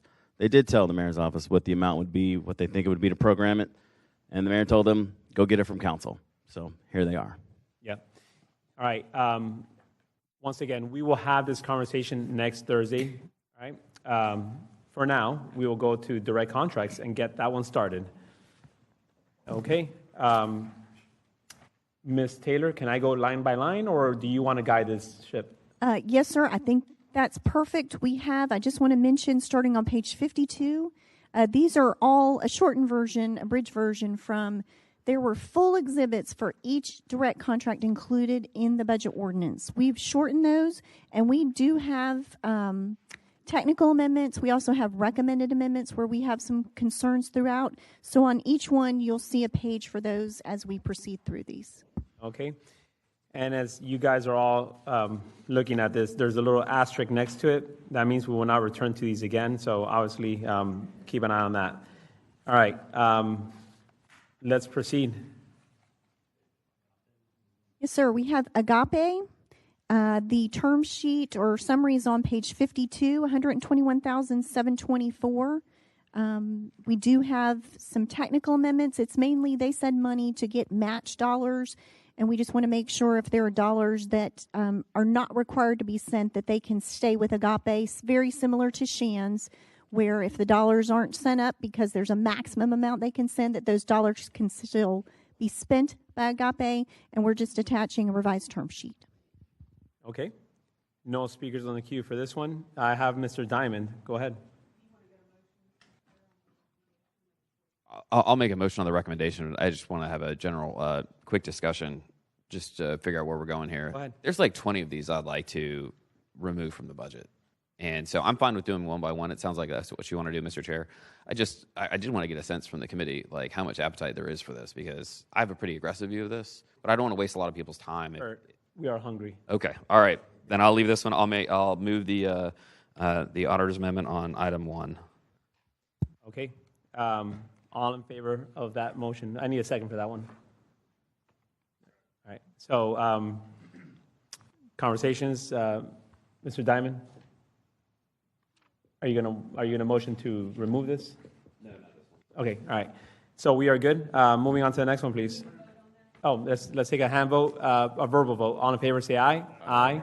All opposed, say nay. All right. Motion passes. Mr. Salem, go ahead. Yeah, I'm on the next one. The next one. All right. I will. So that one's done. So we're going on to number 2, Angel Kids Foundation Children's Initiative. I will say something very quick on this one. I am in favor of keeping this one in line, just because we saw the Department of Health come in earlier on today, and of those initiatives, there was nothing really towards pediatric care. And I think that if we are going to have some sort of service out there, health service-wise, at the very least, let's not affect the children. I've been a big advocate, and I know that my colleagues here want to protect the kids. So if anything, this is the one that I would definitely want to have stay in the budget. All right? Go ahead, Mr. Salem. Well, no. Here is the point that I want to make, and I'm going to make this regarding Journey. We set up the Kids Hope Alliance when Mayor Curry was here, where we combined the Jacksonville Journey and the Children's Commission to have one entity where all kids programs would go through. Kids Hope Alliance. What I'm seeing, and I'm going to make this point when we get to Journey, is that we've got the Kids Hope Alliance. We fund it with $50-some-odd million, and then there's all these side direct contracts, Jacksonville Journey, and others that are beyond that money allocated for Kids Hope Alliance. I think we need to stop this, and all children's programs should be should get their dollars from the Kids Hope Alliance, or else this is going to continue, and it loses its effectiveness. I was on the council then. I supported bring it all under one entity. This one obviously is important to you, and I'll support that. but I'm going to have some issues with Journey comes up because that's $2 million. And other children's programs, because it's just a way to go around the Kids Hope Alliance, as far as I'm concerned. They ought to all compete through that. So I'll say it here. I'll support this one here, but we just need to be cognizant of that. And I'm disappointed that these direct contracts are being put out there for kids when we have that entity that all these should go through. Okay? Okay. So I do have, thank you for that, and for agreeing to support me on this one. Mr. Joe Carlucci. All right, thank you, Mr. Chair. I'm going to be supportive of this, and I'm taking this approach pretty much to every single one of these direct contracts, and that's, I go through the exhibit, and then I just go kind of straight back to the page 5, and I'm just looking at their funding breakdown. So what I'm looking at is, COJ is bearing only 18% of the brunt of this, and then they're getting 37% from state and federal money. They're putting in 25% of their own agency funds, and then they're putting in 19% from private funds. That is like ideal just for me when I'm looking at nonprofits when they are coming and asking for city dollars, that it's not just 100% funded from the city. So that's kind of approach I'm going to be taking, looking at quite a few of these. So just wanted to throw that on the record. Thank you, Mr. Chair.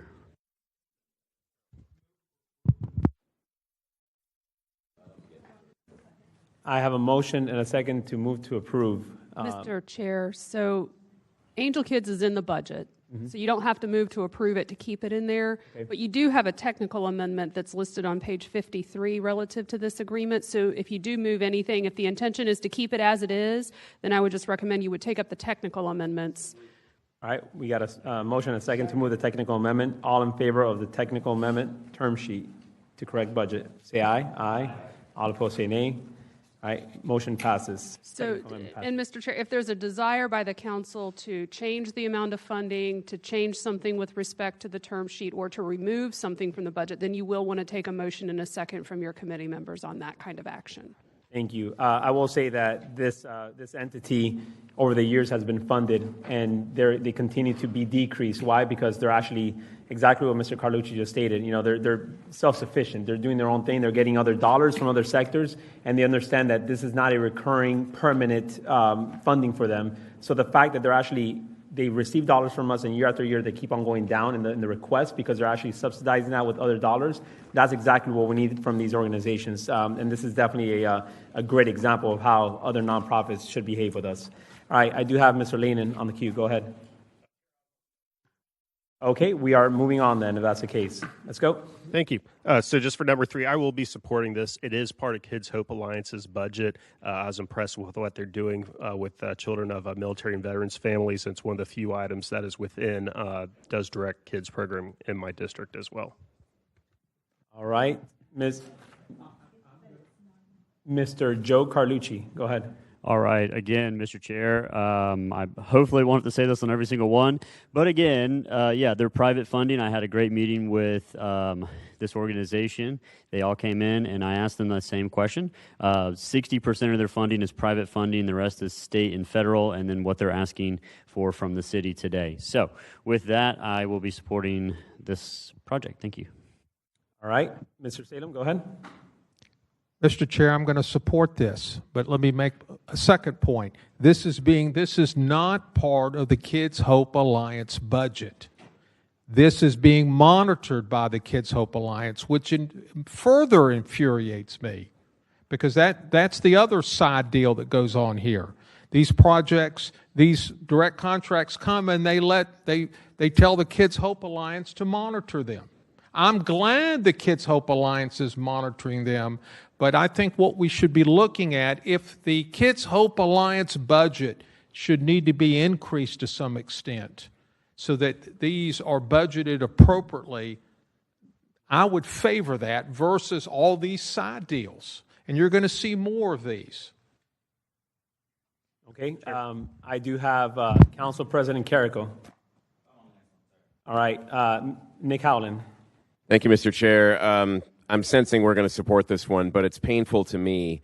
The only reason I'm going to support it is because it's for military families. But I want to reiterate, every single base here, NAS Jax, Naval Station Mayport, Blount Island, Kings Bay, Fort Blanding, they all have programs federally sponsored and sometimes nonprofit sponsored by foundations to do this very thing, consistent skill building programs to enhance focus, resilience, and academic performance. So, we need to be mindful of a number of things that are wrong. One, it's probably outside of the scope of local government when the federal government does this for its own kids. Two, it's not part of Kids Hope Alliance.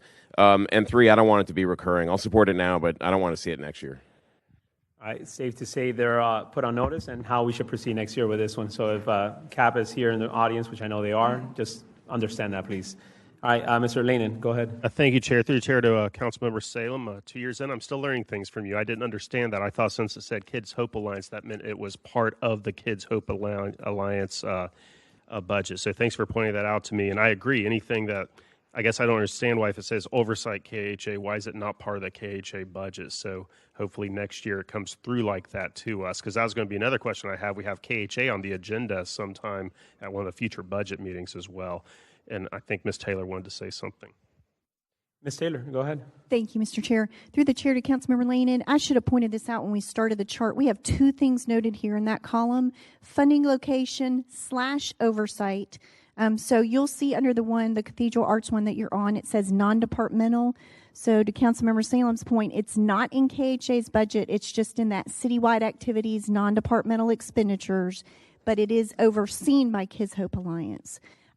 What I do want to mention is that because of the conflicts, taking action on that to move that today becomes more difficult because we do have the conflict bill. However, when you take up that bill on KHA, there is the potential in that bill for you to move some of those dollars over to KHA at that point in time, just not during the budget, for your consideration. Okay. All right, Mr. Weinstein, go ahead. I just want to explain how basically KHA does multi-year contracts. So the vast majority of the funding that they get are in 3- and 4-year contracts. This particular item came to us a couple of months ago as an opportunity we felt worthy of putting in the budget and having Kids Hope Alliance manage it. That's why it wasn't in Kids Hope Alliance budget to begin with. This is an add-on. Again, the vast amount of Kids Hope Alliance dollars are committed year in, year out to extended contracts. All right, thank you. Mr. Salem, on this one or the next one? Just to clarify, I'm not suggesting we move all these under the Kids Hope Alliance this year, because that would be very difficult to do. But I'm trying to make a point to the administration and to my colleagues. If you agree with me, we need to get that message out as we approach this next year, that we shouldn't have all these direct contracts for children's. Whenever possible, they should go under the Kids Hope Alliance. Thank you. Thank you. All right. We don't have to take a vote, so we are moving on to number 4. Ms. Taylor. Yes, sir. This is your Edward Waters. I do want to point out on page 55, so it's a request for $8.7 million. We do have some notes on page 55. This is the first year of the request. Next year, it's an anticipated $1.3 million for a total request of $10 million. You'll see that we have, and I'm going to wait to do any technical amendments or other until you take it up, but I'll mention we have a couple of recommended amendments, one of which you'll see on all of the capital-related items to remove the 118 grant provisions because it's capital in nature and we would be paying for costs there. And then on this one, we do have some concerns on getting some more definitive terms, and it really relates to all of the capital-related ones, getting clawbacks, establishing minimum investment, clarifying on some of them when our dollars goes out, etc. If you were to take this up and approve it, we recommend either refining some of these terms in the term sheet or placing it below the line if you do take it up till we can get some of these things settled. But I'll leave it to you for discussion. Thank you, ma'am. I'll open it up to President Carrico. Thank you, Mr. Chairman. You know, you go down this list and you start looking 120,000, 200,000, 200,000, then you see 8.7 million. It's a big number. and I had some sticker shock when I saw this on this list, and my initial thought was there was no communication from anyone on the administration, no conversations about a number this big, so it became a surprise. You know, you don't surprise your friends. That's the old saying in politics. So I have some relationships over there. Took it upon myself to reach out, let them know, hey, it's very likelihood that this is going to go away. We don't know anything about it. So I took the time to sit down with Dr. Faison and get educated about the program, what they're trying to do, build a dorm. He told me about, you know, the waiting list of students and made a great case. But I think I have another solution that, you know, I've been talking to OGC about. We set aside $15 million as a part of the $45 million that we found through the was deferred insurance or whatever fund that was. And we earmarked that for workforce development, educational institutions. So we started talking about FSCJ, UNF, some of their needs, and JU was one that I was having discussions with, which they had a need. Well, their need is going to be related to a CIP. So we don't need the money that I tried to earmark for JU in that 15. So in talking to Dr. Faison, he was amenable to taking $4 million, and we'll put it in that legislation, and then next year come back with another 4 to match 8. It's like a $32 million project, but he needs some investment from the city to get the funds released.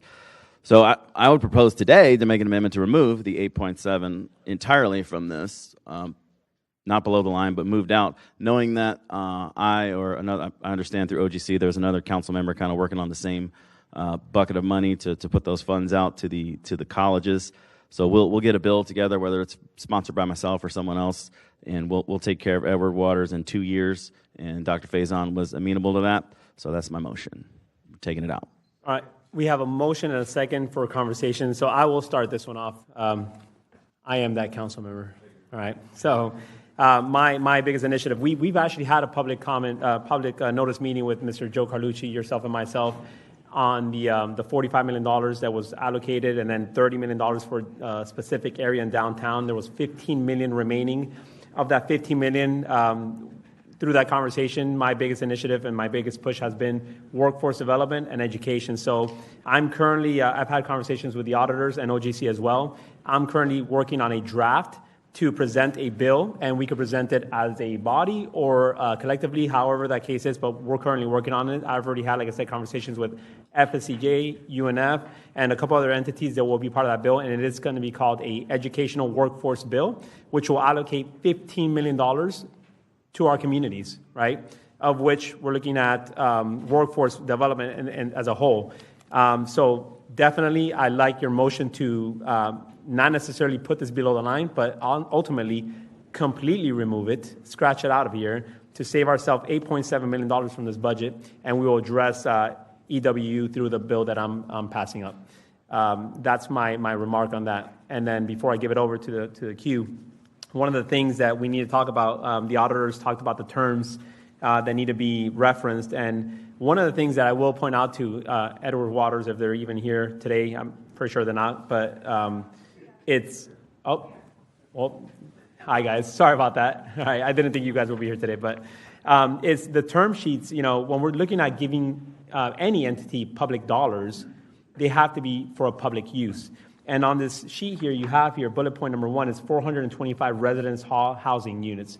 That's not necessarily a public access. So when we're talking about what could be used for that, I think we need to go to a drawing board to allocate some funds for truly public use where anybody could have access to it. So I know you're having conversations with Council President Carrico. I would love to have conversations with you as well, because like I said, I've already had conversations this week with UNF and FSCJ, so I would love to have that, if possible, early next week, and we'll get on the calendar as well, too. But now that I know that this is who you guys are, you've been here all day, so thank you for that. All right. Up next is Mr. Howland. Thank you, Mr. Chair. There's a principal thing here. No one from Edward Waters reached out to me on this 8.7. I have a hard enough time approving someone who wants $200K of taxpayer money if no one's reached out to me, but 8.7 I just can't do. So I'm going to support taking it out, and I'll support the president's initiative if it proves to deliver results to our community. I think it's certainly a better step than approving 8.7 now, which I would not have done. So kind of a lesson to everyone out there. I mean, also don't get to us the day before budget hearings start if you want the taxpayers' money. It's not our money; it's the taxpayers' money. So every decision we're making here is: are we spending the taxpayer dollars out of their wallets on their behalf prudently? And we need a lot of time to consider that. It's not a spur-of-the-moment decision you make on the dais. Let us know. Thanks. Bye. Thank you. To that point, I've also had those conversations with a lot of entities, and the way I tell people, and I've been saying it just like this is a baseball game. We are literally right now in the World Series. Don't come to us in the ninth inning. You guys need to come during spring training. Everybody here in this room, and a lot of people that I've spoken to in the last couple of days have been coming to us in the ninth inning. The game is over, essentially. But we'll figure out a way to make things happen. All right, Mr. Diamond, go ahead. I'll be quick because we've got a lot to do. I support removing this. I don't like the local colleges coming in asking for huge amounts of cash for any purpose. But if you're going to do it, the FSCJ one coming up is the reason. That's what you come to us for. Something that's obviously a public benefit that everybody in the community benefits. So happy to support the burn building. That makes perfect sense to me. This doesn't. A dorm, I will never see it. No one I know will, goes, to any of these universities. And so I just don't feel like that's the bang for the buck. Thanks. Yes, sir. Mr. Lannon, go ahead. Thank you, Chair. I'll calm down with some of my comments given how this is progressing. But I let the administration know well over a week ago that, hey, single biggest line item, I'd like to learn more. And again, a lot of times you've heard me talk about UNF, and I had a big fight to use recapture dollars for a $3 million initiative at UNF this past year. And even before this, the most we'd ever given to a local college was back in 17-18, $8.5 million to Edward Waters for a community field, student housing, and campus identification monument. So they had already gotten the largest singular grant we'd ever given to a local university. So completely agree with this, and it sounds like it's going to be an exciting bill that you're working on to benefit not just Edward Waters, but multiple universities within our city. Thank you, sir. I'll look forward to a co-introducer from your end. All right. Okay, Mr. Matt Carlucci, you're recognized. Thank you, Mr. Chair. Real quick, you were talking about the $15 million, and just for clarification, if you wouldn't mind, I know in that bill I had $2 million. Actually, I had $9 million for affordable housing, and it got pushed down to $2 million. Is that remaining in? No, sir, and the reason why is because the intent of that, and the reason why we even supported that notion is because the administration came to us saying that they would have abilities to have federal matching grants from that. Later on, they said they don't have the opportunity to do that anymore. So it was to duplicate that $2 or $3 million to make it about $8 or $12 million overall with the matching grants. But because they don't have that anymore, we felt that the best return on investment for those couple $1 million was to actually give it back to our schools, our public universities here in Jacksonville, which, quite frankly, don't get enough love here. You're going to see in the last decade, FSCJ has received less than $150,000 in dollars from us. So I felt that it was prudent on us to actually help out our kids, the students, and our workforce. And because, as you heard earlier, we've invested millions of dollars this year alone through affordable housing and things like that. So we kind of shifted the gear towards education and workforce only on this bill. I would have liked to have known that. I have spoken with the folks at the foundation, and last I heard, maybe it's not now anymore, but that it could be used. But if it can't, I understand where you're coming from. But still, that was important to me. And I went from $9 million down to $2 million to try to be a team player. And now the $2 million has gone away, and that $2 million can still be used well for affordable housing, and that's a pretty important. So I'd like to have a talk with you on that, maybe in the administration and whoever else in a sunshine meeting. But I'm a little surprised. That hits me by surprise, I just have to tell you. And we're talking about being hit by surprise. If I hadn't been here, I wouldn't have known that, and I would have been thinking that $2 million was going to affordable housing when, in fact, it was not. Thank you. All right, thank you, sir. I'm looking at the forecast, and the next week is going to be raining almost every day, so we'll have that in 2 weeks, a sunshine meeting. But I will have actually a public notice meeting this week coming up, so Monday or Tuesday I'll let you know, and we'll coordinate with our ECAs for that. Okay. Mr. Freeman's on the queue, but where's he at? Oh. Okay. Okay. Let's go, Mr. Freeman. Hey, thank you, Chair. And it's because I haven't plugged in as my name. I'm not Terrence Freeman. As I was hearing this conversation upstairs, I wanted to run down here. I understand why we're moving dollars right now. As we do look at your upcoming bill, obviously I hope EWU gets a role in this. They're a very prominent part of the College Gardens area, the greater Newtown area.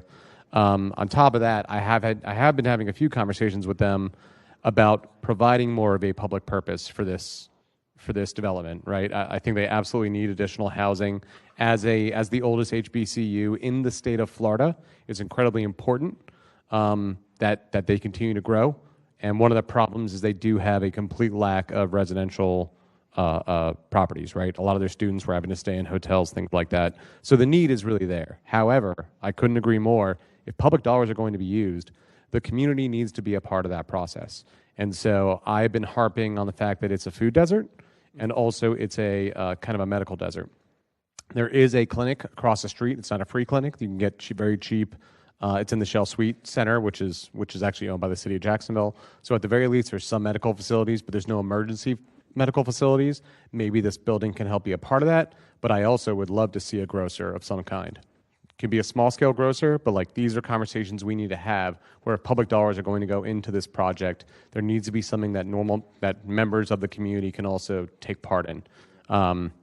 Also, there's conversations we should be having about Newtown Success Park, which is a park that they own, that myself and Councilwoman Clark Murray were working on putting more resources into, and now the park, I guess, has been kind of pulled back by EWU. So that needs to be a part of this conversation as well. Hey, why is that once public park no longer a public park?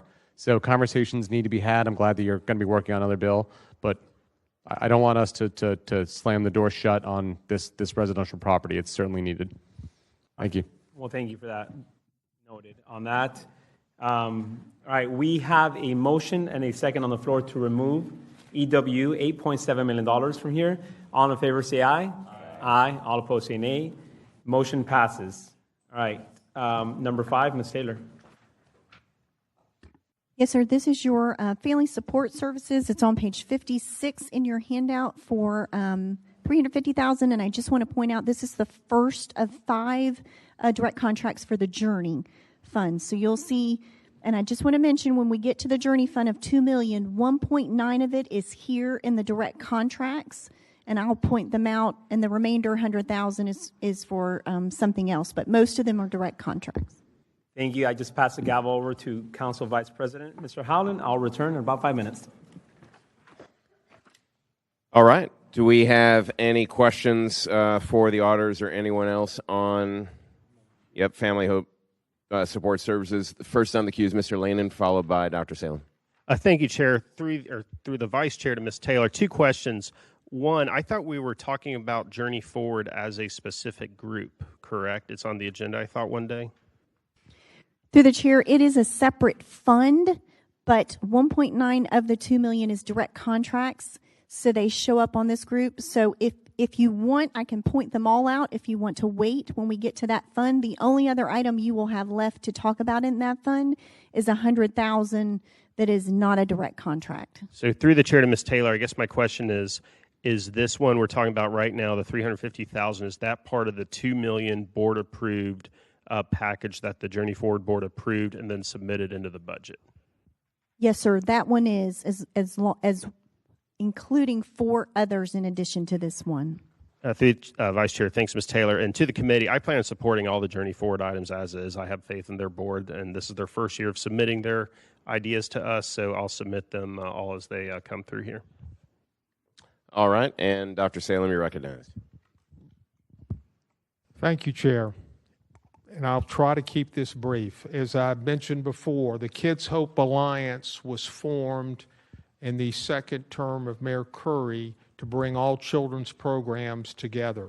What we're doing, and when the Journey Forward was mentioned, I was told that all their funding would come from federal and state grants. It would not be city money. And now we have $2 million in city money going towards Journey Forward. What's going to happen to this government is this entity is going to grow and grow, and we will again have two separate kids entities in this government, which I am adamantly opposed to. We should have one. And all these grants are existing programs within the Kids Hope Alliance. They are adding money to existing programs, and Dr. Grass is here. She can verify that because I've had this discussion with her. So I think we need to have a discussion about Jack's Journey and how we should handle these dollars. I think if we're going to fund programs like this, it ought to go through the Kids Hope Alliance as a part of their budget, or else we're going to regret this decision long term. I'll be long gone, and and somewhere down the road we're going to have the same discussion of putting everything under one entity. So there's 5 of them here, as once was said. I'm going to vote against all 5 of them because philosophically I think it's a bad decision. I've had this discussion with W.C. Gentry, their board chair. His comment to me is, Councilman, you're consistent. You said this to me 3 or 4 years ago when this topic first came up.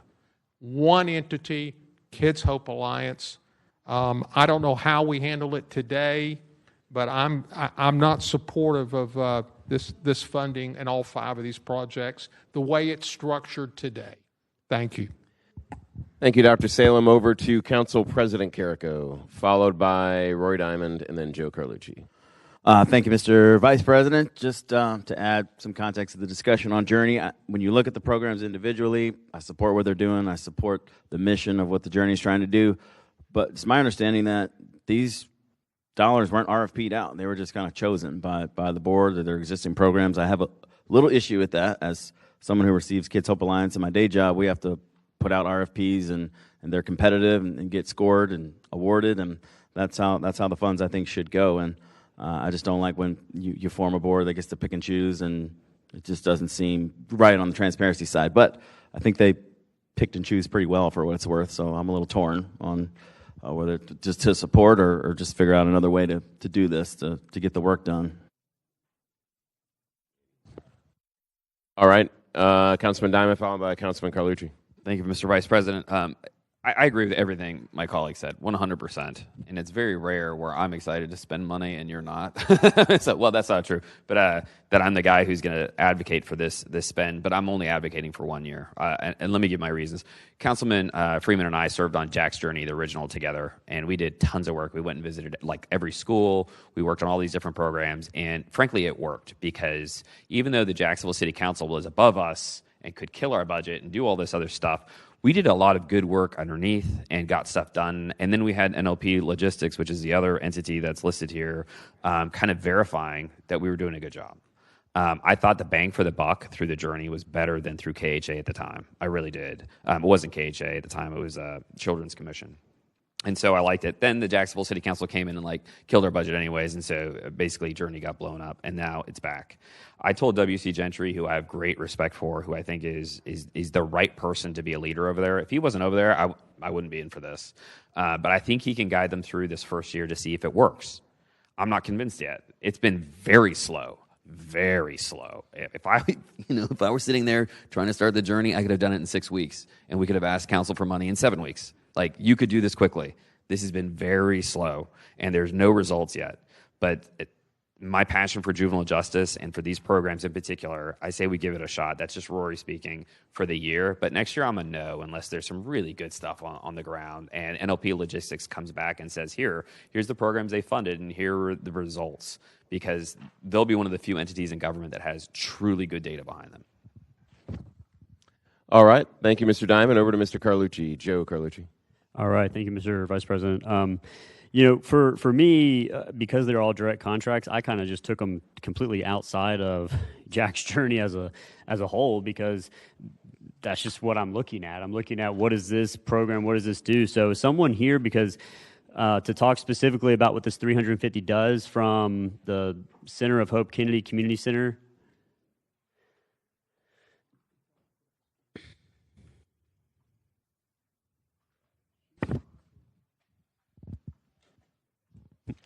And since the chair's not here, I guess I don't have to ask Yes, for permission. ma'am, you are recognized. You have to ask me. All right, good. Now. Yes, ma'am. Roll. So just walk me through what this 350 is for, because the key impacts and metrics to be reported are pretty underwhelming. So can you walk me through that? Your mic's not on. Just press a button. Okay, can you hear me now? Okay. Good afternoon. My name is Jada Hunter, the Executive Director of our Center of Hope at Family Support Services. And what this 350 will do is that it will expand our program in 32209 into 32206, the Kennedy Center. And basically what we're doing is we're looking to continuing to reduce child maltreatment and investigations in Health Zone 1. And 32206 is obviously in Health Zone 1. And this program has worked. In the 09 at the Emmett Reed Community Center, we've reduced our investigations by 2%. We've reduced our removals by 40%. And so we're looking to replicate this model in 06 in partnership with Parks and Recreation.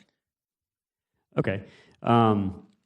So through the chair now, when it says increase the hope of 60 community residents, does that mean your goal is to reach 60 people? No, I would say our goal with this funding is to probably reach at least maybe close to 500. The 60 is a part of that 500. We, in the past 3 years, have reached about 1,400 families in the last 3 or 4 years at the center, at the program that's at the Emmett Reed Center. So for at least this first year, I would say at least 500, including touch points with our community outreach programs, working with individual families in terms of concrete needs, helping out with different economic hardship type things. And then the 60 that you're referencing to is our community support programs. And so that's where we're working with the parents. We do different types of parental resiliency programs called the parent cafes. So we've been able to reach at least 60 parents, possibly more, in terms of building a system of support, a system of care, so that those families can know that they can do life together with other parents, and all of these things strategically and are evidence-based to help to reduce child maltreatment as families are working together as a community. Okay, awesome. You just turned me into like one of the biggest fans now, because that's not, it just doesn't really come through on this page, you know? So I love that mission.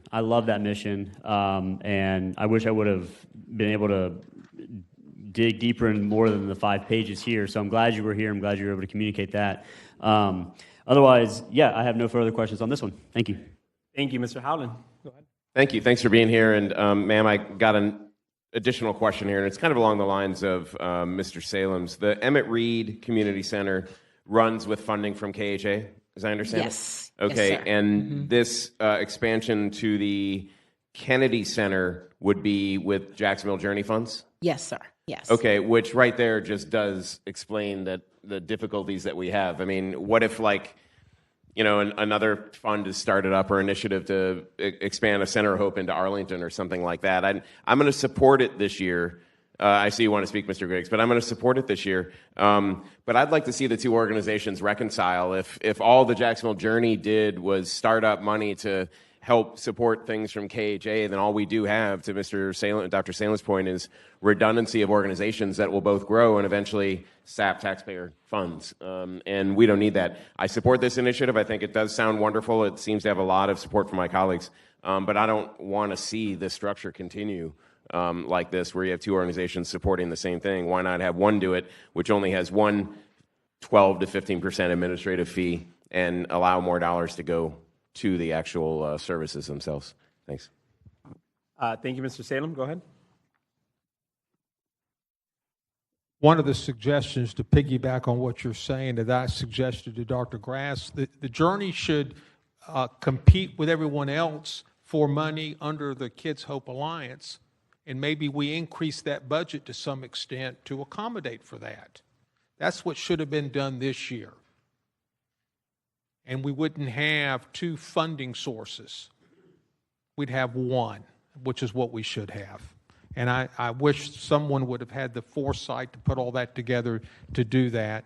I'm really torn in this situation because I believe if it is a one-year deal and we resolve it, that's great. But if not, 5 years from now, we're going to have two separate organizations again, which is not good for the taxpayers and not good for the city. Thank you. Thank you. I just stepped in here, and I'm kind of following the conversations, but I tend to agree with my colleagues here. While, if I'm not mistaken, I think these are existing programs. Did I hear that correctly, or did I hear that at all? Are these are existing programs? Dr. Grass, where's she at? Yes, they are. Thumbs up. So they are existing programs. The problem with that is that because there are existing programs, Dr. Grass, if you don't mind, please coming up here.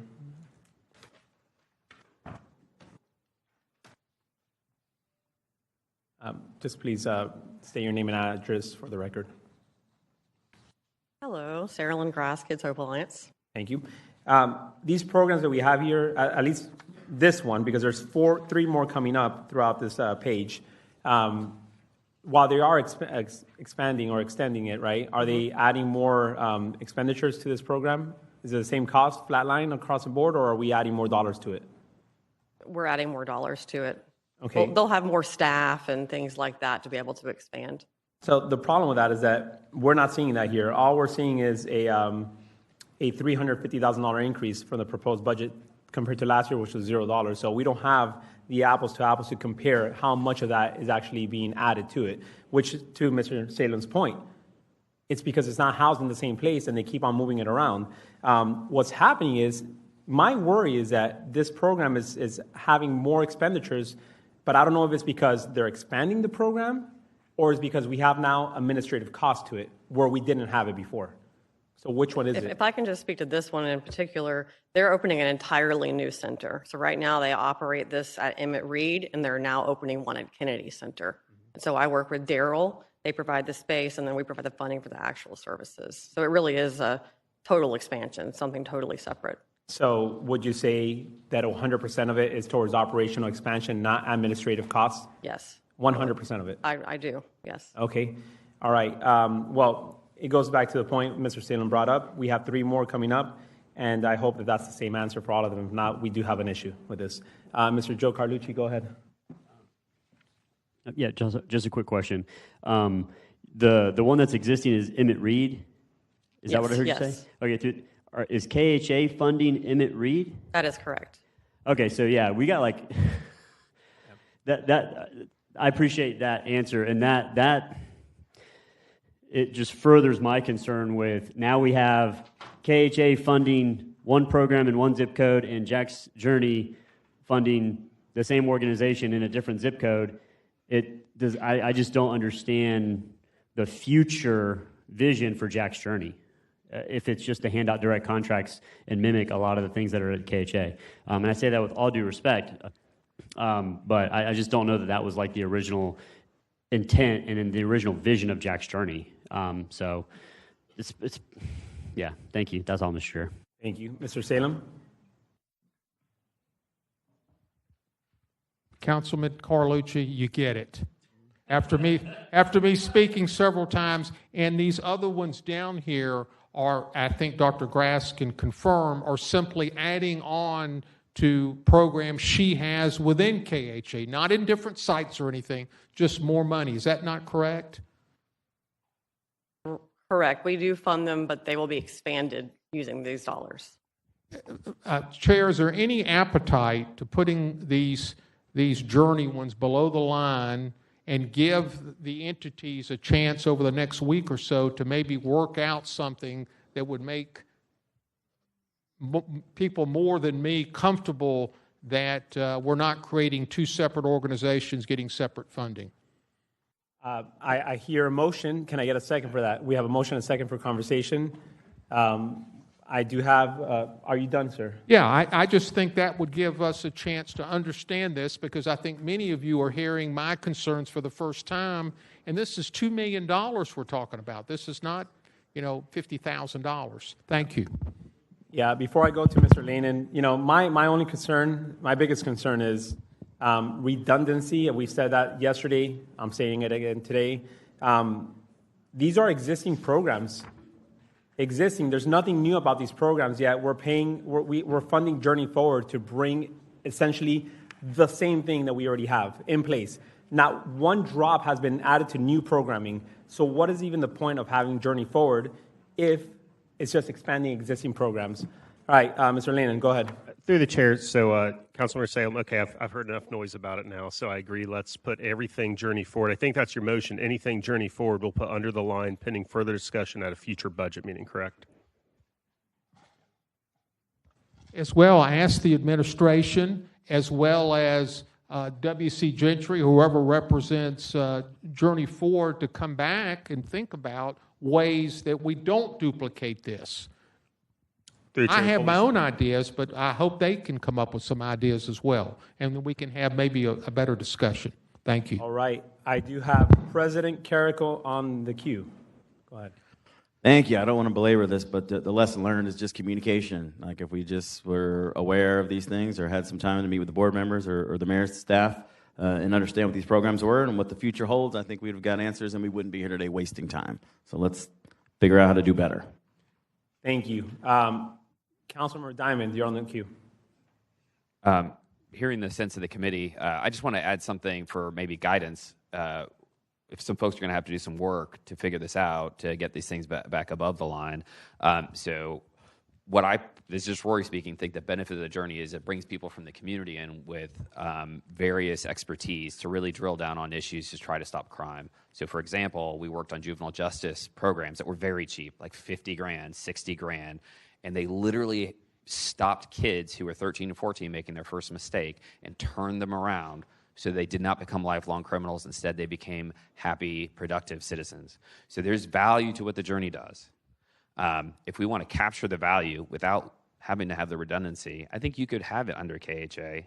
It just needs to have that board and that outside influence in there. And that way you can get the same grant oversight, you can get the same benefit of the drill down of the board without having this redundancy. And so that's just my suggestion on maybe a way that everybody wins on this. We address Councilman Salem's concerns of redundancy and just, silly extra government, but also get the benefit of these people who are volunteering to do a lot of work to make sure that these kids are on the right path. Thank you, sir.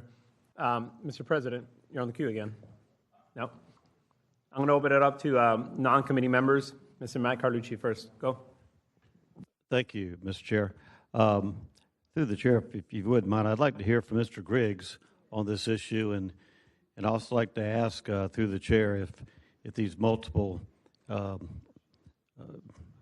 organizations, are they duplicating or what's? Give us a. While I respect your wish, we have it right now going below the line, and we could do a presentation from Mr. Griggs. Well, we haven't voted for it to go. We're about below to take the a line. vote right now, sir. Sir? We're about to take a vote right now. I know, but that's why I'm asking the question before the vote's taken.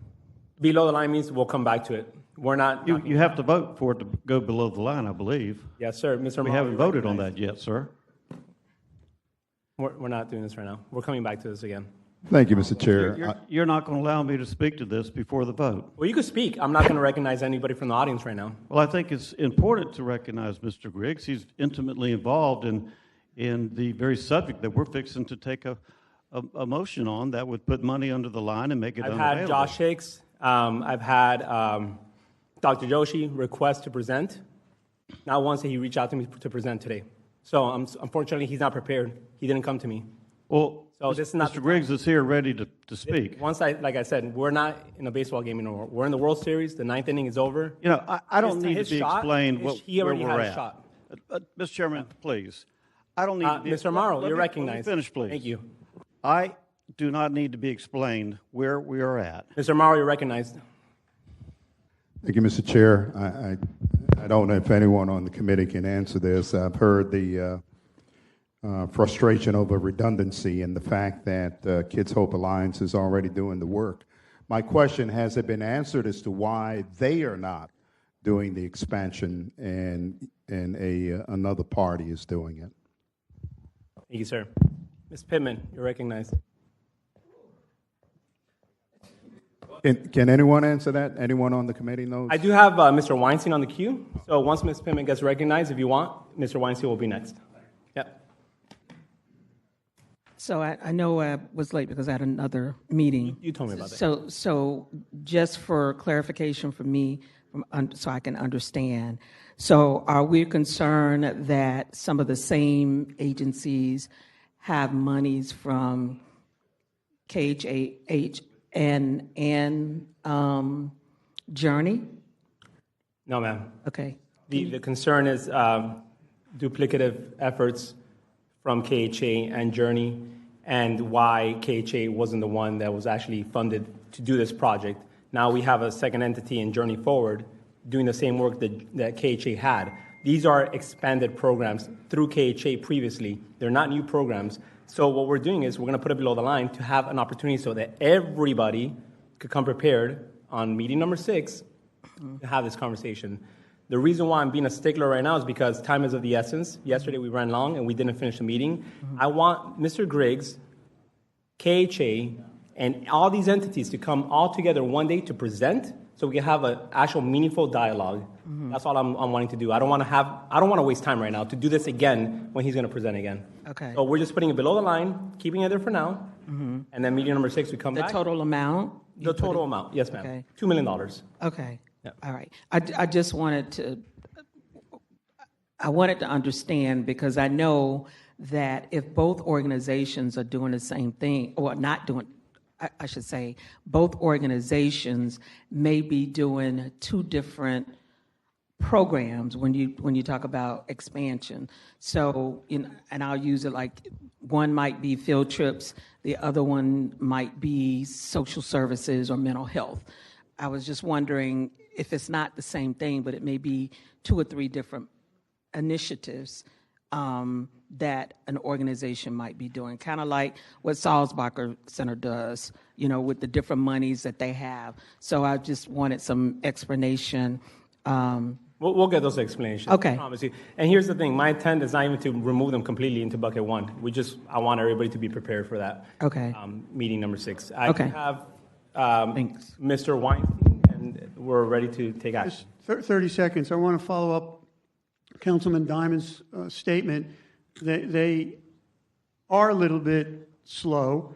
They have retreats that they're scheduling. They've got to go in a new direction. They can't be in the future doing KHA and what have you. We agree totally. They're only been in existence now. They came in January, February. They've been in existence 6, 7, 8 months.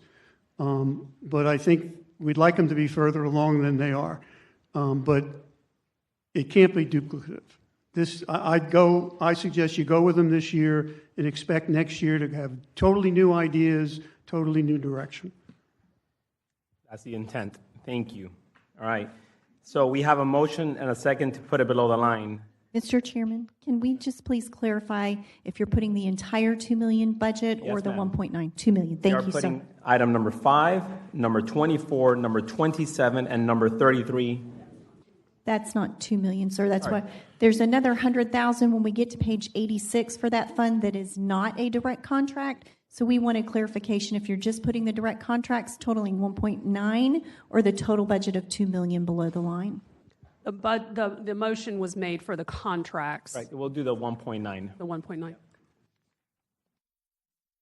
Okay. Nobody else on the queue. Let's proceed now, please, to number 6. We have a motion and a second. All in favor of putting it below the line 1.9, say aye. Aye. All opposed, say nay. Motion passes. Below the line 1.9, which is bucket number 2. All right. Moving on to number 6, FSCJ Fire Academy Burn Building. And I just want to clarify one thing. While it does say FSCJ, I don't want people to take away from this that we're giving FSCJ dollars. If you look at funding, location, and oversight, it says non-departmental and JFRD. These are truly dollars for JFRD, not for FSCJ. While it is on FSCJ's campus, these are not dollars that people should say, well, we're funding FSCJ. That is not the case. We're funding JFRD, which is a necessity in our community. So with that, please proceed. Thank you, Mr. Chairman. Page 57 is your summary. And we do have, I do want to mention on the $3.5 million, the main concerns is the funds are advanced to FSCJ for this project. They have until 9/30/26 to expend, so we're being consistent with what we usually put on any agenda item for advancing of funds. There are also some considerations, some recommended amendments, and some technical amendments. Recommended amendments are on the term sheet. Again, this is capital. All the capital ones is where we have concerns on having clawbacks, restrictions, clarification of cost overruns, all those types of things you usually see. But I'll let you discuss this one first before taking any of these up. Thank you, ma'am. I don't see any speakers on the queue, but I do know that Ms. Mejia is here to talk about this if you would like to indulge. If not, then we're good. Okay. All right. So we're moving on then if that's the case. Oh, sorry. Go ahead. Number 6, burn building. Yes, so I just wanted to point out on page 57, there were amendment. some recommended, well, no, there's some recommended amendments that you all might want to take a look at, and Ms. Taylor can walk you through those. If any of those are approved, then you would take up the technical amendment as part of that, but you may want to have Ms. Taylor walk you through her recommendations. Go ahead, Ms. Taylor.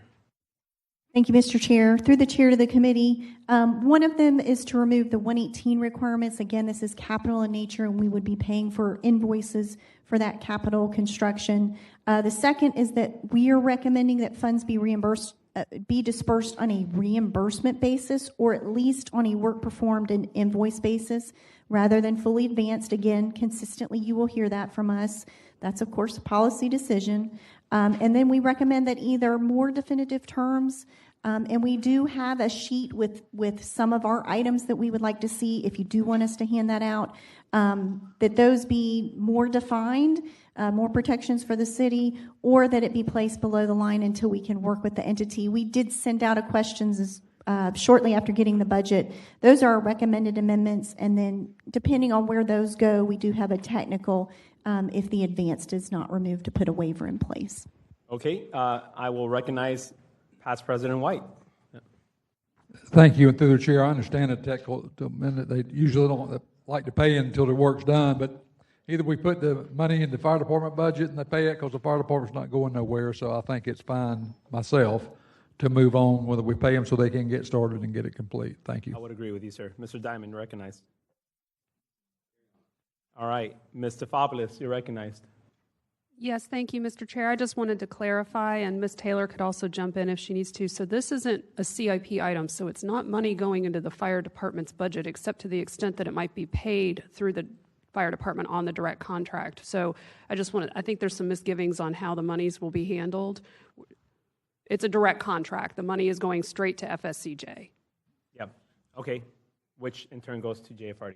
Well, for the burn building, which is used by primarily. So they will have the access to the burn building, yes. The only entity and the only individuals could use it are JFRDs, right? That is incorrect, no. So FSCJ manages, owns, operates the burn building.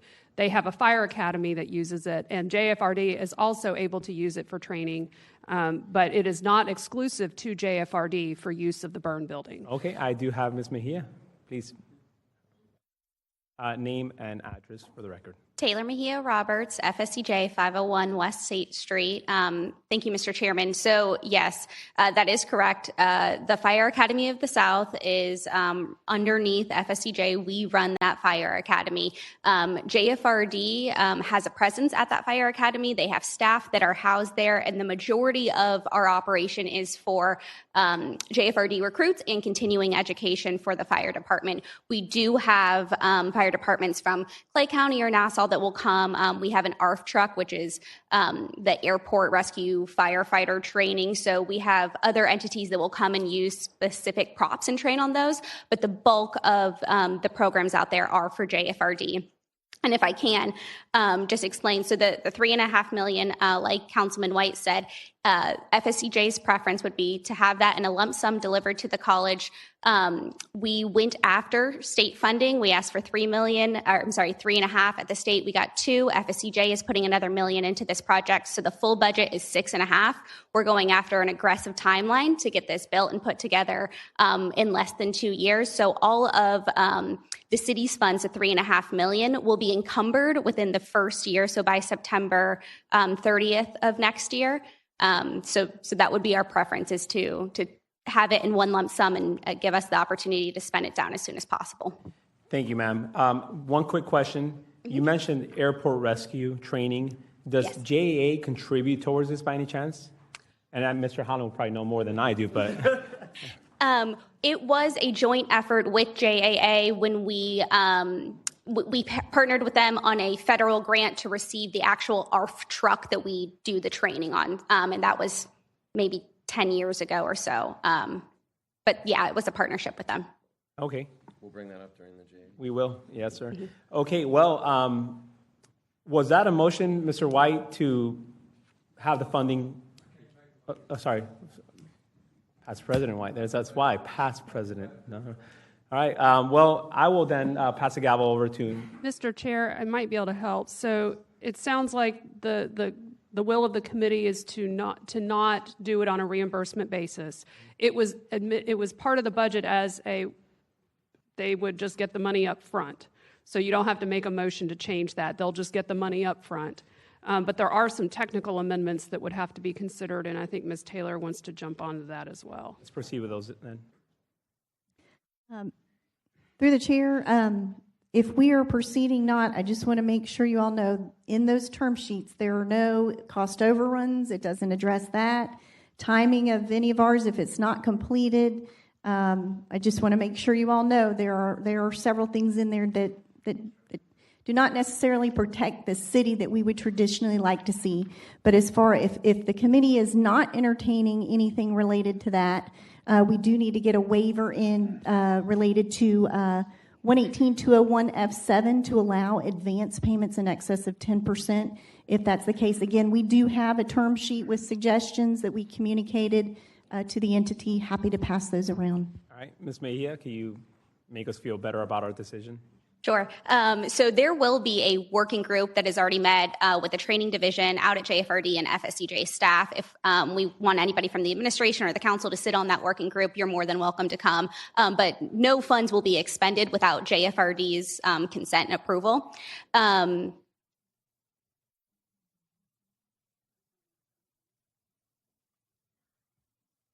working group is in the term sheet, yes. Ms. Taylor. Recognized. Thank you, Mr. Chairman. Through the chair, there's nothing in the term sheet like that that calls for whose funds go out first, who's responsible for cost overruns, if there's savings, what's the percentage of allocation back to everybody, do our monies go in first, all those sorts of things that we usually like to see in an agreement. It's those types of things that are not. I know that's the intention that may be expressed. They're just not, the words are not on the term sheet. We got some things to work around. All right, Mr. Diamond, go ahead. Mr. Chair, maybe it's just because I'm a lawyer and I can't help myself, but this is going to happen, right? This money is going to happen in this budget. There's no question. Why don't we just give them a chance to work out the term sheet and then put it below the line until it's done? Agreed. Or even like you can keep it above the line and just have a requirement before we sign off on this budget. Let's get that done. Agreed. I like it. We'll see you meeting number 6. If not before that, just let me know, and I'll recognize you prior to that. Happy if to not, do that. Plan for meeting number 6. Thank you.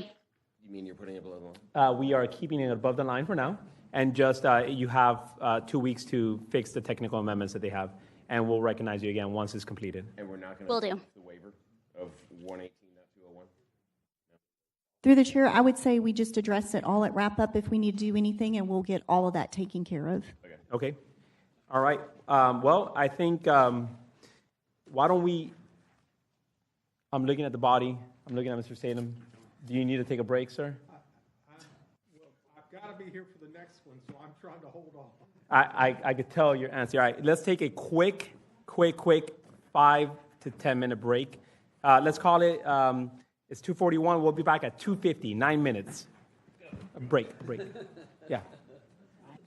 For clarification for me, when we talk about direct contracts, and I guess I asked Ms. Taylor this, when we give direct contracts, they get the money up front? No, okay. Reimbursed. It's okay. I thought I heard someone say that. I was going to say it. I didn't think we. Yeah. This one's, some are upfront, some are reimbursed. Depends on which one it is. And so how do we can talk about when we come back. Yeah. Okay.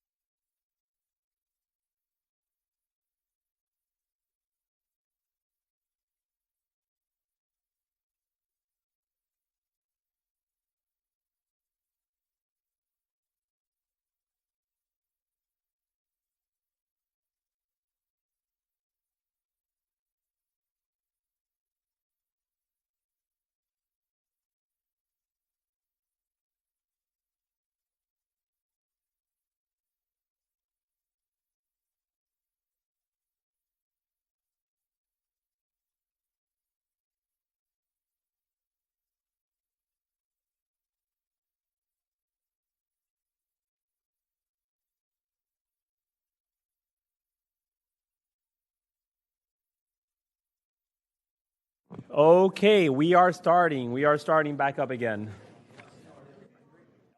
We are on number 7, Gateway Community Service Alcohol Trust, Detoxification and Stabilization, $399,989. Ms. Taylor, do you have anything to say on that? Or? And I don't want to interrupt the flow. If you're going through them, sir, I'll just point out the pages 58. We have a technical if you do not cut or put below the line or do something else. Okay, I have Mr. Salem. Go ahead. Thank you, Chair. We have our opioid program where we are getting federal money through the opioid settlement, $5 million plus a year, and that is being managed.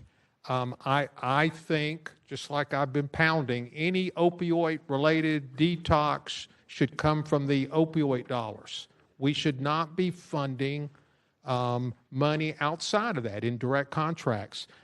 Project Save Lives, the next one, and because I'm going to say the same thing, interestingly, started by Bill Gulliford, Councilman Diamond's predecessor. I took it over because as a pharmacist, I took it over. It was funded by the general fund for many years. Mayor Deegan's first budget, she said, we're not funding this anymore, needs to go to the opioid committee. I facilitated that on very short notice, and they got their funding. So I'm recommending we pull both those out of the budget. Well, I do have Ms. Taylor on the queue. Ma'am. I want to apologize for starting off because I was thinking this was the 500,000. So let me just back up a step on this one. This one in the ordinance code 111-205 does say, this is where it sets up that Gateway Community Services on a quarterly basis where we'll see funds. I'm not disagreeing that funding source-wise where it is. I just wanted to back up a step that this portion, there's 2 of them that you'll see. The next one is for 500,000 for that Project Save Lives. But this one, the $399,989, has been in a consistent amount for many years that the general fund has funded, and it's pursuant to this code section that actually states Gateway in that code section. So I apologize for confusion starting us off there. Go ahead, Mr. Sam. Yep, yes, sir. So you're suggesting on this one we're sort of mandated to do the $399. Is that what I hear you saying? Through the chair, yes. Not necessarily. I need to discuss with staff whether Project Save Lives already, the big bucket goes towards grants. So it would be an applying sort of situation on that. And this is saying the city will provide this and Gateway is the one that's funded. So it's a little different. Okay, then I'm fine with the $399, but I stand by my comments on the $500. Project Save Lives has been funded by the Opioid Committee for the last 2 years, and I don't know why there's a line item here for that in this budget. Okay, thank you. Mr. Howland, go ahead. Did you move removal of the 500 then? I did. Okay, I'll second that in case it wasn't seconded. But let me ask real quick to Ms. Taylor, is there something we can do to add to that motion to support Gateway Community Service Project Save Lives immediately through $500K from the opioid settlement fund? No. Can't do it? Why? Because they have a grant process. They have a grant process. Okay. So we just encourage the opioid committee to do it. Got it. Okay. Thank you. That's all I had. So we have a motion and a second then. Motion and a second. I have Mr. Weinstein, please. Thank you. Just for information, for years, the $500,000 was provided by the general fund. Then it went to the opiate. This particular year, now coming, they've reduced the amount of money they had dramatically and the categories that you can apply to. That's why when they came to us, we decided to put it back in the budget. This is the program that puts people in the ER rooms so that they get them right then and there. So just know that hopefully they can get the money out of that fund. They didn't think that it may be that they could. That's why we funded it. Okay, thank you, Mr. Salem.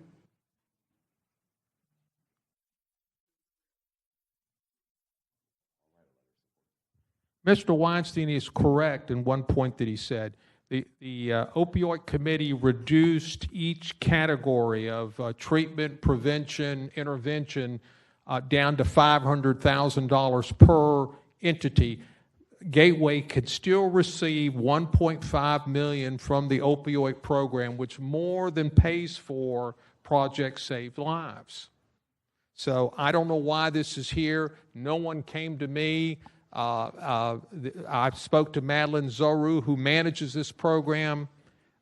She was not aware of all this. I say we remove it.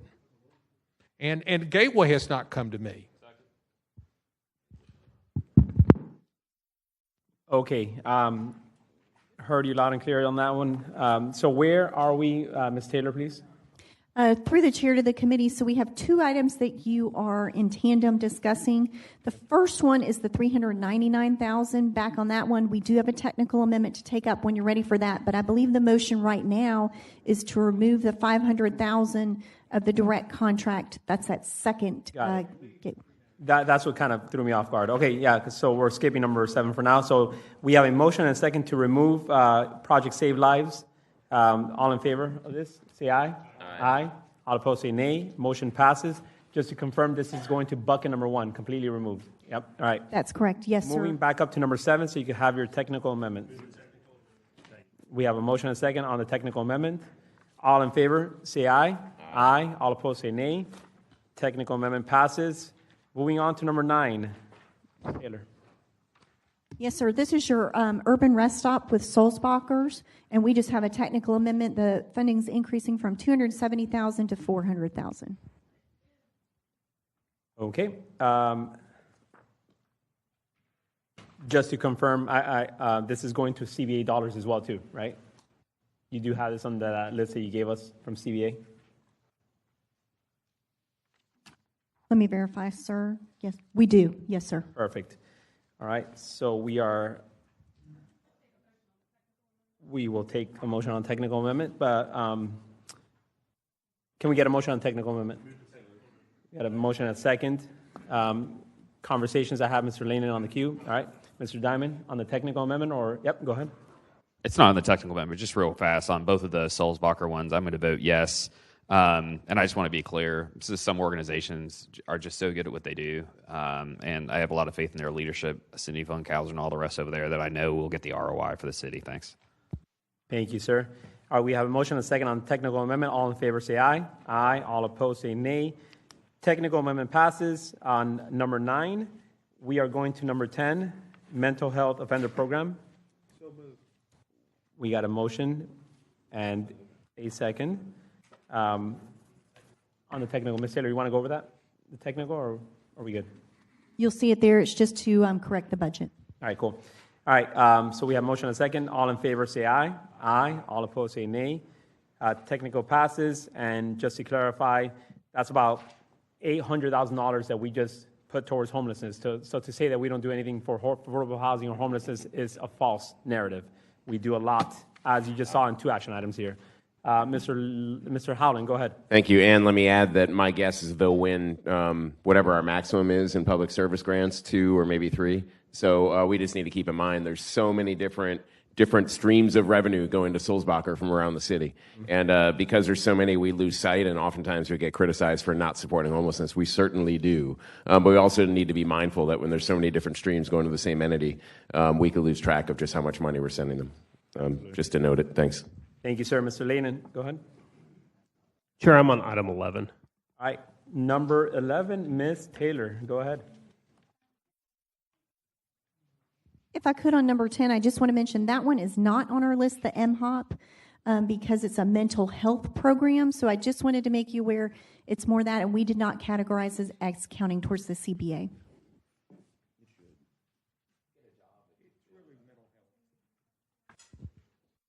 Okay, I understand it's mental health, but the individuals that the Sulzbacher services are homeless. So these are homeless dollars. It's going to an entity that services the homeless. Am I incorrect on that part?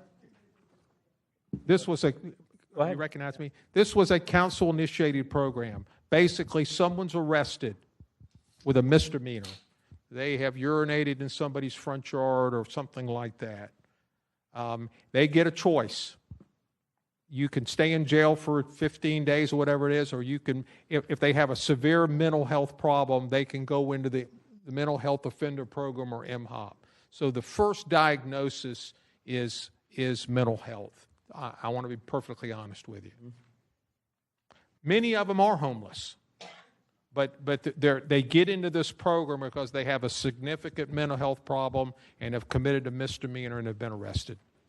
Okay. The thing with that is, Mr. Salem, is that, like you said, most of them are homeless. So if most of them are homeless, this should count towards that. And if there is no numbers or no metric that defines how many are homeless or how many are not, the fact that it is going to a homeless center that services majority homeless individuals with mental health problems, this needs to be counted towards the CBA. If I'm incorrect, please, Ms. Stefopoulos, correct me, but I don't understand how this is not considered a homeless initiative. I think because while many of them may be homeless, they're not all homeless. So it's specifically intended for jail diversion. And so we don't just necessarily assume that they are homeless going in. They can be arrested for any number of issues. Most of them are homeless. Mr. Chairman, there's a lady here that can give you those very statistics, if you'll recognize her. Good afternoon. I'm Eve Janako. I'm the trial court administrator for the Fourth Circuit Duval County Courthouse. 87% of our offenders in the program are homeless, and we find that after they have their services, 89% are then housed. So housing is a big issue with this population, and Sulzbacher will bring them in, give them services, and find them supportive, permanent housing.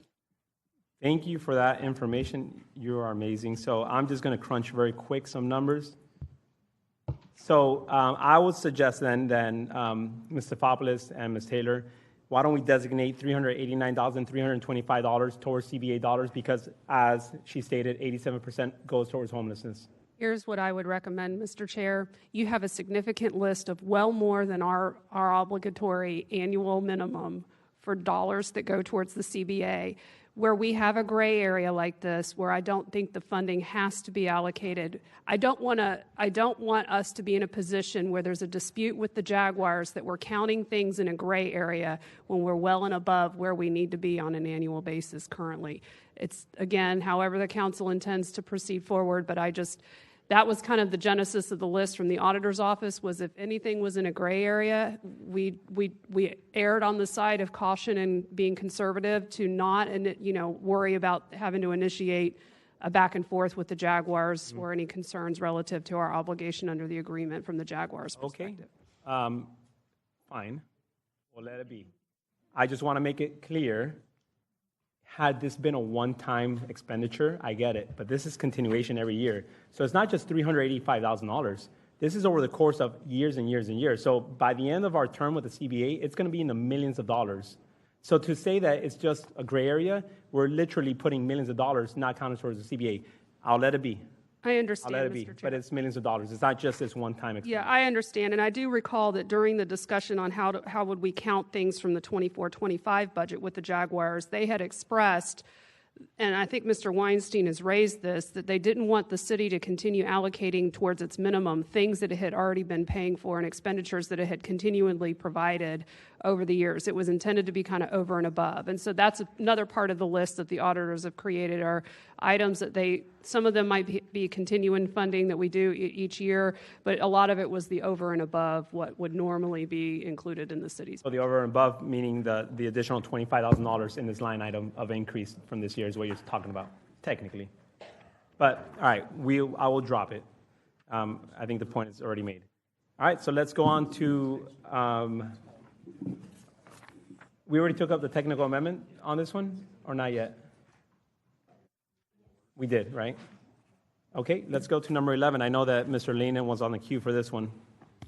Yeah, thank you, Chair. Through the Chair to the auditors, remind me again why the $4 million for Out East and the community benefit agreement cannot be used for this project. Through the chair to Councilmember Lane, in a couple reasons. It's outside the boundary, the map boundary that is drawn for one, and then we did not feel that it met the 4 category requirements for the project. But Okay. that's certainly if you want to discuss that. Through Chair and Ms. Taylor, thanks for that. I mean, that makes sense if it's outside the boundary. I just saw out east and thought it may have been.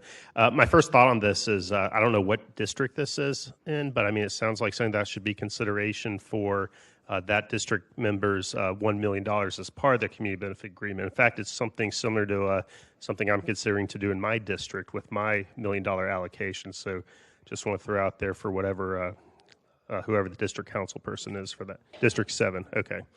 Who he is not here anymore. No, he's not. But, all right, I hear you on that one. Mr. Howland, go ahead. Thank you. And I don't know if the administration, anyone here can answer this, but we have community centers. I wonder if there's a city community center in close proximity to this and why we would invest in another one.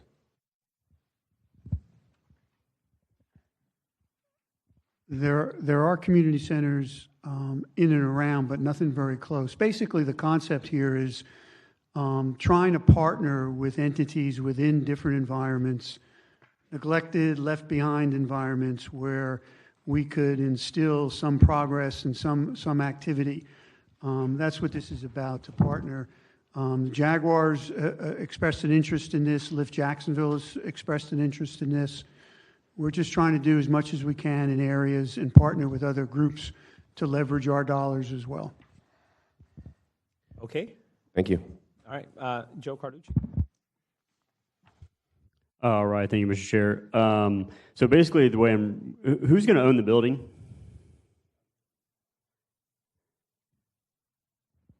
The church, it's on their property. Okay, so I don't know how I feel about basically we're giving church $300,000 towards a $2 million building that we don't own. I was always under the impression you can't really do that. I tried, but so that's where that's just my thinking on it is, hey, I got a great church. They would love to have a $300,000 contribution towards their capital campaign, but I think this is just a slippery slope, and that's kind of where I'm leaning on this right now. Thank you, Mr. Chair. Thank you, Mr. Vice President Howland. Go ahead. Thank you, Mr. Chair. I just wanted to note, about 4 or 5 items ago, we approved the Center of Hope for the Kennedy Community Center at 113 Iona Street. That's a 9-minute walk from this In the World International Community Center, according to maps. So I would not advocate for funding, using city funding for a new community center. I would move to eliminate it. We got a motion and a second to move it to bucket number 1. Councilmember Diamond, recognized.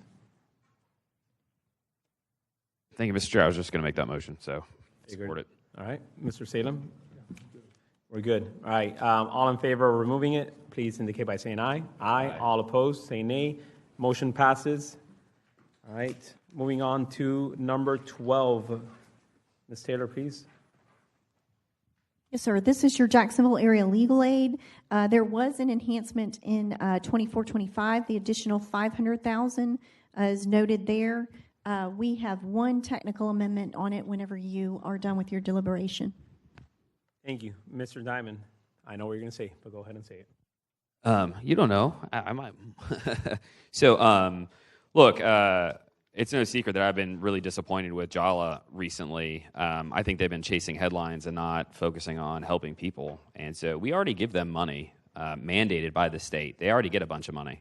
So this is over and above that. And we gave them $500,000 last year. And I try to be reasonable. I'm not just out here slaughtering, but I'd like to cut this in half to $250,000, and that's my motion. I have a motion. Can I hear a second on that for conversation? We got a second. Mr. Joe Carducci. All righty. Well, I was going to be supportive of this either way, only, again, because I always go kind of the last page. They get a lot of funding private, federal, state. I like that. The ask of $500,000 is only 4% of all of their expenses and whatnot. So I guess the amendment would be $250,000. So I'll be supportive of that. Okay, Ms. Pittman.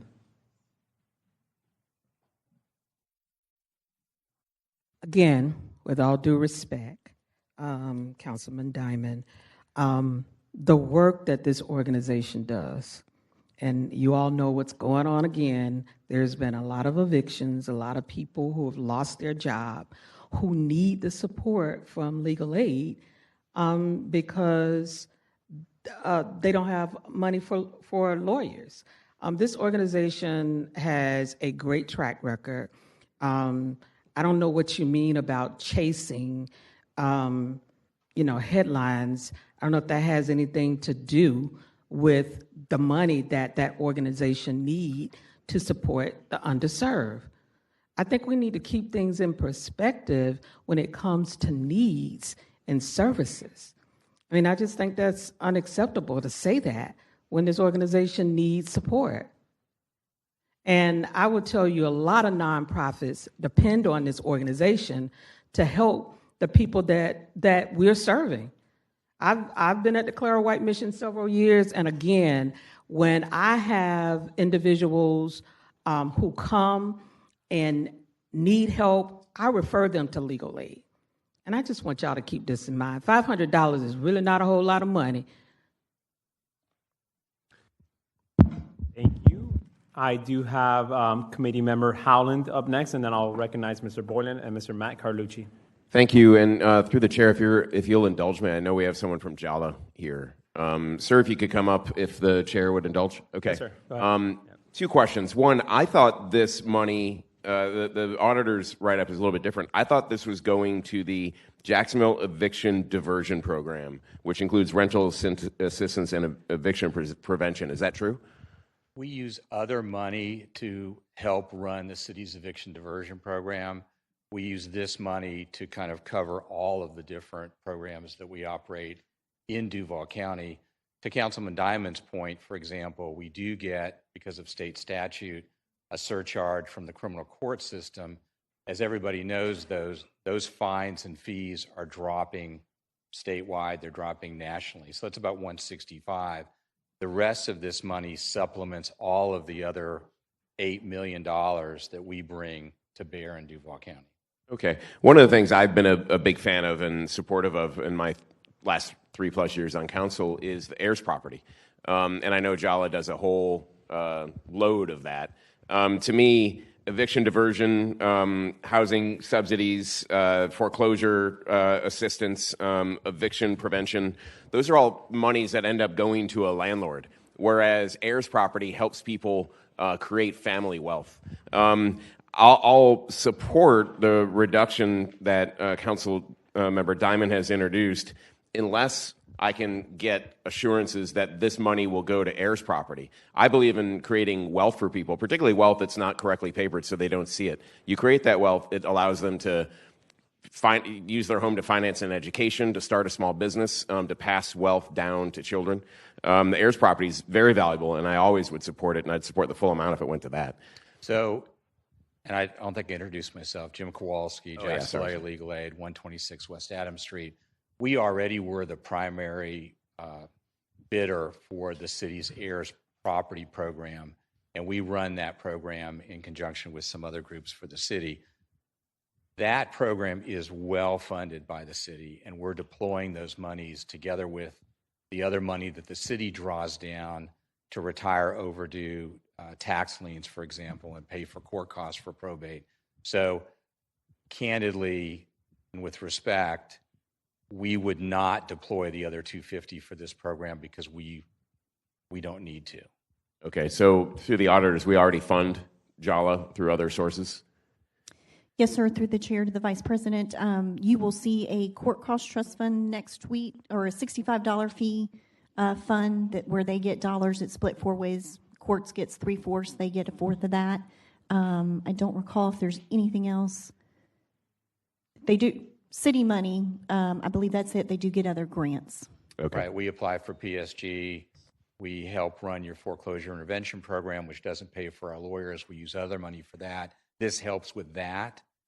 And then obviously we help run your eviction diversion program. Okay. Thank you, sir. Thank you.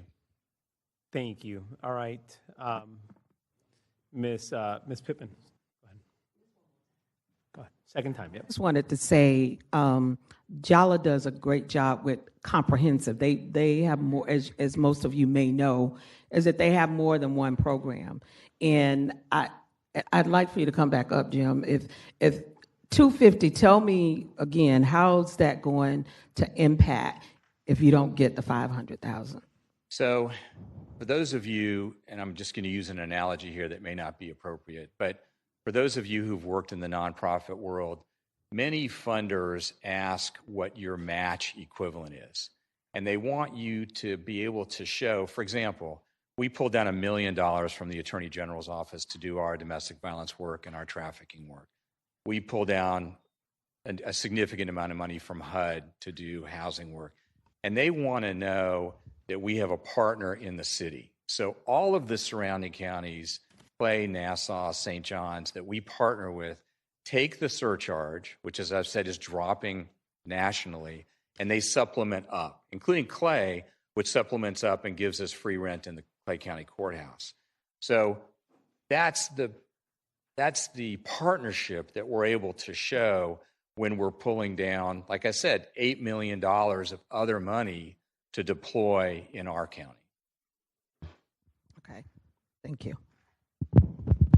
Thank you. Mr. Boylan, you're recognized. Thank you, Mr. Chair. I do appreciate the opportunity. First of all, I'd like to remind my colleagues, earlier today in the Neighborhoods Department, out of their Housing and Community Development Division, you struck $500,000 for emergency rental and eviction diversion. I didn't feel too bad about that, knowing we had the opportunity to continue the support of JALA in this process. As you might recall, Councilman Howland in particular, and Ms. Pittman as well, that this was a recommendation to CQLI 2 years ago to give them the $500,000. It puts us on par, frankly, with the other counties, Mr. Kowalski, with respect to their support of other counties. So we're just trying to even the playing field as we do with others.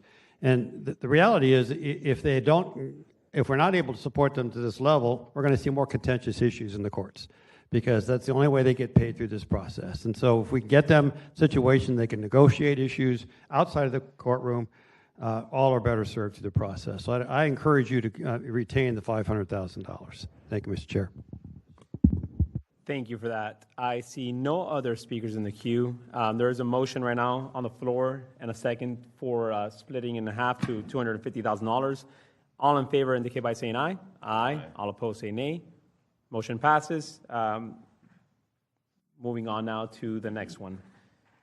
It will be number 13, Jacksonville Historical Society, Old St. Luke's Hospital Restoration.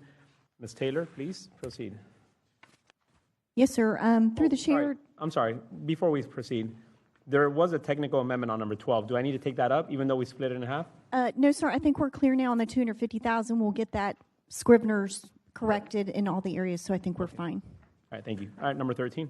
13, sir, depending on, I'll give you a chance to do your deliberation. We just have recommended amendments. Again, this is a capital one, so either removing some of the 118, because you would be doing this on paying for construction cost, and then more definitive terms, or placing them below the line until we can work with the entity to get that. But I'll let you deliberate, and we can come back to these. Thank you. I see Mr. Diamond on the queue, but before he goes, because I know what he's going to say, I would like to actually talk about this one a little bit more, and I would like to bring up the individuals from Historical Society to kind of expand on this and what the purpose of the dollars is. But earlier on yesterday, I identified, of which we're going to take up at some point today, I'm assuming from MOCA, some dollars for that, for the museum component of it. Being that this is a historical society, it is a museum in a way, in essence. Is this possible to use TDC dollars to supplement the dollars instead of the general fund? To the chair, if you will give us a moment to research that. I'm not sure whether these would fall in that bucket, and talk to Ms. Stefopoulos as well from a legal standpoint. While you do that, sir, floor is yours. You do have 2 minutes on the clock. Thank you. Good afternoon, Mr. Chair and committee members. Thanks for the opportunity to speak on this request. You know that the Jacksonville History Center, formerly known as the Jacksonville Historical Society, is the only professional history organization that serves all of Jacksonville's people. The building that is the subject of this request is on our campus adjacent to the former Florida Casket Company building, which we just finished renovating, a nearly $3.9 million project, and the completion on that was in May. All of our capital fundraising for the past several years has gone into that project, and the building from which we have operated, Old St. Luke's Hospital, is 147 years old. It is the first building built in the state of Florida to be a hospital. It has been 45 years since it has had any renovation. We have operated there for the last 13 years. It is a National Register building and the oldest building in downtown Jacksonville to survive the Great Fire. It has served a public purpose for most of its 147 years of existence, even though it has never been owned by the city. And because it is owned by a tax-exempt organization, it is ineligible for any of the tools in the DIA's toolkit for helping with facade renovations. Its most urgent needs relate to that: badly deteriorated balconies and railings, and unsafe and obsolete ADA access. Those are the projects that have really become very, very urgent. We have been meeting as many of them as we can out of our precious operating dollars, but some significant capital support to help push these overdue renovations would really be a relief and help stabilize the use of the building. Happy to answer any questions. Thank you, sir. Quick question on my end. This is a museum of a sort, correct? It has been operating offices and collection space for the last 12 years, 13 years that we have actually owned it. The museum facility, the exhibits and galleries, will be in the building adjacent, and that's the building that we just finished renovating and restoring. Thank you. All right. Before I'm going to do things a little bit differently today, at least for this one. You're going to cut my leg off. I am actually going to go to non-committee member Matt Carducci. You're recognized, sir. Very much. I appreciate it. When I ran for council back in 2019, one of the things I wanted to accomplish, something that's been a part of my political life and my private life, has been, when I ran, was to help complete into the campus and bring the campus up to where it needs to be.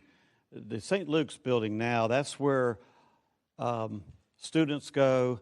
That is where records and documents and manuscripts, those are all put together in the chronological order, and they're codified, and then they will head over to the casket factory, which keeps all of our Jacksonville archives. So it's a very important building, but it's in terrible disrepair.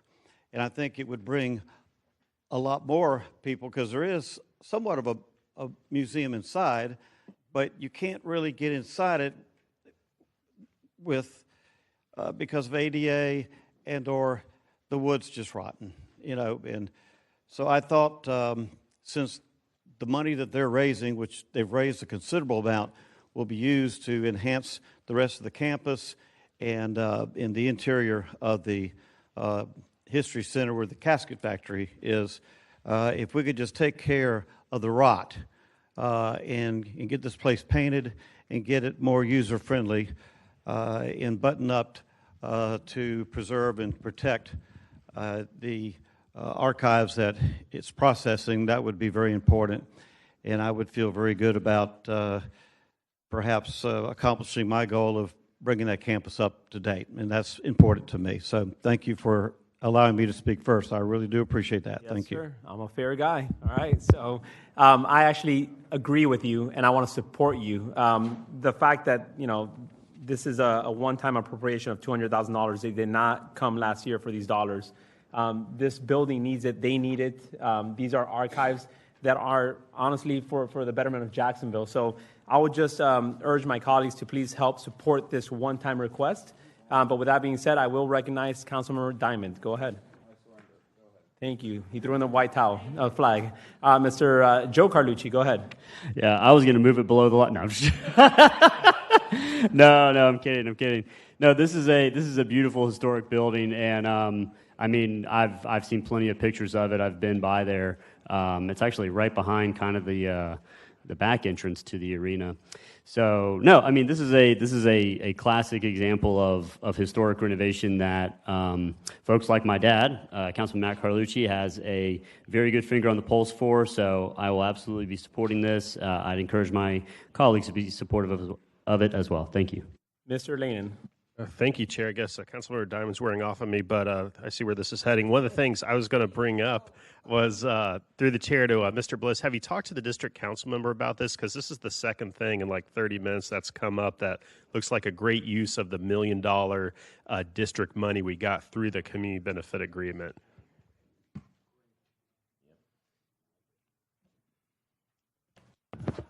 Through the chair to Councilmember Lanin, somehow the availability of $1 million through my district councilman has escaped my attention, but thanks for the direction on that, and I'll be sure to pursue that. Through the chair to Mr. Bliss, your councilman has $1 million at his disposal, so I would recommend just bringing this up with him, and we would all support it if he used part of that money for that, but it seems like the will of the committee is to go ahead and support this, so I'll be on board with that as well. Thank you, sir. Thank you, and Councilman. honestly, I definitely will ask you to do that moving forward in the future. The reason why I'm really advocating for this right now is just because it's not just a District 7 thing. This is a Jacksonville thing right now. It has all the archives from Jacksonville, so I would love to support that. Mr. Salem, go ahead. Thank you, Chair. Mr. Bliss, do you have any idea of what the total expense to get this building up to speed, so to speak?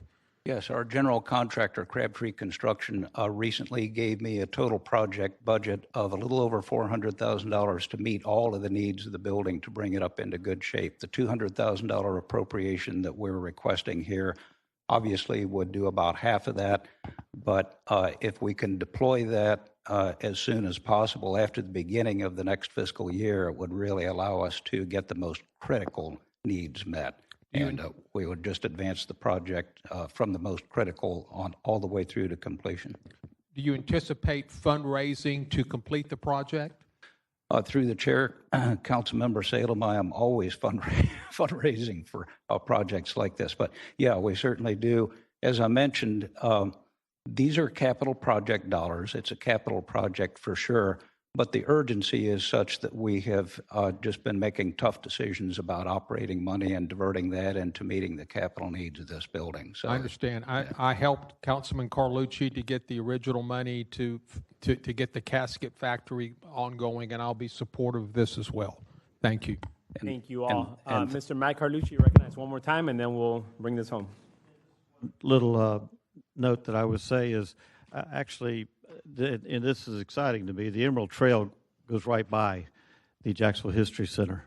And the people that like to use the Emerald Trail or will be using the Emerald Trail are oftentimes the kind of people that will gravitate to the casket factory for the museum that will be rotating exhibits, and it'll be open to the public. So I just wanted to also mention that because I think that's an important component to the public gaining access. Thank you, and thank you for your courtesy, sir. Thank you. All right, I'm going to ask the auditors, where are we at with my request initially? To the chair, we do not believe so because it's not currently operating as a museum. That's what the state statutes seem to indicate, and because it's not there right now, it would not appear to meet the TDC usage. Okay. Well, no other speakers on the queue. What? Mr. Diamond, you're recognized. Through the chair, I don't understand why we don't just take this out of Councilman Peluso's, $1 million. Like, it's in his district. Come on, let me say this. The mayor didn't plug in a whole bunch of huge projects in District 13, right? So, to me, this is ridiculous. I'm not fighting it. Let him have the money, but let's take it out of his $1 million. Yeah. As you guys heard, there are several dollars to be raised. They're going to do a lot of efforts in the private sector, and if they need more capital, I'm assuming they'll go to Councilmember Peluso, but this is not a district-related matter. In my opinion, it's a citywide matter, and you threw in the towel already, so you cannot retract your statement. All right, Ms. Pittman, I'm going to take a vote. Otherwise, you're going to put this in jeopardy. Are you ready? Okay, all right. Yes, ma'am. I think it's unacceptable, too, to say we want to give Councilman Peluso, to take it out of his $1 million. You don't know if he's already have his $1 million allocate. I'm just saying, All you right, know, we are you taking don't this know up for a that. vote. So, Actually, we're all not right, taking go up on for a and vote. We're not taking up for a vote. We're leaving it. So we're moving on to the next one. Technical amendments. All right. Mr. Chairman, there are We got a motion and a recommended second. amendments. There's no technical amendments, but recommended. And so this is Recommended. similar to FSCJ, where we are just letting you know there are not terms that are clear on best protection of the city dollars, one of which was ensuring that if they don't raise the dollars and our dollars go in and then city dollars are just gone and the project doesn't proceed. We've worked with Dr. Bliss in the past. If you would like to treat it like FSCJ, where you leave it above the line and allow us to work with Dr. Bliss and see if we can solidify some of those terms and work with Councilmember Carlucci on getting us to a place maybe similar to the casket factory, where they have to show that they have fundraised the dollars before our city dollars go out the door. Just some types of protections like that. There are just recommendations to protect us, similar to how we did with FSCJ. There's some technical items that they need to correlate with Dr. Bliss. And so we're going to keep it above the line. They'll figure that out. And before we wrap up our budget hearings, probably by day number 6, they would have all that worked out, and then we're ready to proceed. Okay, thank you, Mr. Chair. And if anything, they'll contact you to ask us some questions. Thank you for your understanding of the project. Appreciate it. Yes, sir. Okay. Mr. Presidente. Yes, Mr. Finance Chair. Nothing to weigh in on here. Support the project. I just have to go. You know, every other year, usually on Fridays, the chair gets us out of here by 3:30 or 4. So I have a previous engagement. But nonetheless, I think you're doing a really good job, committee. I know there's a lot of tough decisions being made. Everyone's going to lose sleep and think about this, and we'll be back next week. But I just want to tell you good job, and I got to run. Thanks for letting me attend the meeting. Thank you, sir. Appreciate the kind words. Are you still on the queue? I'm on the symphony. All right. We have a motion and a second for the recommendations, or are we good? Through the chair, you're just leaving it above the line, and Leaving it we'll above the work line. with them to see if we can get some terms ratified. Okay. Number 14, Jacksonville Symphony. Number 14. Ms. Taylor? Is there anything? Nothing, right? No, sir, just technical. Okay. So I do have Councilmember Diamond on the queue. Thank you, Mr. Chair. All right, I want to read you a headline from March 18th, 2025, so just a few months ago. Jacksonville Symphony receives record-breaking $15 million gift from anonymous donor, the largest in its history, $1.3 million to its budget every single year going forward. Plus, we get $500,000 last year. Plus, this is not in our normal process. This is completely outside. I moved to remove the $500,000. This is not the year once they have been so well funded. Oh, and their endowment got them more than $1 million this year. I mean, come on. At some point, enough is enough. I love the symphony. My mom will kill me for doing this, but we got to move it out. Okay, we have a motion and a second for discussion. I have Mr. Lanin on the queue. Go ahead. Thank you, Chair. So just digesting that information, I was not aware of from Councilmember Diamond. I believe last year we put this below the line and we took it up on the last day based on how we were looking. I will say this, residents in my district, they do come downtown for the symphony. So when we're comparing $500,000 items of that versus potential statues, like I would certainly support this one first. But for now, and maybe that'll lead to more discussion, because again, we gave them $500,000 last year, I believe. Then they got this huge donation and endowment I was not aware of. So maybe $500,000 is not the right number. But if anything, I say, I guess my motion would be to put it below the line for now. All right, Mr. Howland. So for clarity, you're amending the Diamond motion. I'll second for discussion. Correct. I'm amending the Diamond motion to put it all $500,000 below the line. All right, we have a motion and a second to put it below the line. Mr. Howland, you're recognized, or was that it? Yeah, well, no, this is in the Performing Arts Theater, right? This is former Times Union Theater. We own the building. Could they have just asked for capital money instead of operating? Can we switch it to capital and just say 500 capital and do it by CIP, and then it doesn't hurt the budget? That's what I was operating budget as well. Yep. Question for Ms. Taylor. And I see them in the back. Yep. But before we do that, Mr. Howland has a question for the auditors. Let's get confirmation on that.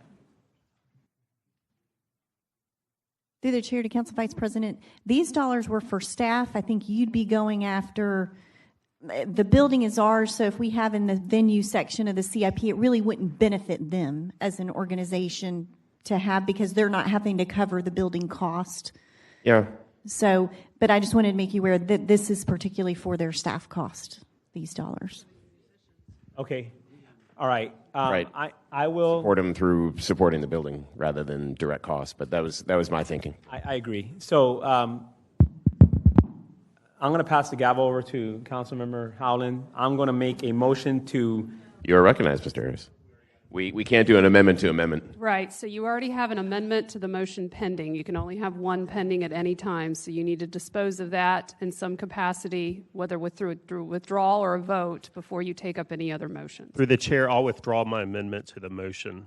As long as there's consensus amongst the committee to let you withdraw, that's fine. Then you're back to the original motion, which was to remove the $500,000 from the budget. Appears to be consensus to Mr. Lane withdrawing his motion, and now I'll turn the floor over to Councilman Arias. Thank you, sir. I will motion to move that line item to CIP, and we're looking at a $500,000 addition to the CIP. Sorry. Through the chair, if I can provide some clarification, there are items in the CIP already for the Performing Arts Center based on the request in the mayor's proposed budget.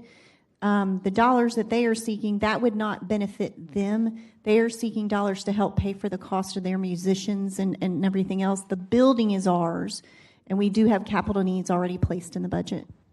Okay. If you don't mind, I would like to recognize the symphony, please. You will have about 2 minutes to explain to us the use and if you would like to change your request so that we could give it towards the CIP for the improvements. Thank you. Stephen Libman, President, CEO for the Jacksonville Symphony, 4137 Windsor Park Drive in Jacksonville. Thank you very much for your past support. The proposal pending, the original proposal, was $500,000 for staff support, as has been stated. We believe it's important for the Jacksonville Symphony because we are one of the primary drivers of economic development downtown. We partner with the Chamber of Commerce, Jacks USA, Gateway Jacks, to continue to make downtown vibrant. If this was to move to a capital item, the one distinction is that the Jacksonville Symphony does make improvements within Jacoby Symphony Hall. So we have been doing that for the last 30 years. We can make capital improvements separate. So if you wanted to do that, it could be designated and restricted to Jacoby Symphony Hall. The Jacksonville Symphony owns all of the lighting equipment, sound equipment, et cetera, within Jacoby Symphony Hall. So that makes it a little different. The money that is presently being used covers the roof, the air conditioning, which is part of what the city owns. So while the city owns the building as a whole, the Jacksonville Symphony has made and continues to make capital improvements to Jacoby Symphony Hall, which is our home, if that helps. The question was, if we remove the $500,000 from the operational and we add the $500 to the CIP, is that something that you guys will be able to work with? Because right now your request is for operational use. Yes. We will be eliminating the operational component of this. If you moved it to CIP, we could make use of that, yes. Although this is our facility. Even Jacoby Hall? In Jacoby, restricted to Jacoby Symphony Hall, yes. Okay. Okay. Yes, right. All right, well, thank you, sir. Sure. Just, you can hang tight right there in the corner in case we call you again. Of course. I do have a question, similar to the museum component of things for tourism. I have I have about 8 different items here. Publicly owned and operated convention centers, sports stadiums, sports arena, coliseums, and auditoriums. Auditoriums that are publicly owned and operated by organizations that are exempt from federal tax. Aquariums and museums to promote zoological parks and publicly owned, operated to promote and advertise tourism in the state of Florida and nationally and international. However, to fund convention bureaus. I say all that to say, this is tourism. It's not just Jacksonville. They have 75 full-time individuals who promote performances that people come from all over the country, from Florida, from our region, to come watch these, if I'm not mistaken. So these will be considered tourism dollars. So my question is, if we're not able to move it to the CIP, can this be funded similar to the MoCA exhibit because it does attract tourism? And we could take it out of the TDC if that's the case. Through the chair, I'd have to defer to OGC. These are state statute driven, very strict. Would never want to, improperly spend. So I just would have to defer. And Jim McCain usually staffs that. Sure.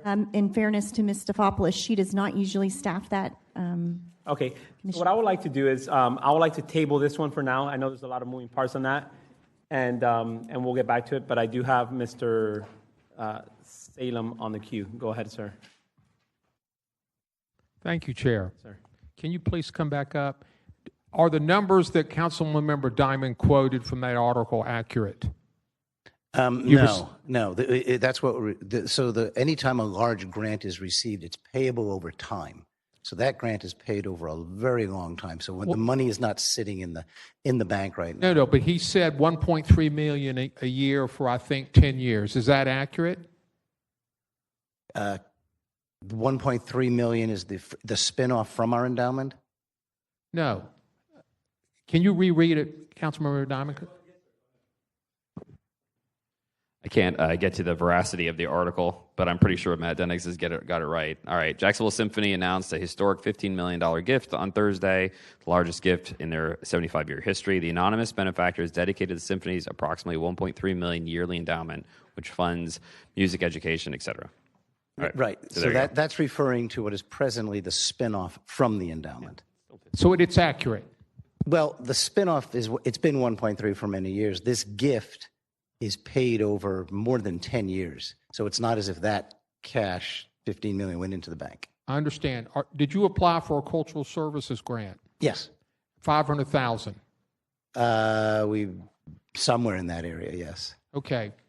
So you're applying for a cultural service grant of $500,000 in addition to coming for a direct contract of $500,000. I don't think that's right.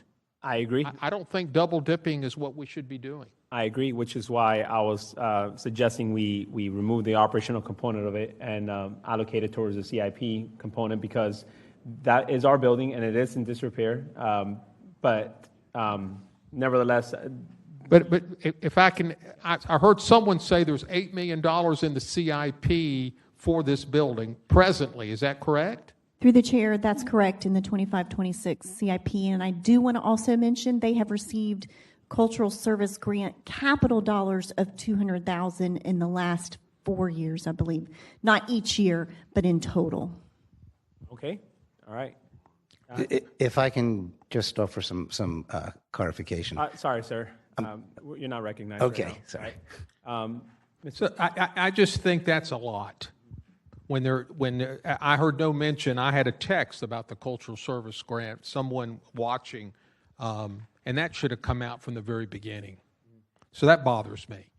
Thank you. All right, Mr. Diamond, and then Ms. Stefopoulos. How about that? Let's go first. Our attorney. Chair, just at the end, my question, you indicated you wanted to table the matter, so you had a motion pending to remove the $500,000 from the budget. So when you get to the end of the conversation, if you could just let me know, are you tabling it for the purposes of the end of this meeting, or is there a specific meeting you would want to bring it back up, just so we know when to remind you all to bring this topic back up? I was only going to table it till whenever the auditors came back with the TDC question that I had. Okay, understood. So I don't know if they'll be able to get that today. If not, by meeting number 6. Okay, thank you very much. You're welcome. All right, Ms. Pittman. You sure didn't say that with excitement. You want me to stop talking? So the chair, I wanted to ask him the two $500,000 that you applied for, are they for the same thing or something different?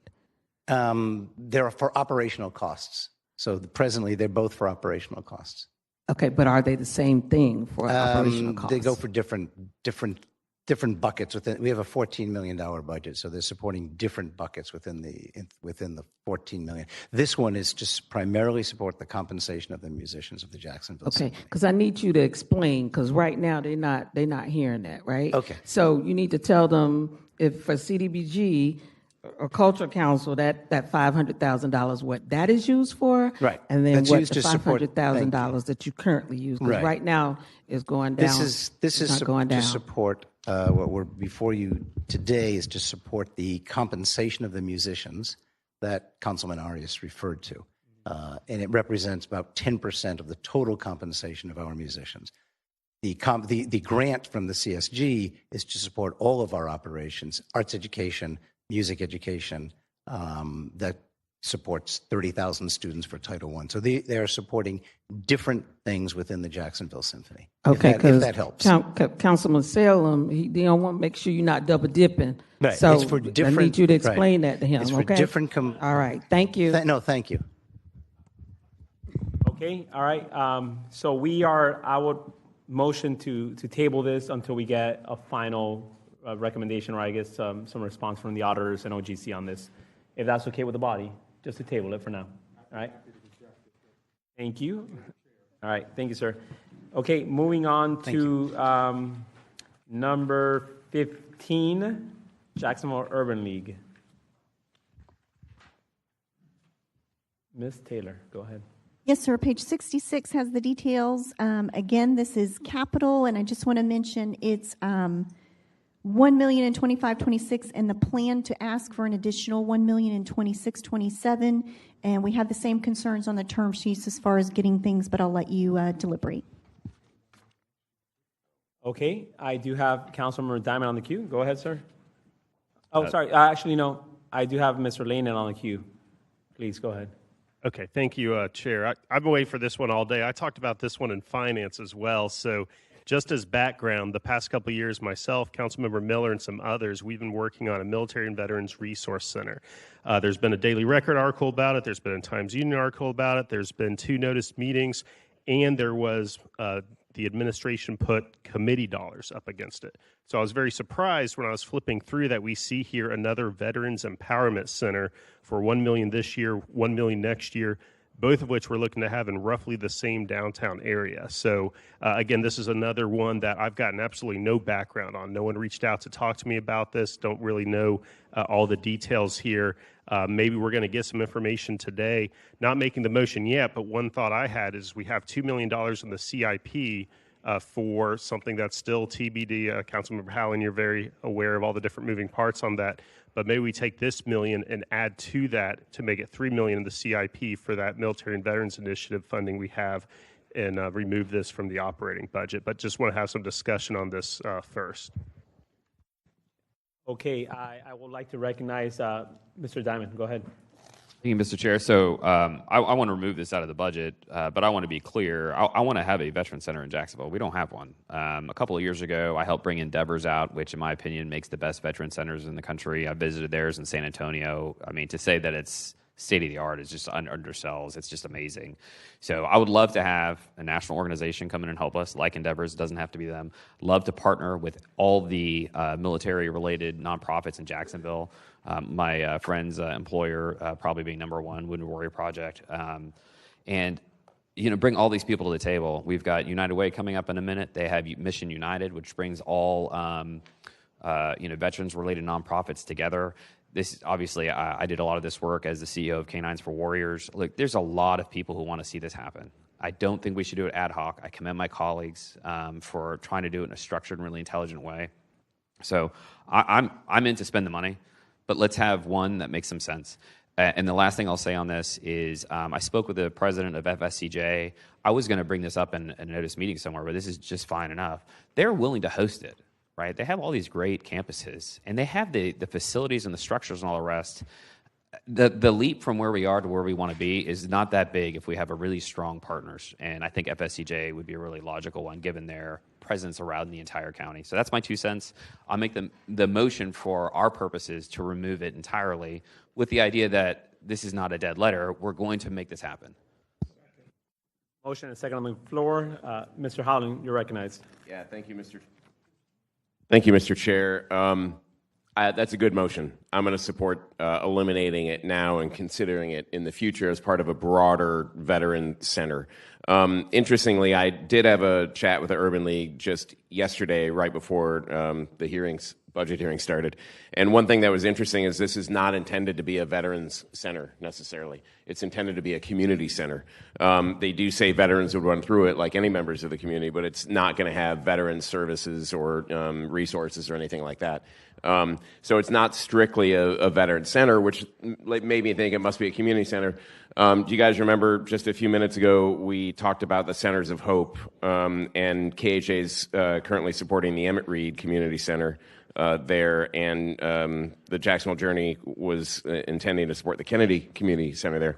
Well, I mentioned that the Kennedy Center was a 9-minute walk to the In the World Community Center that was conceived. This is a 10-minute walk from Emmett Reed. It's a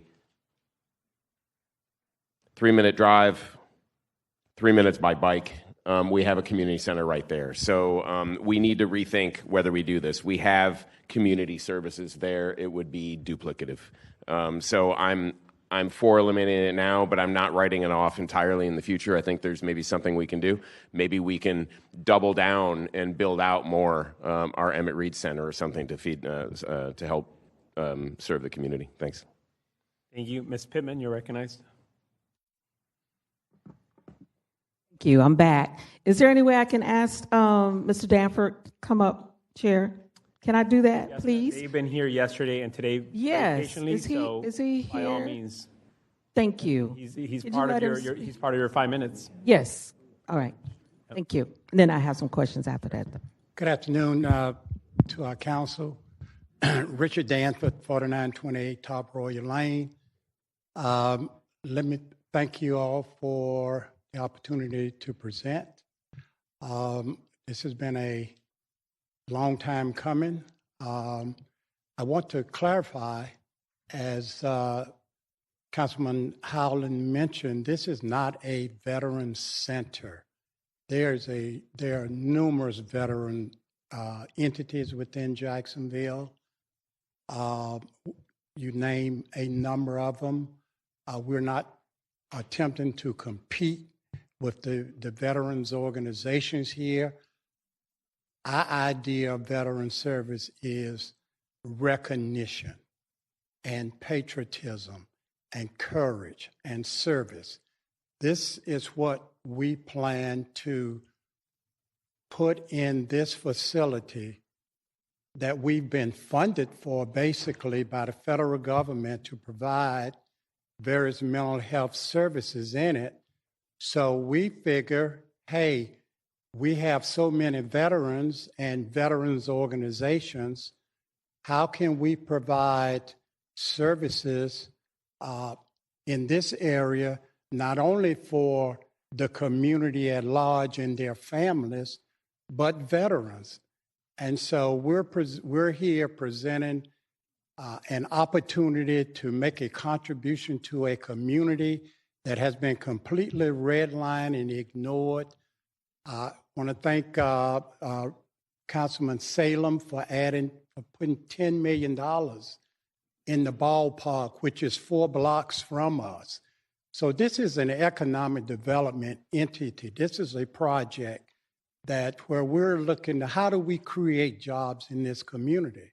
How do we, what does the future look like, especially with AI and all the technological advances we have?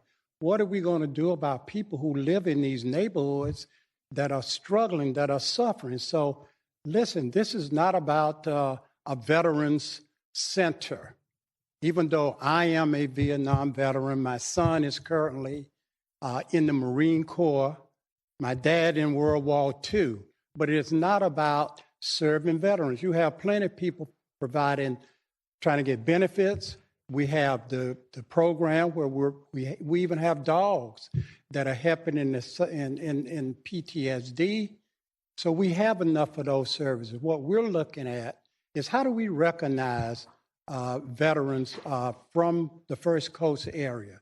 Veterans like Lieutenant Spetzer, who was the first pilot from Jacksonville, Orange Park, to die in the Iraqi war. You know, and when we think about the business people in Jacksonville, you know, like Max Shad over at Max Shad Ford, who has cancer from the Agent Orange that he received in Vietnam. So I want all of you in the military community to know that this is no competition. You continue to do what you're doing. Basically, we want recognition. This center will serve the entire community. It will serve the First Coast. Thank you, sir. My apologies. Mr. Jacoby, you do have 55 seconds left on your time. This is your time to speak too. So if you're done, he's going to, anything else for you that you want to add to this? I just want to add just a couple of things. Knowing that Mr. Danford has a track record with the Urban League, and again, as you said, you're looking for initiatives that have a total impact in the community. This is in a historical community where this is going to go.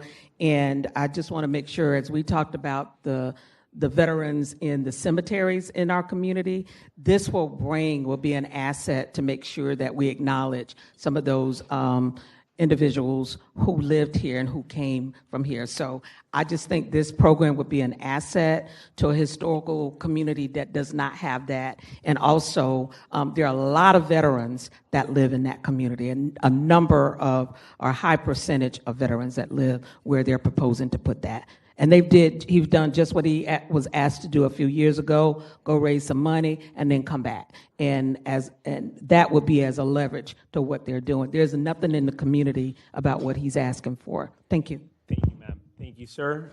Just hold tight in case somebody has some questions for you, all right? Okay, Mr. Joe Carlucci, go ahead. All right, thank you, Mr. Chair. And just so I remember where we're at, are we on a motion to remove this? Is that right? Okay. First and foremost, Mr. Danford, I don't know if you sat down. Thank you for your service. And secondly, I'll point out another thing that I like about the project, and I'll go into maybe the one thing that I don't like about it. I like that you are getting federal funds.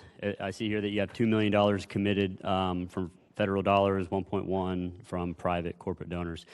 What I don't like is the headline of this in my packet is Veterans Empowerment Center construction project, and that's kind of the highlight.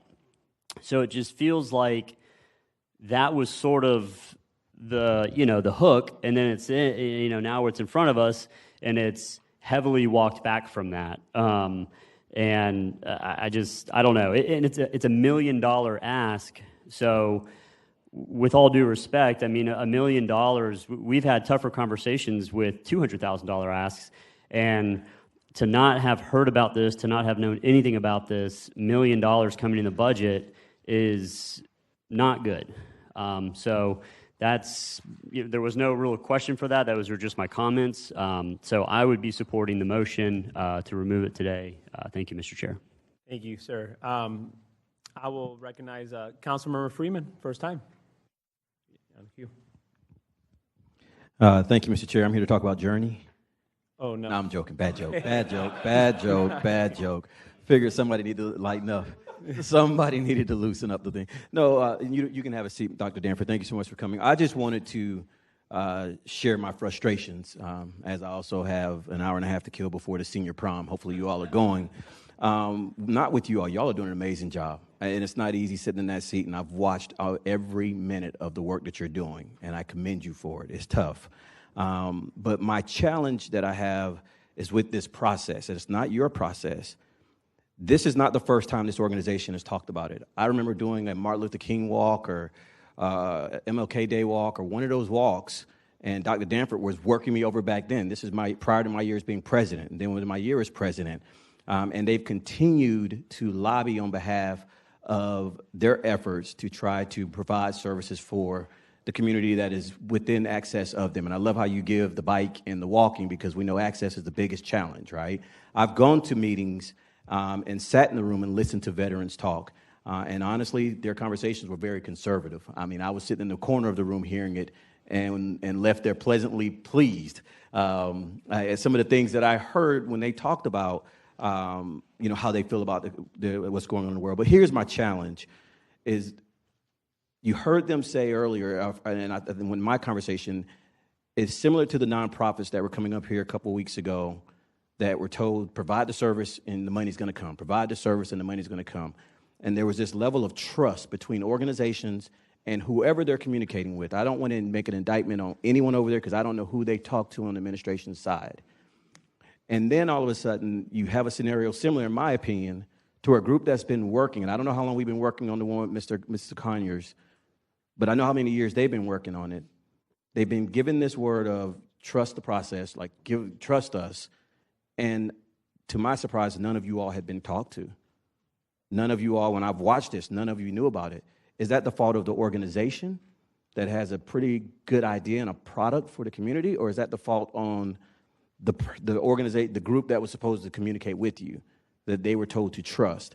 So that's where I have an issue with it. I know where you guys are going to go. I'm not going to sit here and try to change your mind because your logic is sound and you're being consistent, and that's the one thing that I think anybody can ask for and respect. But I just have a challenge with, yet again, a group coming and the administration, how they put this up.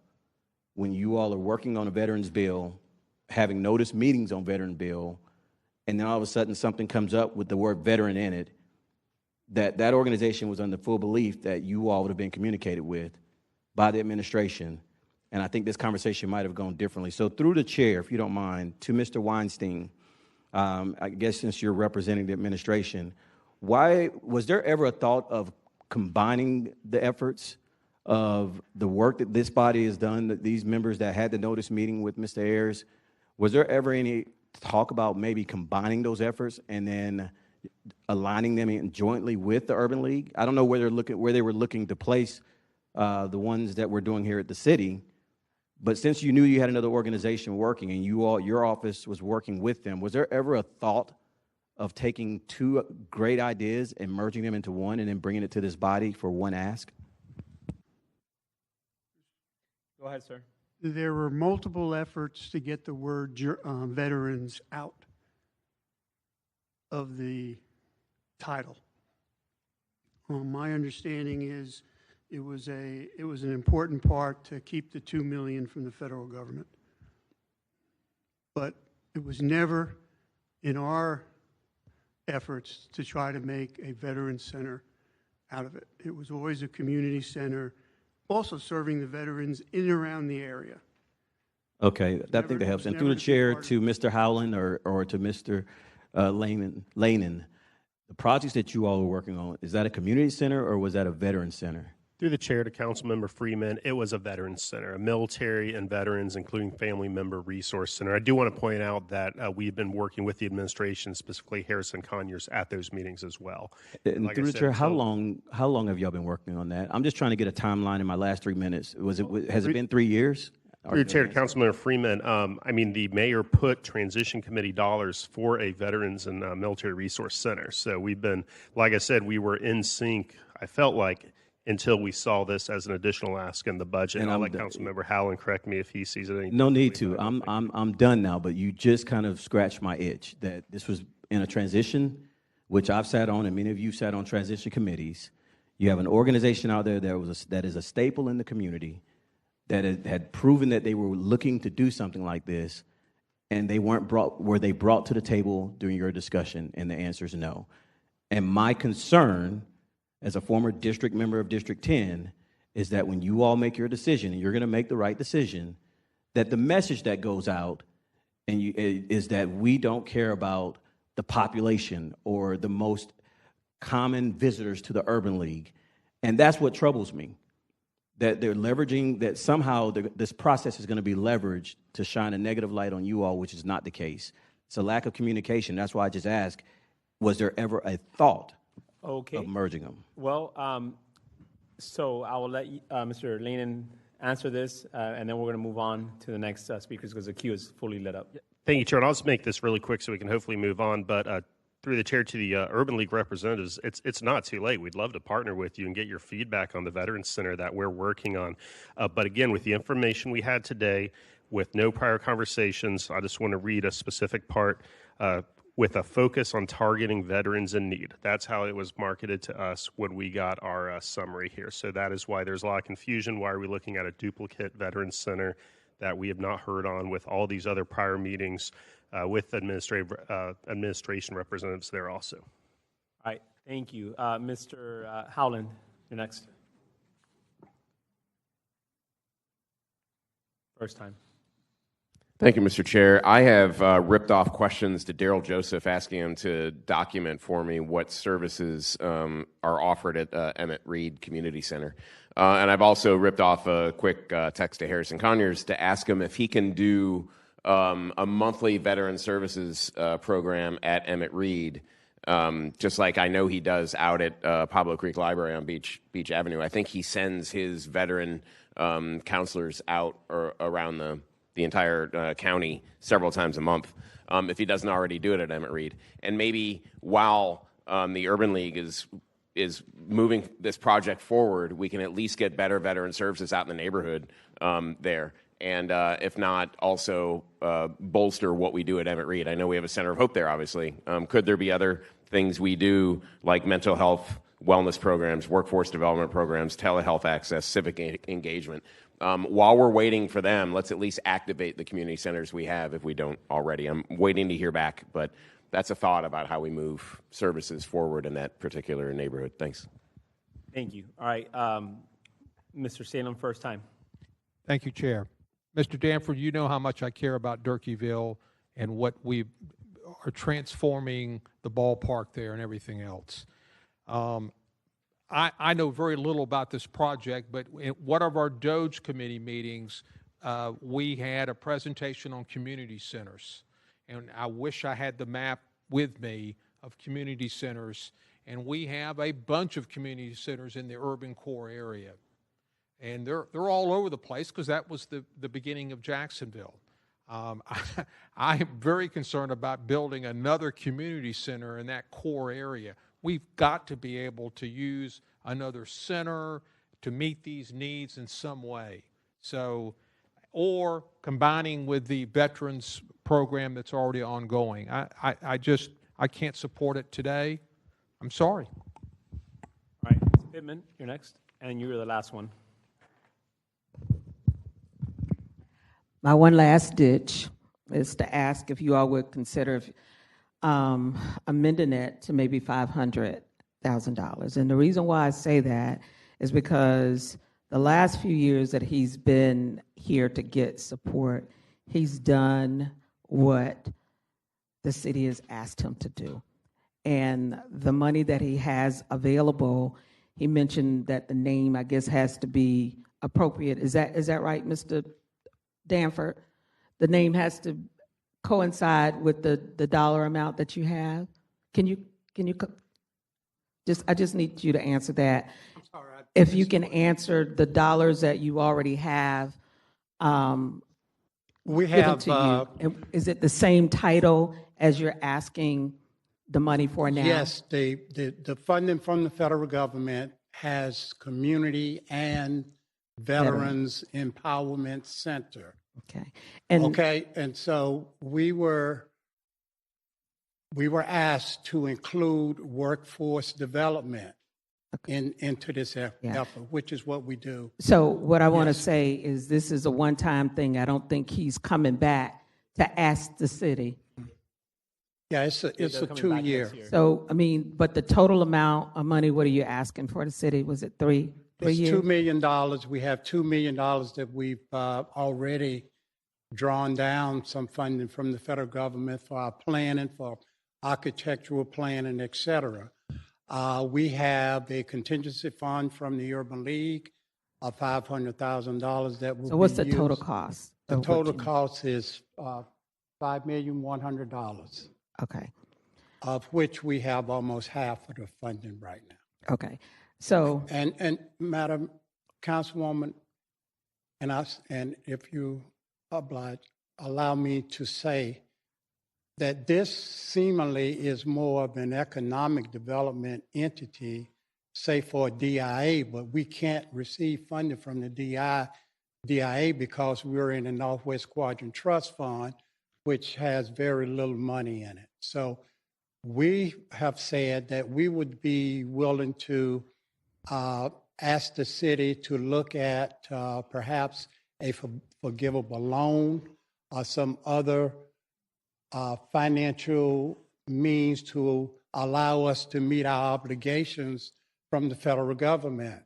I mean, they've already taken away over $100 million, and if we're not going to be able to do this, then we're going to be out of compliance. We've already started the process, spending the money, and so I don't want to get caught up with the veterans thing. All right. It is not a veterans center. Thank you, Thank sir. you. All right. Thank you, Ms. Pittman. All right. Nobody else is on the queue. And I need to know, because we've been on this for a while, where are we at right now? We have a motion and second to put it in bucket number 2, correct? To remove it from the budget. Bucket number 1, sorry, my apologies. All right, we have a motion and second for bucket number 1. All in favor indicate by saying aye. Aye. All opposed say nay. Motion passes. All right. Going on now to number 16, of which... Actually, can I say something? Oh, go ahead. Yes, sir. Thank you, Mr. Chair. Thank you, Mr. Chair. There we go. Thank you, Mr. Chair. I did receive a text back from Harrison Conyers, who runs Military and Veteran Affairs Department, and he wrote, we can do a trial run for sure and see what numbers we serve. So I'll talk with him, I'll follow up, and I think that could be a great interim solution to start better serving veterans in the Durkeeville area. Thanks. Thank you. Okay, moving on to number 16, of which we'll probably, yes, go ahead, Mr. Salem. You're recognized. Thank you, Chair. We had a discussion previously about the overreach on health care. I'm not going to belabor that today. I'm going to make a recommendation on 16, 17, 18, 19, 20, 21, and 22. If I can, if we can group those. I'm going to make a recommendation. We keep Jack's Care Connect, We Care at the $500,000 level. It has been. They do good work. I know Councilmember Boylan has worked with them very closely, as I have myself, but him much more than me, and I would recommend we zero out the rest of them. Number 22. Through from 17 to 22, zero those out. 17 to 22, we're going to zero those out, and number 16, bringing it back to 500,000. That is correct. All right. Motion and second on the floor for this. Mr. Lanen, go ahead. Yeah, thank you, Chair. I spoke yesterday when we talked about Telescope Health after meeting with them and talking and learning more about this. I do believe there are savings.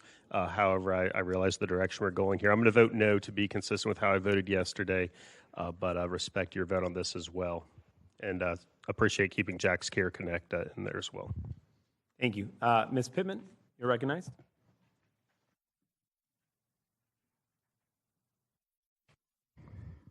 Again, I don't know how you pick out of several of these organizations one. If you're going to be fair about it, take all of them out. If you're going to do it, I can say I know Agape does great work in the community, right?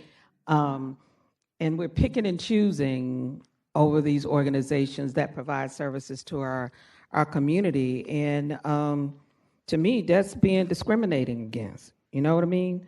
So if we're gonna take everybody else out, let's take Jax out as well. I know Jax does a great job, but why can't you're taking? We discussed one thing about the telehealth, and else get penalized.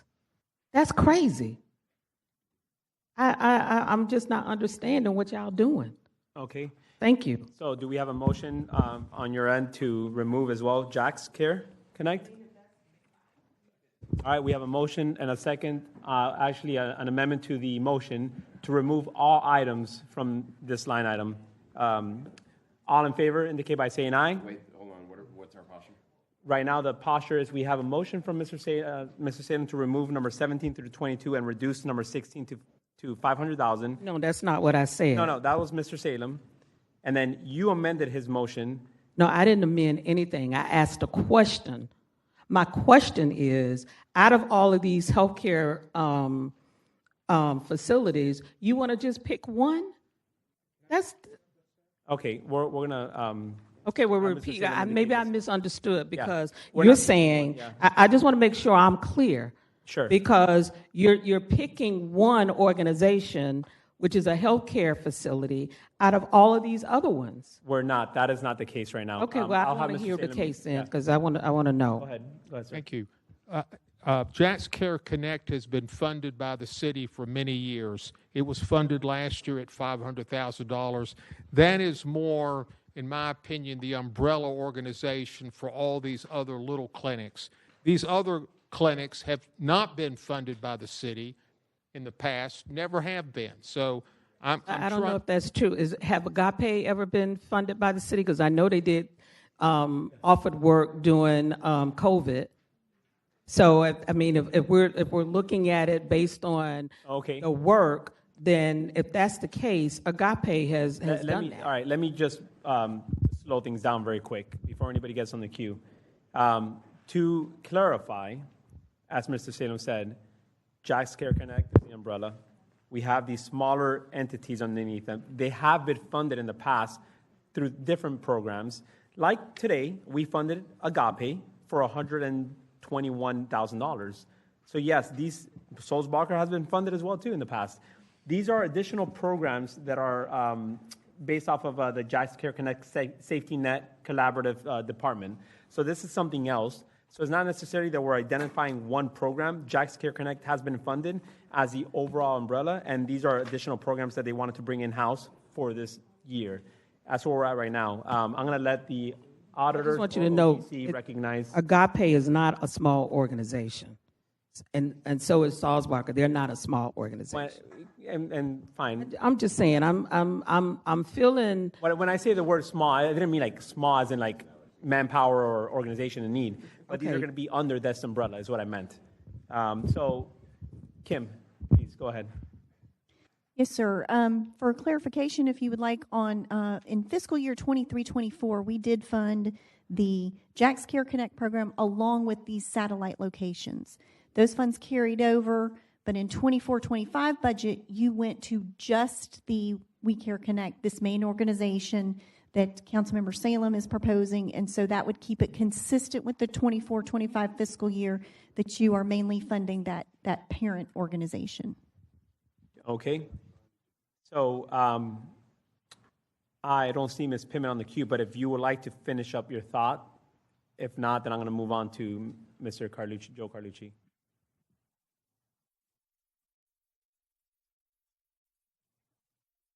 I don't know if Ms. Jones is here or not, but if she is, I would like for someone from her shop to come up. All right. If you don't mind. I'll recognize her. That's fine. Thank you. Yes. Because she's been here for a couple of days.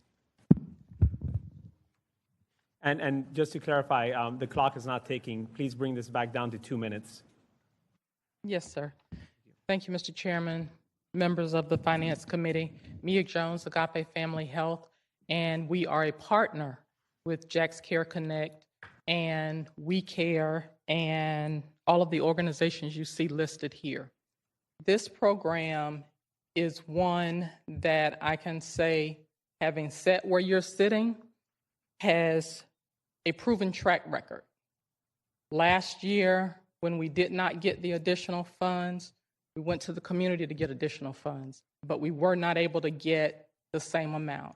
We're able to provide services. Your constituents, any of your constituents who don't have health care insurance can call the telehealth line and get a doctor, receive services.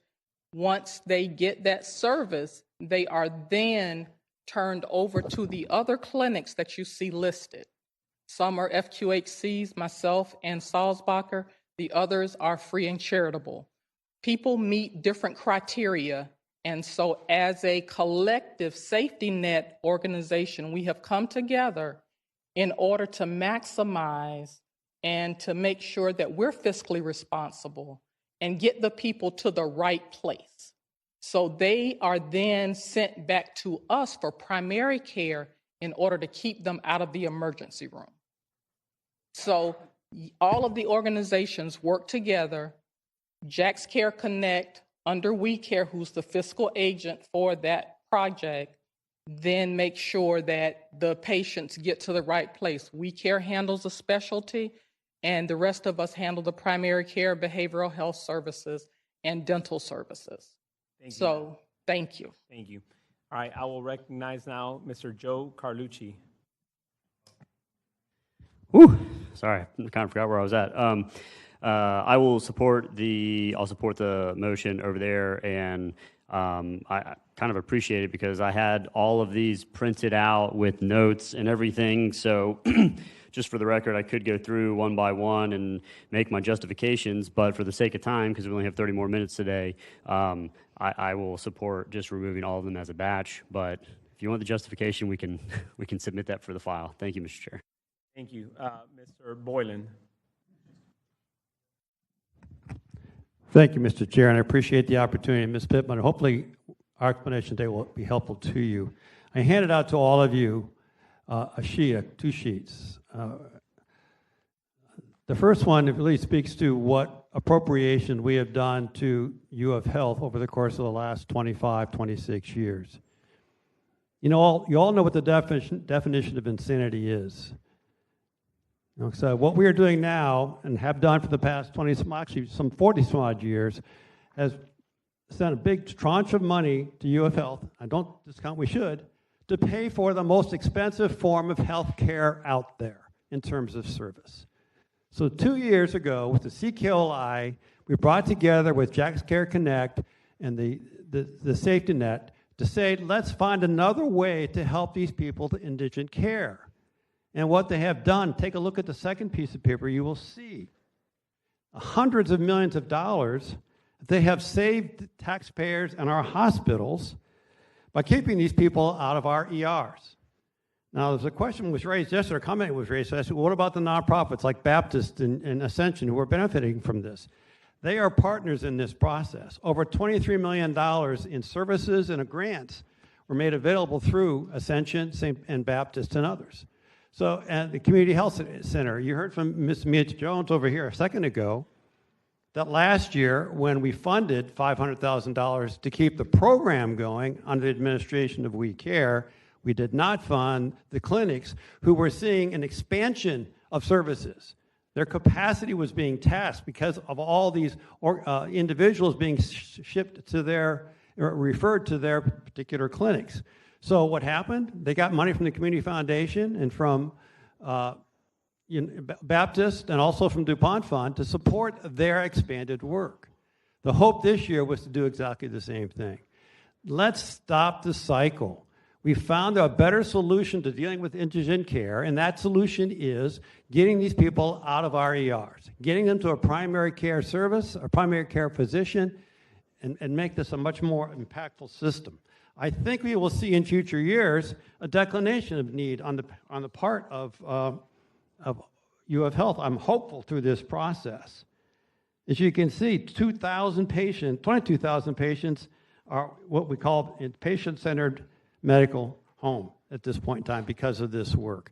So it's terribly short-sighted to say, let's just short this thing out and just give them the $500,000 and hope they survive for another year.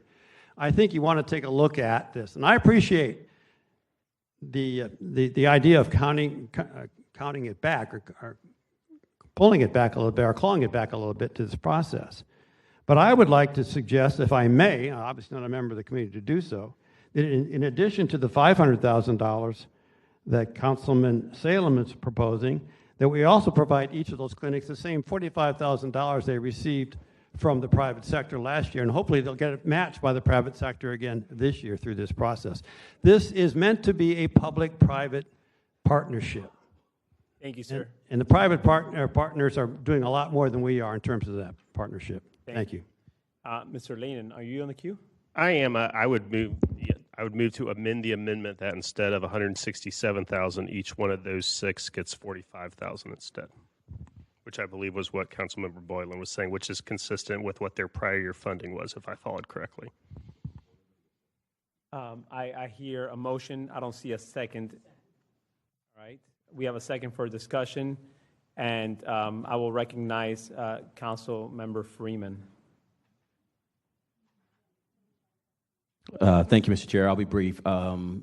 Listening to the conversation this morning and hearing about KHA and Journey, Now I'm hearing about UF, and all I'm going to say is this. You all do what you need to do. I'm going to fully support everything that you guys are doing in this. But if UF is the topic here, why has there ever been a thought of let's giving UF more? Or has anyone asked UF Health, can they handle it if they've had more? Because I have, and I know they can. And so when we start talking through these types of things, and we're naming these organizations that are doing a great job of relieving the stress of a hospital system, one of 7 trauma one, and it can't go away. We've had that discussion as a city prior to y'all coming here. We were going to lock the doors. I met with the presidents. They told me we'd have triage in the street because they get 40 cents on the dollar every time they treat an uninsured individual. Okay, so let's just be clear there. So that's why I say these unintended consequences, we're trying to reduce a burden for UF. Maybe we should have a conversation with them and say, what would it cost then to handle this type of thing? Do you have the capacity? And I think some of us might be surprised by that conversation. Thank you. Thank you. All right. I have a motion and a second on the floor to the amendment to increase it by $25,000. We're going to take a verbal vote. Tell me what the motion. Motion and second was from Mr. Lehman was to increase number 17, Agape, Soulsbacher Mission House, Muslim American Society Services, Volunteer Medicine, and West Jacks Outreach to $25,000 versus the initial decrease. Chair, it was 45,000 instead Each of of them? Each of them 45,000 I heard instead of the 25,000. 166,000. All right. 45,000. So that was the amendment. We're going to take a verbal vote on this. All in favor, please indicate by saying aye. All opposed, say nay. Nay. Motion fails. All right. Now we're going to take back the original motion of completely reducing the number 17, 18, 19, 20, 21, and 22 from 166,667 to $0, and bringing Jack's Care Connect from 750, 443 to 500,000. Mr. Howland, we're about to take a vote unless you want to say question on it, and I'm going to ask Mr. Weinstein something if I can. Go ahead. Yes, sir. You're recognized. Thank you, Mr. Chair. What's really interesting to me is how much the administration has been pushing for this, but the administration also pushed for the $28 million increase last year for UF Health indigent care. Went from 28 to 56, and you're asking for that again. What's the higher priority to the administration, that 28 million indigent care or this Jack's Care Connect program?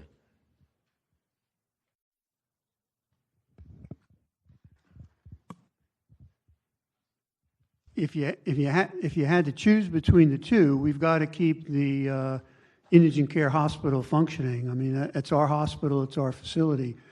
But it's hard to separate the two. One impacts the other. But the facility and the operation at University of Florida Hospital is of paramount importance.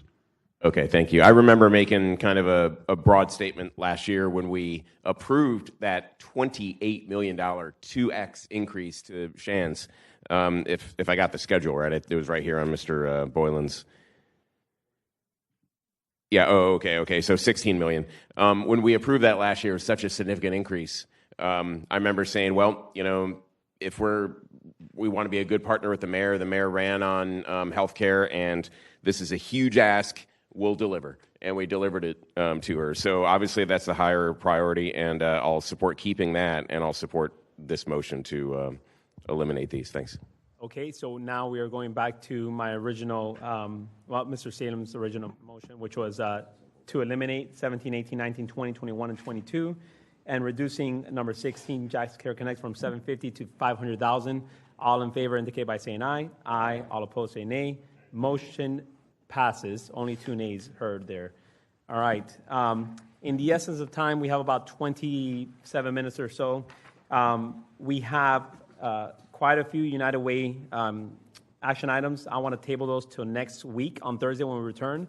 For today's purpose, because we have about 27 minutes, I'm only going to take up 3 more action items. Well, we also have Journey Forward, which are also already tabled as it is.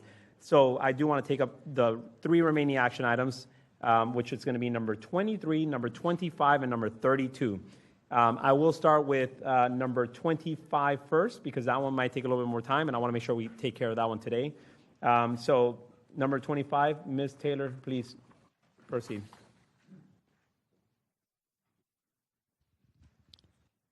Through the chair, did you say item number 23 that you wanted to still cover today? Yes, ma'am. But you want to start with 25. But we're starting with 25. Oh, okay. My apologies. This is the MoCA. This is an art work, and we had a piece of artwork, and we did have some recommendations on it whenever you get done deliberating. Okay. I see one council member on the queue, Mr. Diamond. However, before you speak, just know that I've identified a different funding source for this from money that is quite frankly just sitting there and cannot be used for other purposes. So I'll let you speak, and then I'll identify the funding source. Thank you. Thank you, Mr. Chair. So obviously my motion is to remove it, and I hope you do have another source, although I don't particularly like this this spending. But there are some other issues about liability in this thing and who owns it and all the rest. So I do think we need to get to the bottom of that with council auditors, no matter how you pay for it. So my motion is to remove the $500,000 immediately. Okay. We have a motion and a second for conversations. I see Mr. Holland in the queue. Go ahead, sir.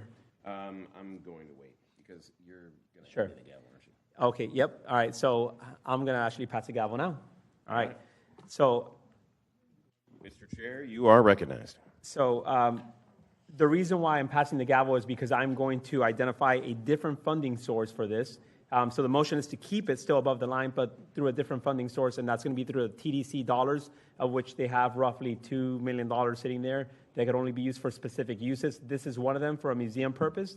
I've had conversations with the auditors, Mr. Peterson, as well as OGC, and they determined that it is a use for this. So I motion to change the funding source from general funds to TDC dollars. All right, and I'm actually a speaker on the queue. So let me ask you real quick, Mr. Chair.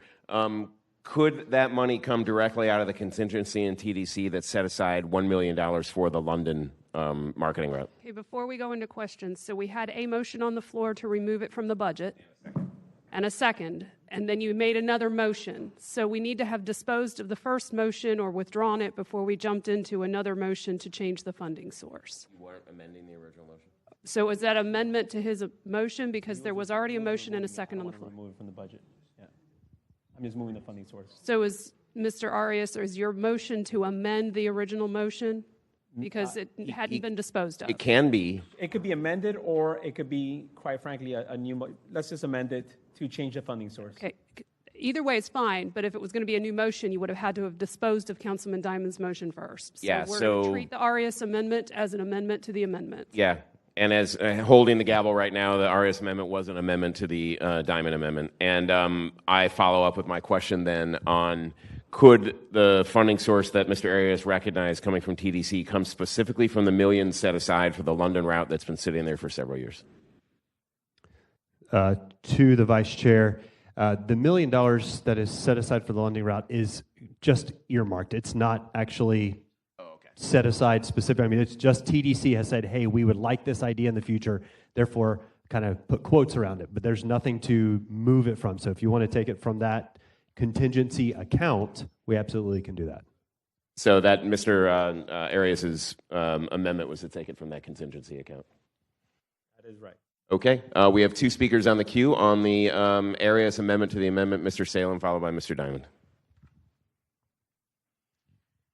I'm supportive of using the TDC. I think it's a little disrespectful. They have a board. I just came off of it. I was on it for 2 years. Let them decide where the money comes from. Let that board do that. And we have 2 members on that board. You're one, and the president's the second one. But handle it within their board. I guess I can't amend the amendment, but I would ask my colleagues to withdraw the part where you're directing them where the money comes from and let their board handle that. Does it make you feel better to reiterate what Mr. Peterson said, which is there is no specific account dedicated specifically to the London route? It's just simply their contingency amounts. Well, but they have several accounts, as Mr. Peterson can tell you. I got a report on it all the time. They have various places where they could pull that money. Okay, then I'm fine with Mr. Arias, just his amendment being at the determination of the TDC board. Okay. Yes, Mr. Peterson. Through the chair to the committee, Councilmember Salem's right. They do have quite a few pots that can pay for this. However, 2 of the pots that have sufficient funding to pay for it require further council approval. So the contingency account, which has about a little over $2 million with $1 million for the London flight kind of earmarked, can be spent by TDC without coming back to council. They have a development account that has $2.1 million in it that if they want to spend it, it's got to come back to council for approval. And then they have a fund balance of over $7 million that would require to come back to council for approval. Go ahead, Mr. Salem. Yeah, I don't want them to come back to council. So, yeah, yeah, I didn't know that. So Mr. Arias' amendment to the Diamond Amendment is to come from the contingency account that doesn't require coming back to council. Absolutely. And I apologize for not knowing that. Through the chair, I don't know if this is the right place or not, but speaking with Ms. Brock, her recommendation would be to pull it from the development account because that does have to come back to council, and that still leaves the TDC board with the functionality of having contingency dollars to use for any unforeseen circumstance, but that is up to you. No, I don't think we want to come back to council. Yeah. Yeah. Okay, and we have one more speaker. We got Mr. Diamond. Are you on the Arias amendment to your amendment? Yep. Sorry, I'm just trying to get a couple of technical things worked out. So one, I think we got the TDC thing worked out. I love Ms. Brock. She's awesome. Everyone loves her. I'm not a big fan of using money for that at all. So if you give me a choice between an ugly, unnecessary trip to London and an ugly, unnecessary sculpture, I guess I pick the sculpture. But my question is, will this trigger the Art in Public Places statute? Like, where does that zoom into that law? Through the chair to, I think it's to Mary, because I know there's, yes, Mary. I know there's regulations on that, and I don't know that we've checked those boxes.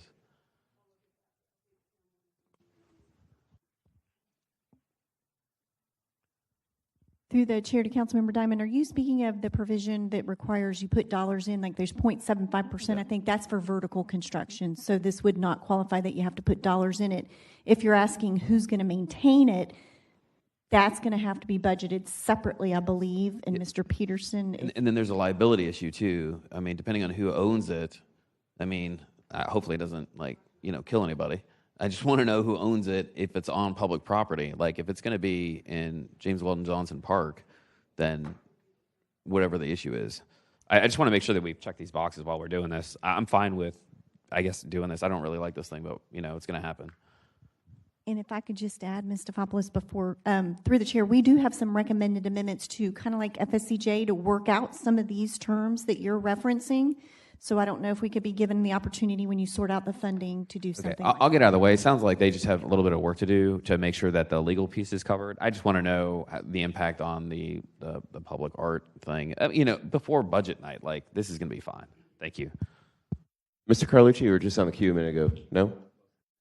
Okay, we have no one else on the queue. We have the Arias amendment to the Diamond Amendment. We'll take that vote first. All in favor, say aye. Aye. Aye. All against, say no. The amendment to the amendment passes. Now the amendment will entertain a motion on the amendment as amended. Second. We have a motion and a second. And seeing no speakers? Mr. Vice Chair? Yes, ma'am. May we clarify for our purposes which account you're pulling from within the TDC? Okay, the what just passed was pulling $500K from the TDC contingency account that does not require city council approval. Okay. All right. Thank you. And now we'll vote on, I think we have a motion and a second on the amendment as amended. All those in favor indicate by saying aye. Aye. All against say no. Awesome. I'll pass the gavel back to Mr. Arias. Before I do, I just want to say one thing. If anyone from the MOCA board is listening, I had a discussion with Parks, and the option is open to consider, should they choose to locate the Jacksonville Stars statue to where the LERP art was going to be. The Parks Department would actually consider that, and we could consider it on council if MOCA would consider making that the center point of the downtown park. For their consideration, their decision. If so, contact one of us, and we'll get the discussion going. Thanks. All right. Thank you, everybody, for that support. Moving on to number 23. Ms. Taylor, please.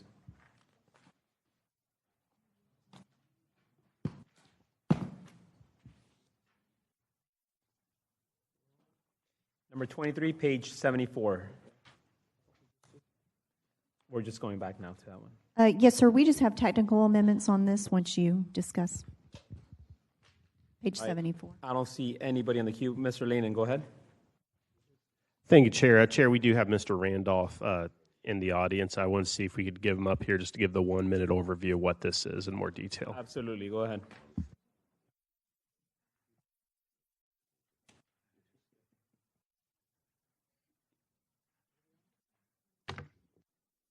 Good afternoon.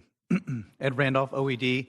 So Jack's Hub has been, it's part of a partnership we've had for about 5 years with L. Marks, which is an organization that started about 10 years ago in London with the help of Lloyd's of London, which is the world's oldest insurance company. So they wanted to start this incubator to try to bring in new startups and companies that had innovative ideas to help them in the insurance industry. Well, 10 years on, L. Marks has now grown around the world. They've got offices established around the world, helping in different sectors. So we've now partnered with them and have had a good relationship with them for about 5 years now. It started with the state of Florida. The Governor DeSantis signed a MOU with the UK government to help foster a broader relationship and better trade, especially in the fintech space. London is the fintech capital of the world. Obviously, here in Jacksonville, we're trying to grow our fintech pool of companies and just overall activity. So with that, we are looking to try to bring L. Marks here to set up what we're calling Jack's Hub to really focus on the fintech space. So they will be hiring folks here, and the Chamber, who's the main partner in this partnership, is trying to help them make connections with PaySafe, the FISs, and other folks in the fintech space. But ultimately, they will hopefully help us grow our fintech ecosystem here through the attraction of venture capital and startups and the model that they've deployed around the world in other sectors. They've done a phenomenal job, again, starting with Lloyd's of London. So this particular 100,000 would go towards helping them market with some marketing dollars. This will be part of their marketing budget. And again, the Chamber's working on helping them raise capital and get some startup funds to get an office established and to really get out into the corporate world. And we think it works really well, even now with UF coming online. I think having a group like this, because venture capital, Jacksonville's not too well known for venture capital.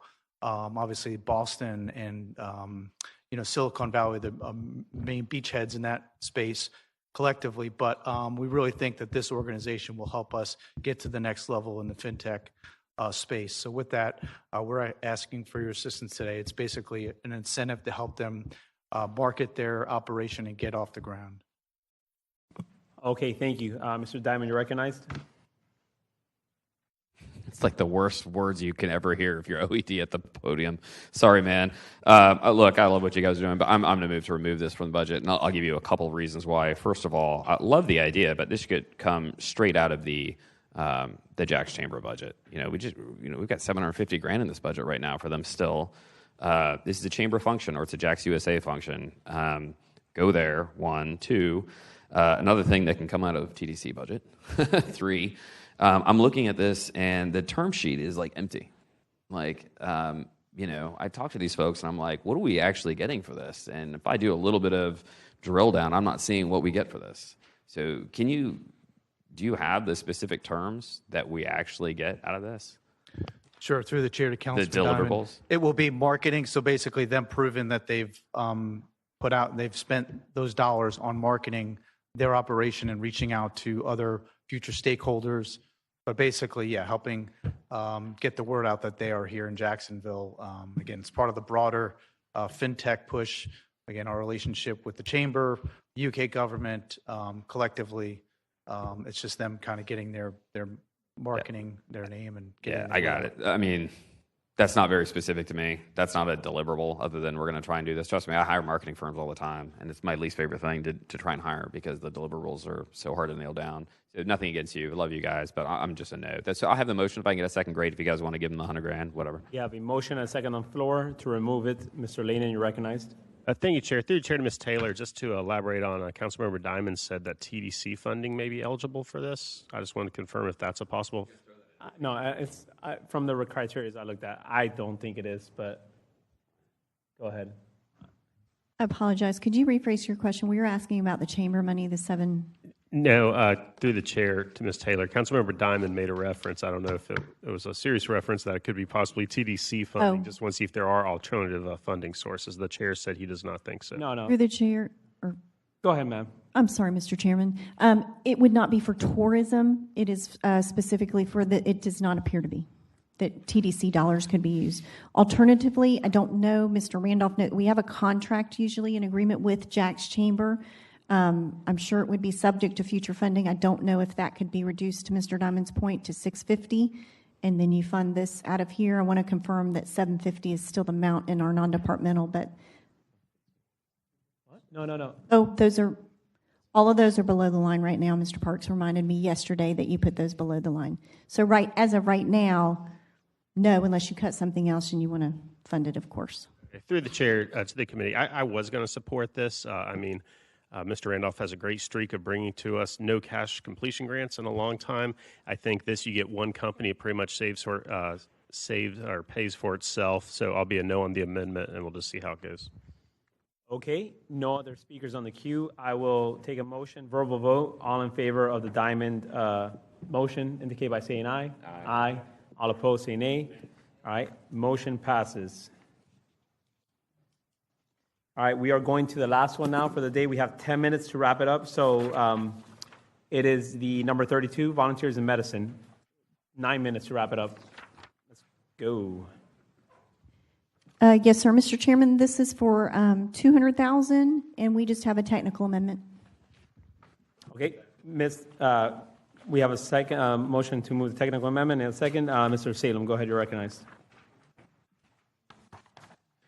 Thank you, Mr. Chair. These dollars are for a council-initiated endeavor. In my first term, Volunteers in Medicine was located downtown, and anybody that wanted to visit their clinic had to come downtown. The west side area where we opened this clinic was sort of ground zero for the uninsured, and I worked with Jennifer Ryan, who's out in the audience, to get this clinic open, and we funded it then, and we have continued to fund it. It's a very worthwhile clinic.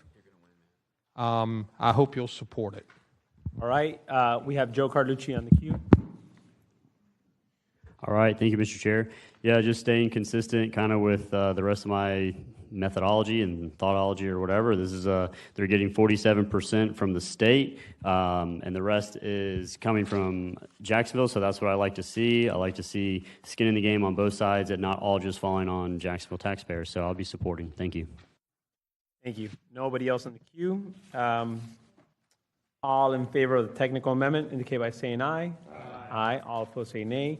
All right, technical amendment passes. Ms. Taylor, Mr. Parks, we have 8 minutes. Can you give us an update as to where we're at dollar-wise, please? Subject to dotting the i's, crossing the t's over the weekend, you are at a positive $1,988,240. A positive $1,988,240. Almost $2 million. Mr. Lenin, recognized.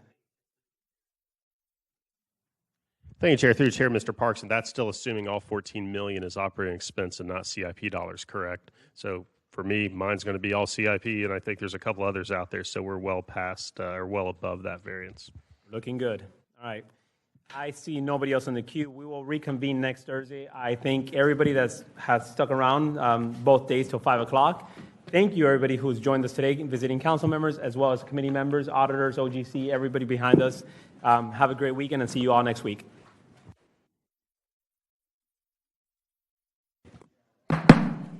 Mr. Chair, there's another